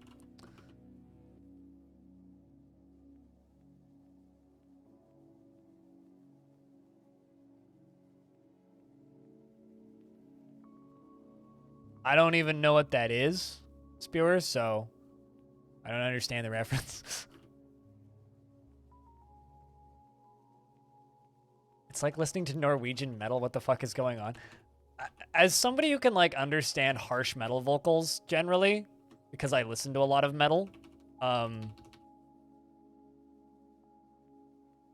also, like, most of them sing in English anyway.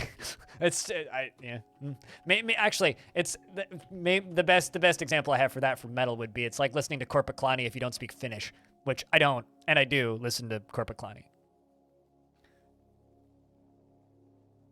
I can follow Overwatch. I just don't like watching Overwatch. I can follow most MOBAs because I've played a lot of MOBAs in my life. Besides red equal lava, green equal glass. You know, I think it's funny. It's like, okay, maybe not funny, but it's a thing. People tell me that like my channel's gonna grow a lot when Steam DF comes out, right? Like that's a pretty common sentiment that my audience has. And I often don't believe them when people say that. Like I usually don't. I usually just kind of assume, yeah, my channel's, it's gonna stay about the same. Like I try not to get my hopes up about things because like, it's a way to be disappointed, right? But when I ask my chat, it's just like, yeah, 80% of the people watching me can't even follow what's going on. And it's like, we have, well, normally around this time, we'd have about 80 people here, but we have 150 because we got a big raid at the start of the stream. It's like, okay, that does make me think that my channel is going to grow a lot when Steam comes out, because the game is going to become a lot easier to watch and play when that comes out.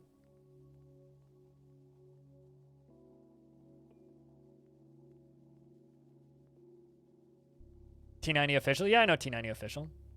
Before it was remade, and a lot of streamers take off when their Ancient Games is remade. You think it will grow? You know, like, there was that one guy that was just making Risk of Rain 1 videos still when Risk of Rain 2 came out, and went from, like, 6,000 subscribers for his Risk of Rain 1 videos all the way up to, like, he's at, like, 250,000 now or something on YouTube.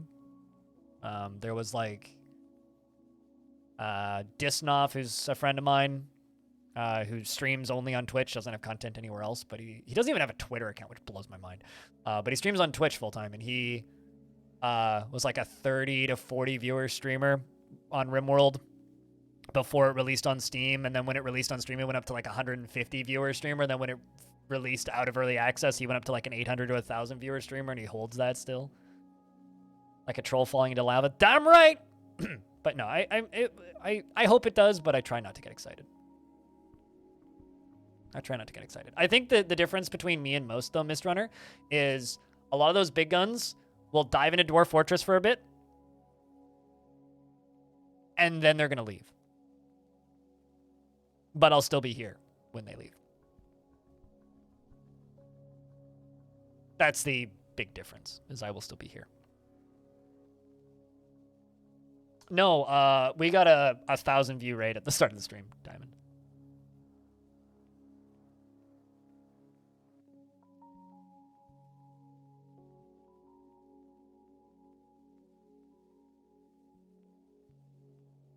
Yeah, no, our numbers are a little biggins today. I mean, we got shouted out by, we got raided by this guy.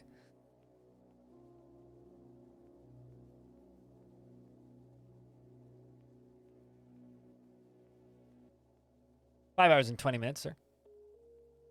Yeah, long time friend of the channel, though.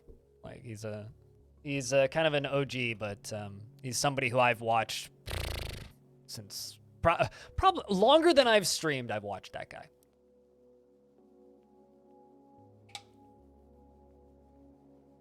Big portion of variety streamer audiences will subscribe to you because they like DF content.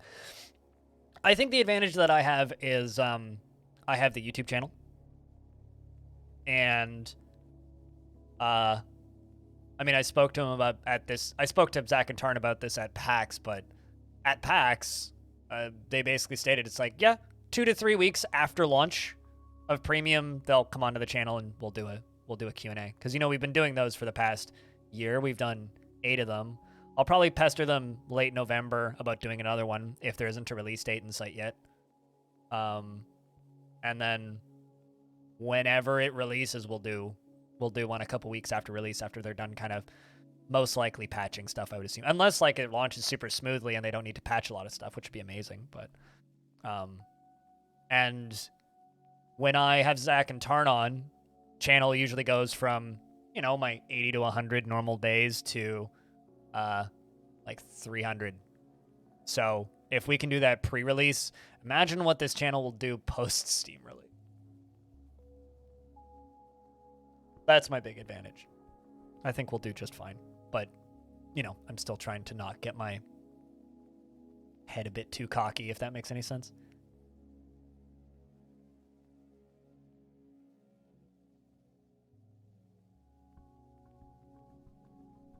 Oh, no, totally. I mean, and I won't judge any of you guys if you guys go over to Robaz or whoever the fuck is just, like, being goofy in Dwarfort. In fact, I'd encourage you guys to do that because it would be good if they return, right? Like, those big guns keep a directory alive. You know, like, a good example, actually, is, like, the Project Zomboid directory. Project Zomboid, like, whenever it gets a major update,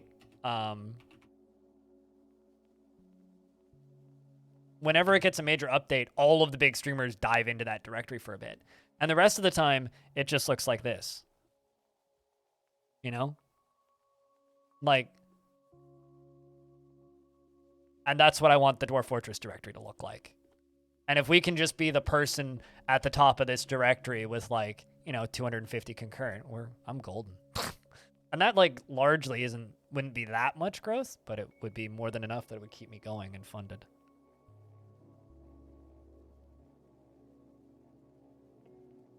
Oh, I know I will have it. I will have it at least a week early. Probably more than that, actually.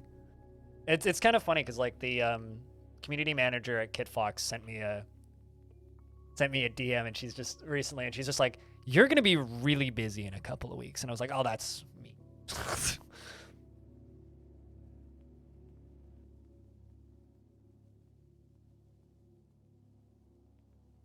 Hey, Infinity, how's things?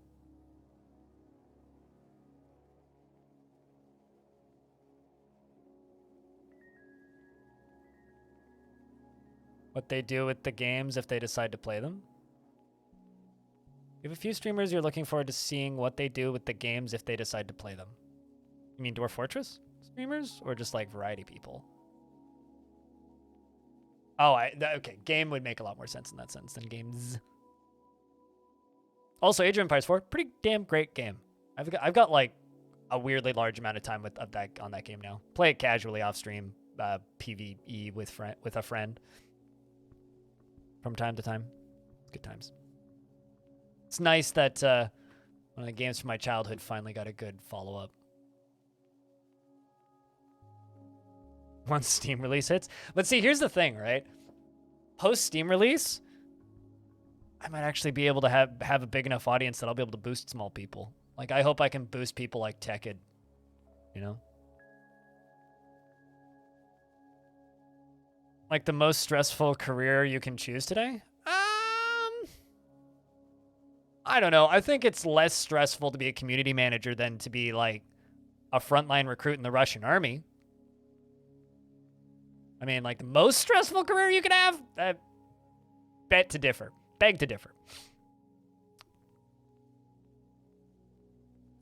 You want to see trying DF TikTok challenge or something because it's the most complicated, supposedly, with Dwarf Fortress? I don't use TikTok because I will be completely honest, that platform scares me. You'd be stupid to think it would if you think it won't, you're kind of dumb. Mark. And also when you say this community, do you mean my channel or do you mean the Dwarf Fortress community? Because if the Dwarf Fortress community grows, my channel grows.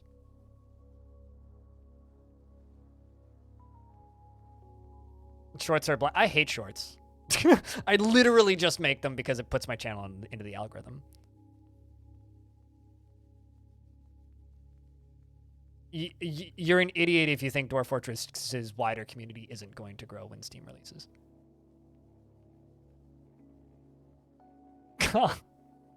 I did have fun making that short, I'll admit.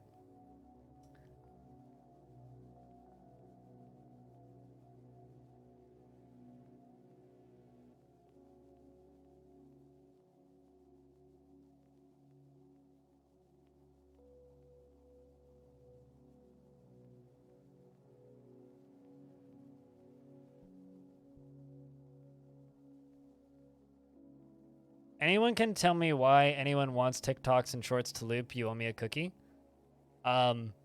Engagement.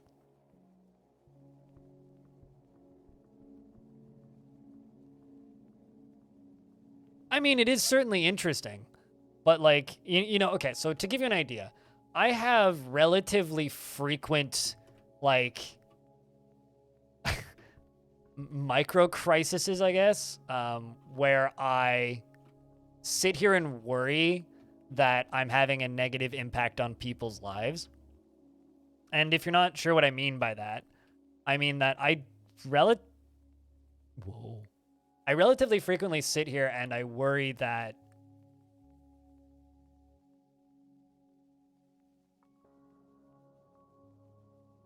I am impacting people negatively, if that makes any sense.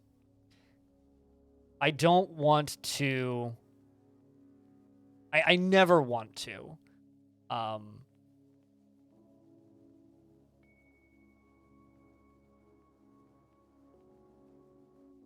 Like, cause somebody to doom scroll, as an easy way of putting it. And Shorts and TikTok to me are like that monetized, and I don't like that. The Swamp Titan Lun Udishandishad has come. A great eyeless kangaroo. It has a round shell and an austere look about it. Its cobalt hair is long and wavy. Beware its fire. Well, that's horrific. All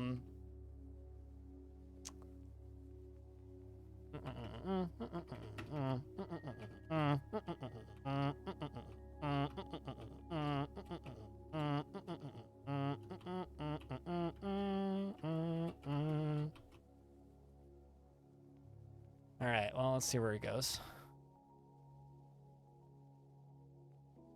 Oh, shit. Oh, no, actually, let's just see where he goes.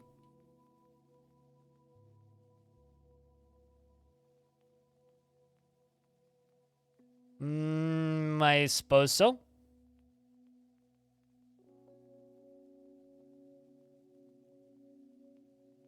Okay, so you're chasing that dwarf. Run away, Fisher Dwarf. Run away? Oh, good lord. Well, there goes that dwarf. Turns around. Okay, it's a good thing that you've turned around. Seems to just be sitting there. Let's also pull the red door. We're trying to pull the gold door right now. That is, in fact, fire, yes. Fireballs, even.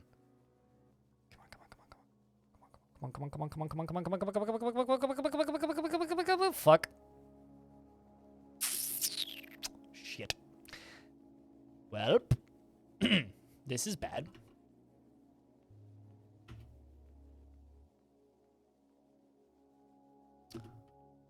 Run away, Hovast. Run away.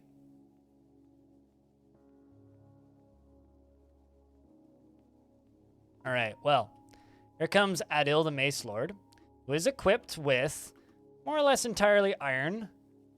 He's got a steel mace in one hand. Do you even have a shield? Uh-oh, you're gonna die.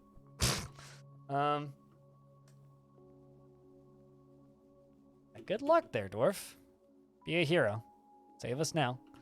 Behind you is an axe lord. Again, like all of the weapons we have have been purchased or picked up. You do have a shield, so you have a bit more luck on your side. The capital K is a fire-spitting monster, and it is, in fact, in the fort. So, the Swamp Titan, flaming fireball shooting kangaroo. The Swamp Titan attacks the Mace Dwarf, but she jumps away. The Mace Lord bashes the Swamp Titan in the rear leg with her spear, or sorry, with her mace, fracturing the bone. I'm also going to go cancel pulling these levers because I don't need to pull them.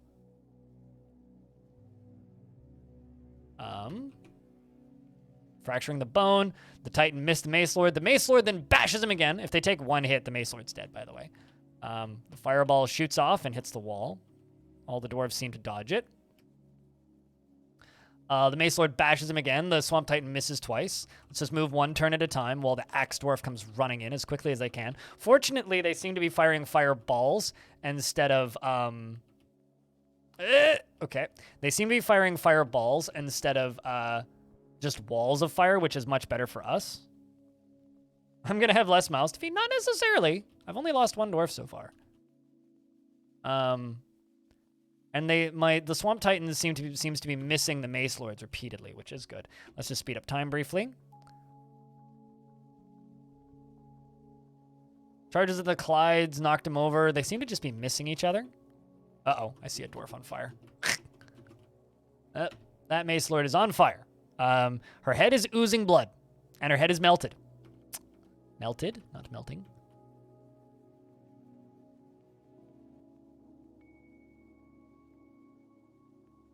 It's going to be a mess in a moment. The problem is they can't path through smoke, and they can't dodge things coming out of smoke.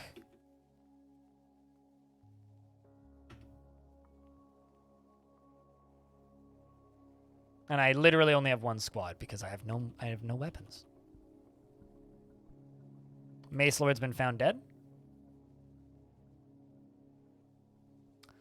Hurling more balls of fire. I'm actually just going to tell my military to back up.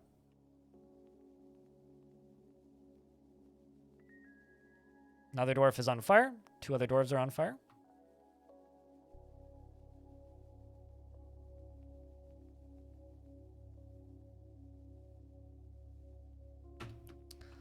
Tell them to go over there. Man. If only they just beheaded it initially. Stone is dead. Rest in peace, Stone.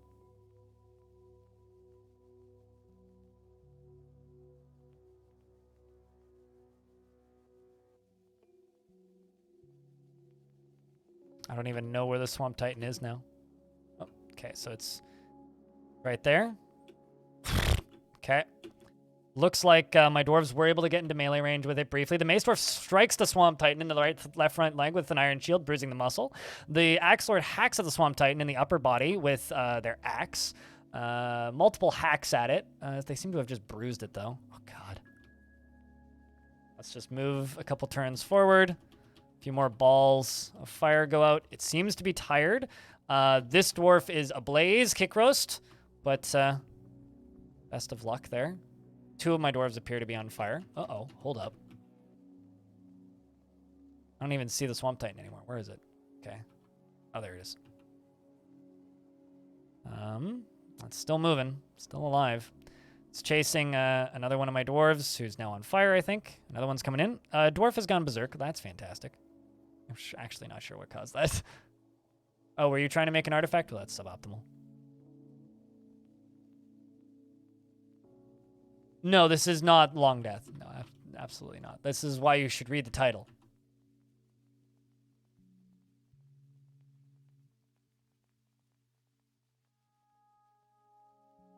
This is also why I should set up traps. Run away, dwarf.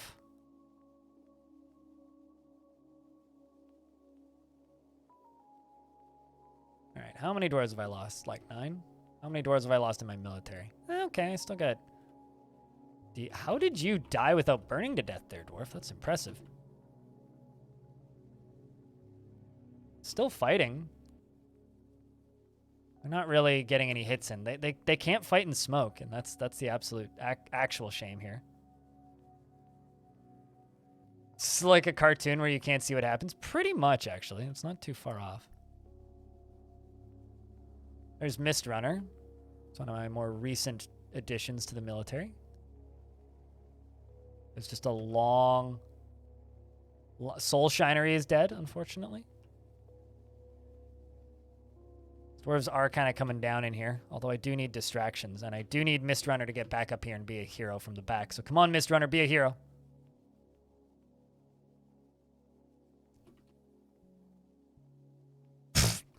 Dwarves are just like running into the meat grinder. All right, I'm going to need to give them a new location to hide. Add a new burrow. It's going to make one for the tavern.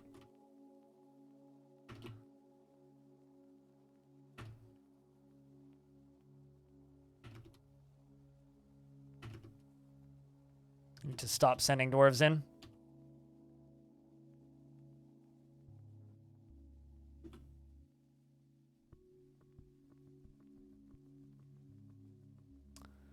Seeing fireballs galore.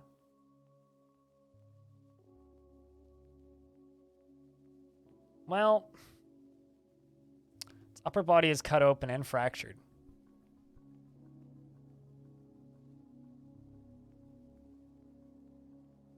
Only we could actually see it. Actually, if only we were able to get it caught in the entry area, we would have been able to do some real fun stuff with it. Mist Runner's chasing. Oh, okay. Okay. Where's it headed?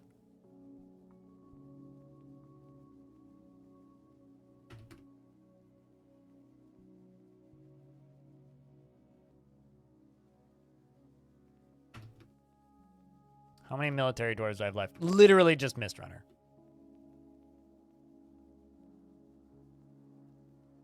Oh, this is bad.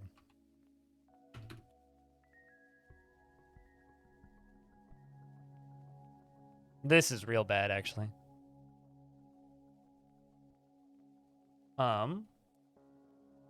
Swordmaster stabs a Swamp Titan. Oh my god. Holy shit. I think that Mist Runner may have actually been a hero here. The Swordmaster's just managed to get him at a corner on the stairwell. The Swordmaster slashes the Swamp Titan in the front foot with her sword. The Swordmaster pulls the front leg. The Swordmaster stabs the Swamp Titan in the foot. The Swordmaster stabs the Swamp Titan in fracturing the bone. The Swordmaster stabs the Swamp Titan in the lower body, tearing the muscle and tearing the guts. Swordmaster stabs the Swamp Titan in the upper body with her sword, tearing the right lung. And it's firmly lodged in the wound, and he pulls on it and pulls it out. Then the Swordmaster stabs them in the front leg, continues slashing and stabbing and whacking at him, all the way down to the very bottom after dodging a bunch of hits and balls of fire. So Swordmaster then stabs the Swamp Titan in the head with their sword, fracturing the skull, and a tendon in the skull has been torn. Is it still alive? It is in fact still alive, but holy shit, look at that damage. And it is right there. So fireball go out. Another dwarf on fire. Sorry, Nomal. But it seems like Mist Runner is just standing here. Swamp Titan is one layer down on the stairs and unable to hit him directly with a fireball. Few more turns go by.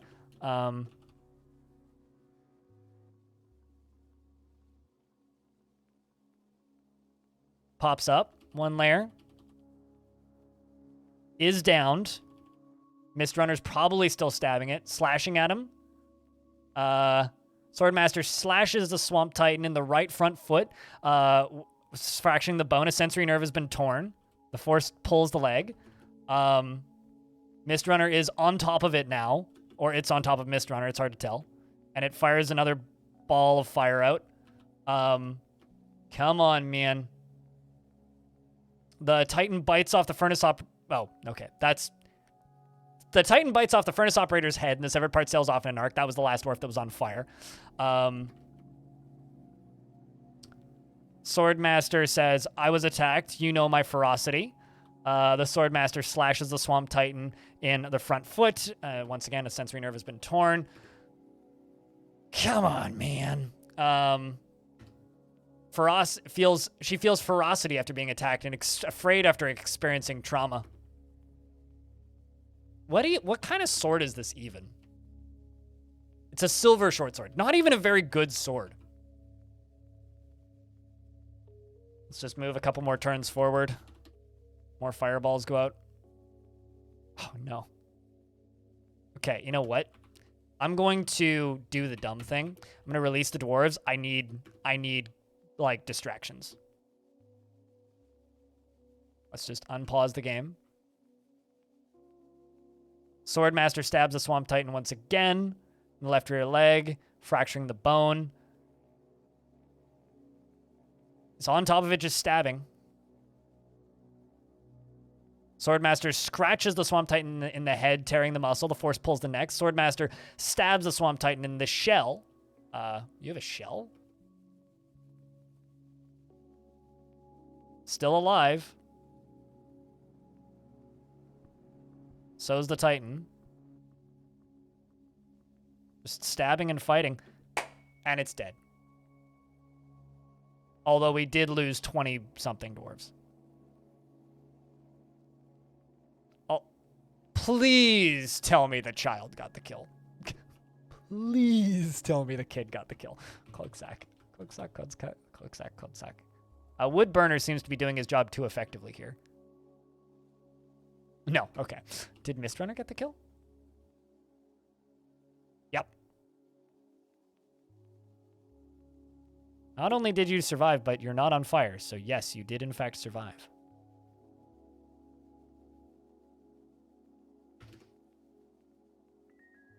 $99 dwarves. Statue? Damn right.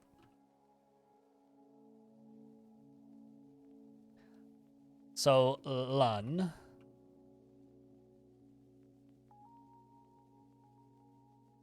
Obviously made of gold.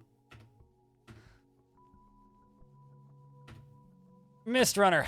Wait, hold up. Mistrunner.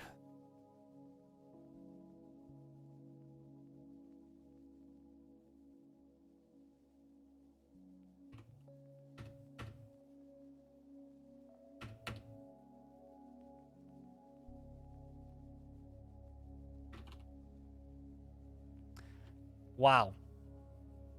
That's all I have to say to that.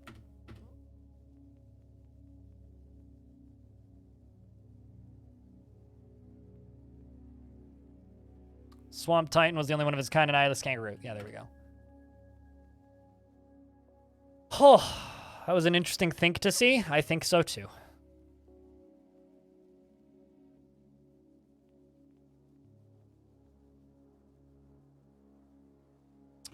Slabs is what we need.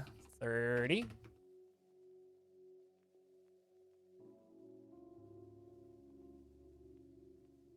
Did lose my Dungeon Master, though.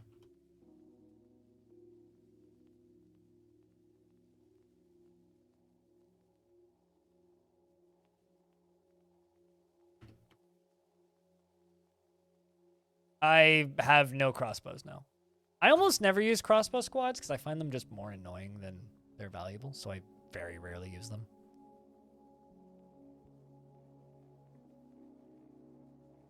Like, when have you seen me use crossbows?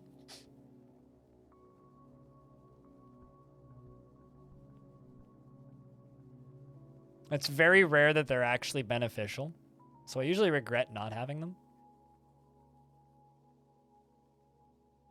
But no, I literally had one squad, and the only metal I have in this entire fort is gold.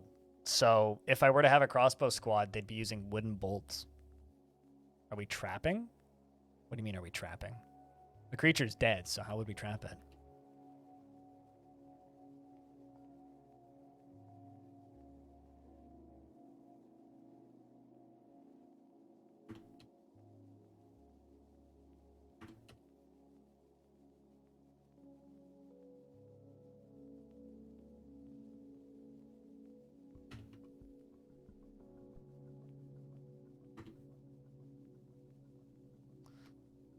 I'd be surprised if we can't. Do I still have a Chief Medical Dwarf? Yes, I do.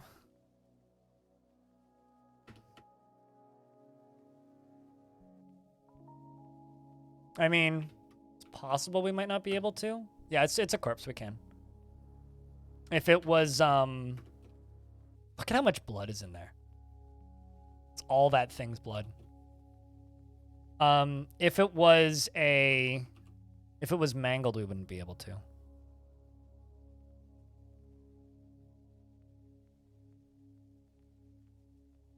Gosh.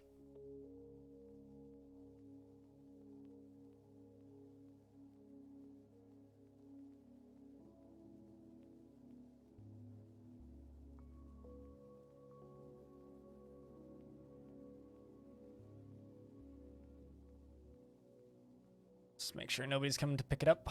Nope. I'll just set this to butcher an animal. Oh, there it goes. Sweet. Yeah, we're butchering it. We are, in fact, butchering it. A few injured dwarves are getting tended to. So currently we have 2,322 meat. Let's see how much meat this thing has.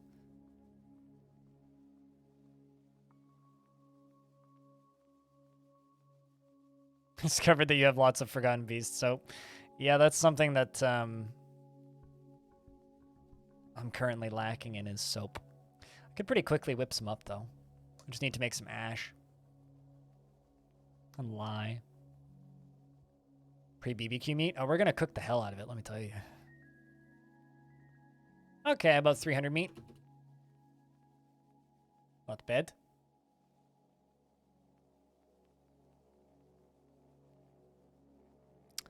Rest in peace, Soul Shinery.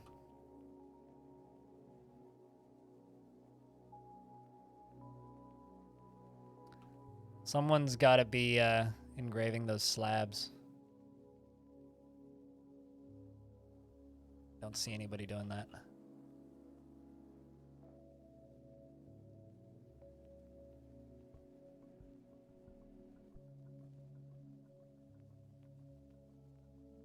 But we're getting all that meat moved away.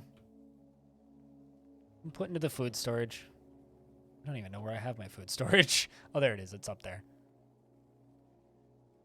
Okay, let's check on the lava. How's that thing doing? Still filling, slowly.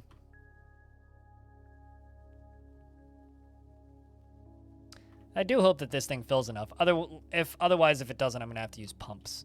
This system is just too cool to not use to its fullest potential. Ugh. God. That was something, wasn't it? Jeez. That was fucking something.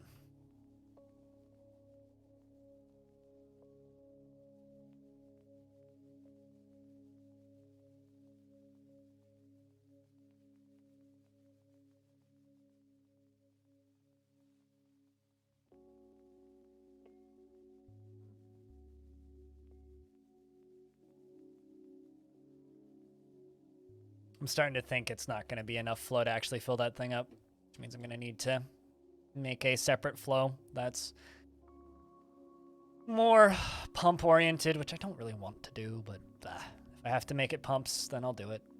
And we'll keep the big old flow for show. Whoops. Okay, how much power is this thing producing? 6,800. I should make one more. I could do 6,900. Total power needed. It's using 1,222. And how much does this use? 210 and 210. 70, 70. 70 and 70. Yeah, well, that'll be plenty, I think.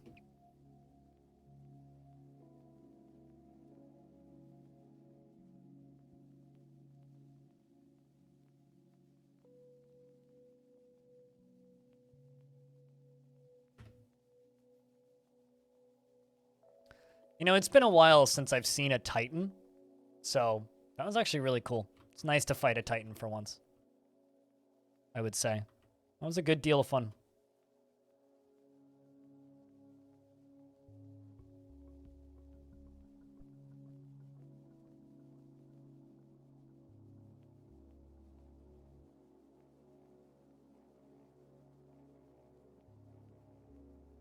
So hope that the, yeah, sweet. Bodies are getting placed in tombs pretty quickly now.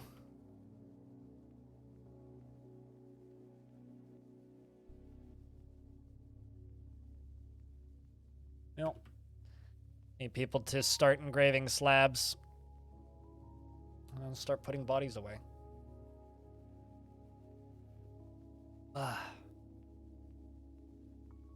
Anyway, not the smoothest fight, for sure, that I've done. But could have gone worse. That could have ended our fort if we did that poorly. But we made it out okay, I think.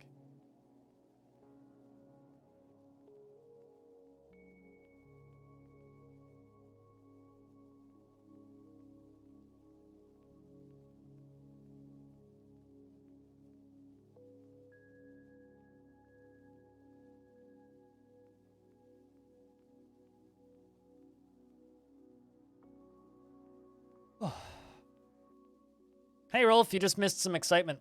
We had a giant fire-breathing kangaroo show up out of fucking nowhere and blast the hell out of everything. Most of my military died. But one of our dwarves was a big old hero, and that was exciting.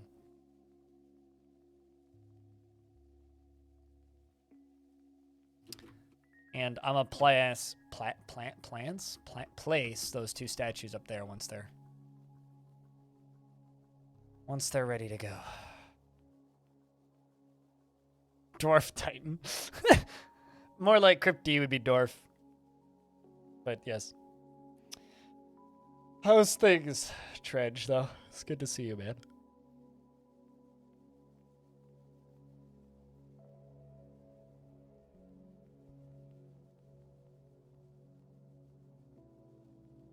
And you're constructing rock blocks? Where the hell are you going? Oh, that's far away. Okay.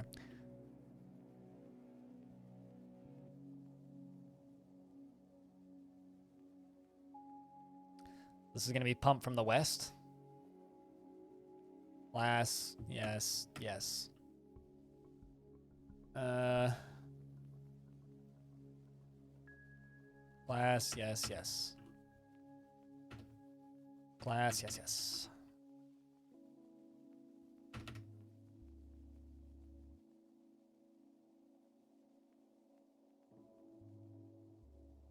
Before going for food? Well, damn right. And you didn't miss. Excitement. Also, for clarity's sake, Mist Runner is the only survivor in my entire military, so...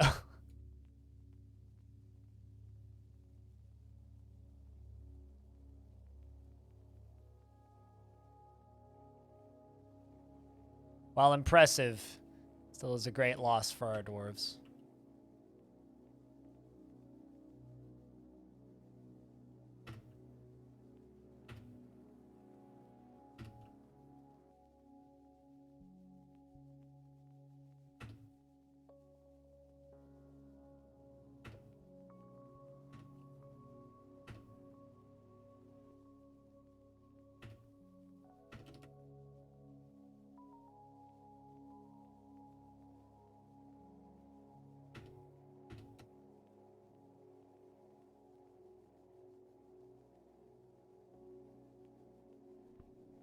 You get to be the head of the military? Yeah, pretty much. I'm gonna move you up to militia captain in a moment. And then rebuild the military squad.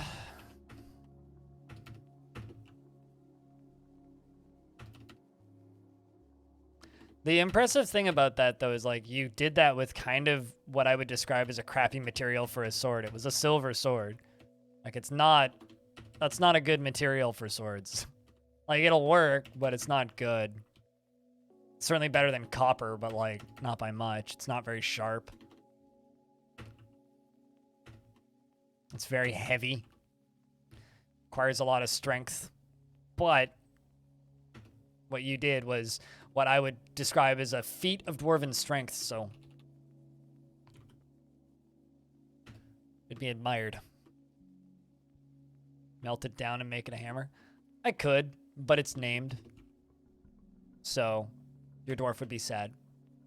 I think that it's best if we let your dwarf keep your sword. It may not be the best material, but damn, you know how to use it. Makes the stories better, I think.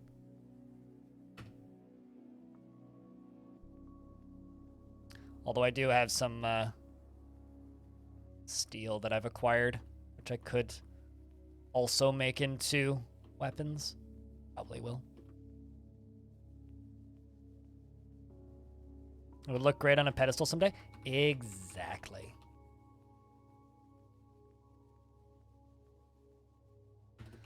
If anything, I think that's what we should do, is we should make a pedestal, put it next to the statues, and put that sword on the pedestal, and then give you a steel one or something.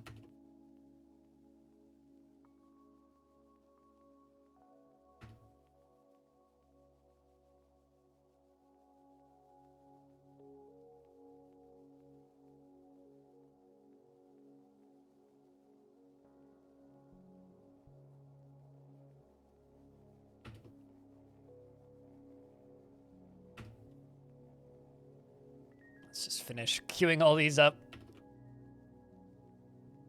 Whew.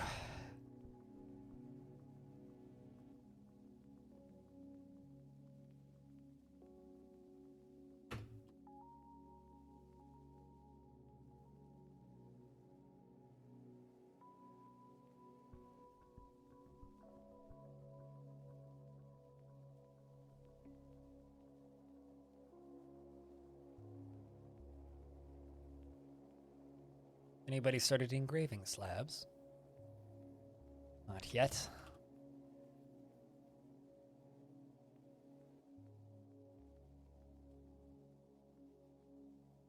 Oh, I just have smelters. I don't actually have... And here, I was like, why haven't they started making those statues yet? Apparently, I don't even have forges. I swear I built some forges a while ago, but not.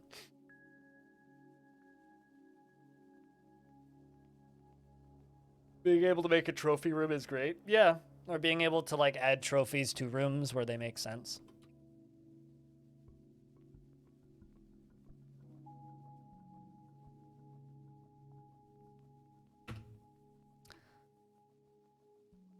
There you go. You're now the militia commander.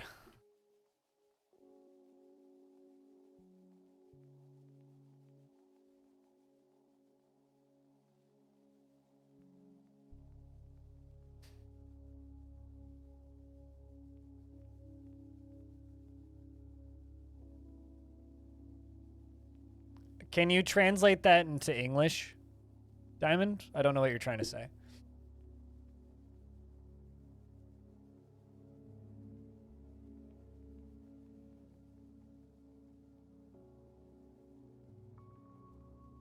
No, no. Twitch is also stream. Not a word. So that might impact things. I don't know what you're trying to say. What is Twitch also, and how will it impact things? Because, like, yes, those are English words, but they don't form a functional sentence. So I have no idea what you're trying to communicate.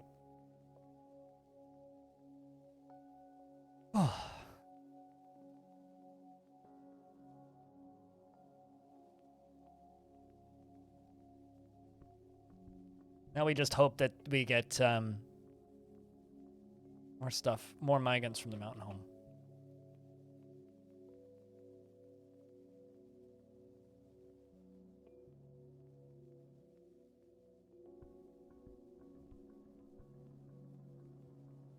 Well, then I have no idea what you're trying to say, and I won't be able to, like, answer the statement. I mean, like, that's you.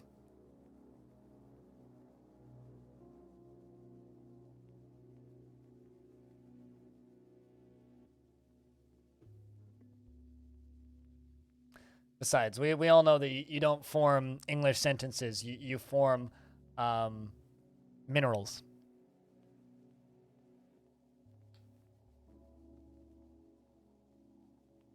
Use the force, Clay. Man, someone has to.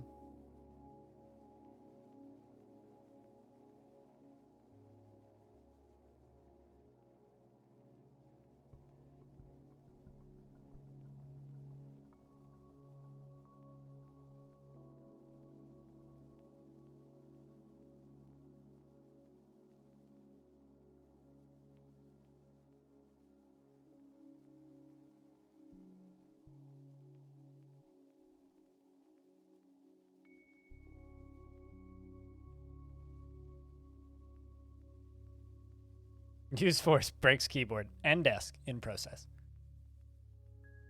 Yeah, so I think what I'm going to need to do is game saving. I think what I'm going to need to do is I'm going to need to make a reservoir somewhere and then just use pumps because this is not working. I wanted to use the volcano to fill this pit, but like it's too big, I think, the pit, which is a shame.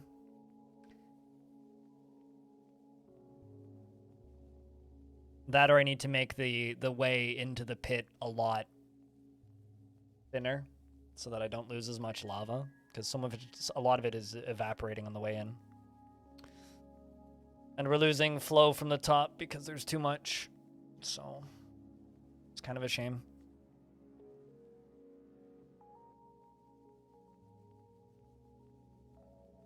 But spring has arrived on the calendar, which actually I think brings us to the first full year in this fortress today.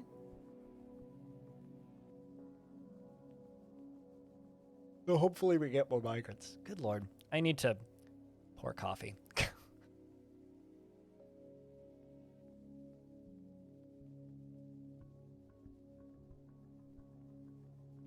But I've only got water in my cup right now.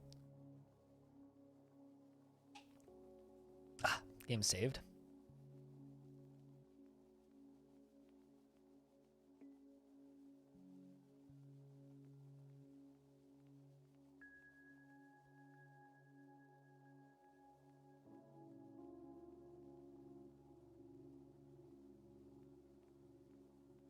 I'm sorry, why are you guys all thirsty? You got plenty of booze. Go get booze. Probably taking too long to get down here with the stuff. Apparently all of the hungry heads gave birth to triplets and boys and twins. They have a very common multiple litter. Neither there's a lot of hungry heads in the basement.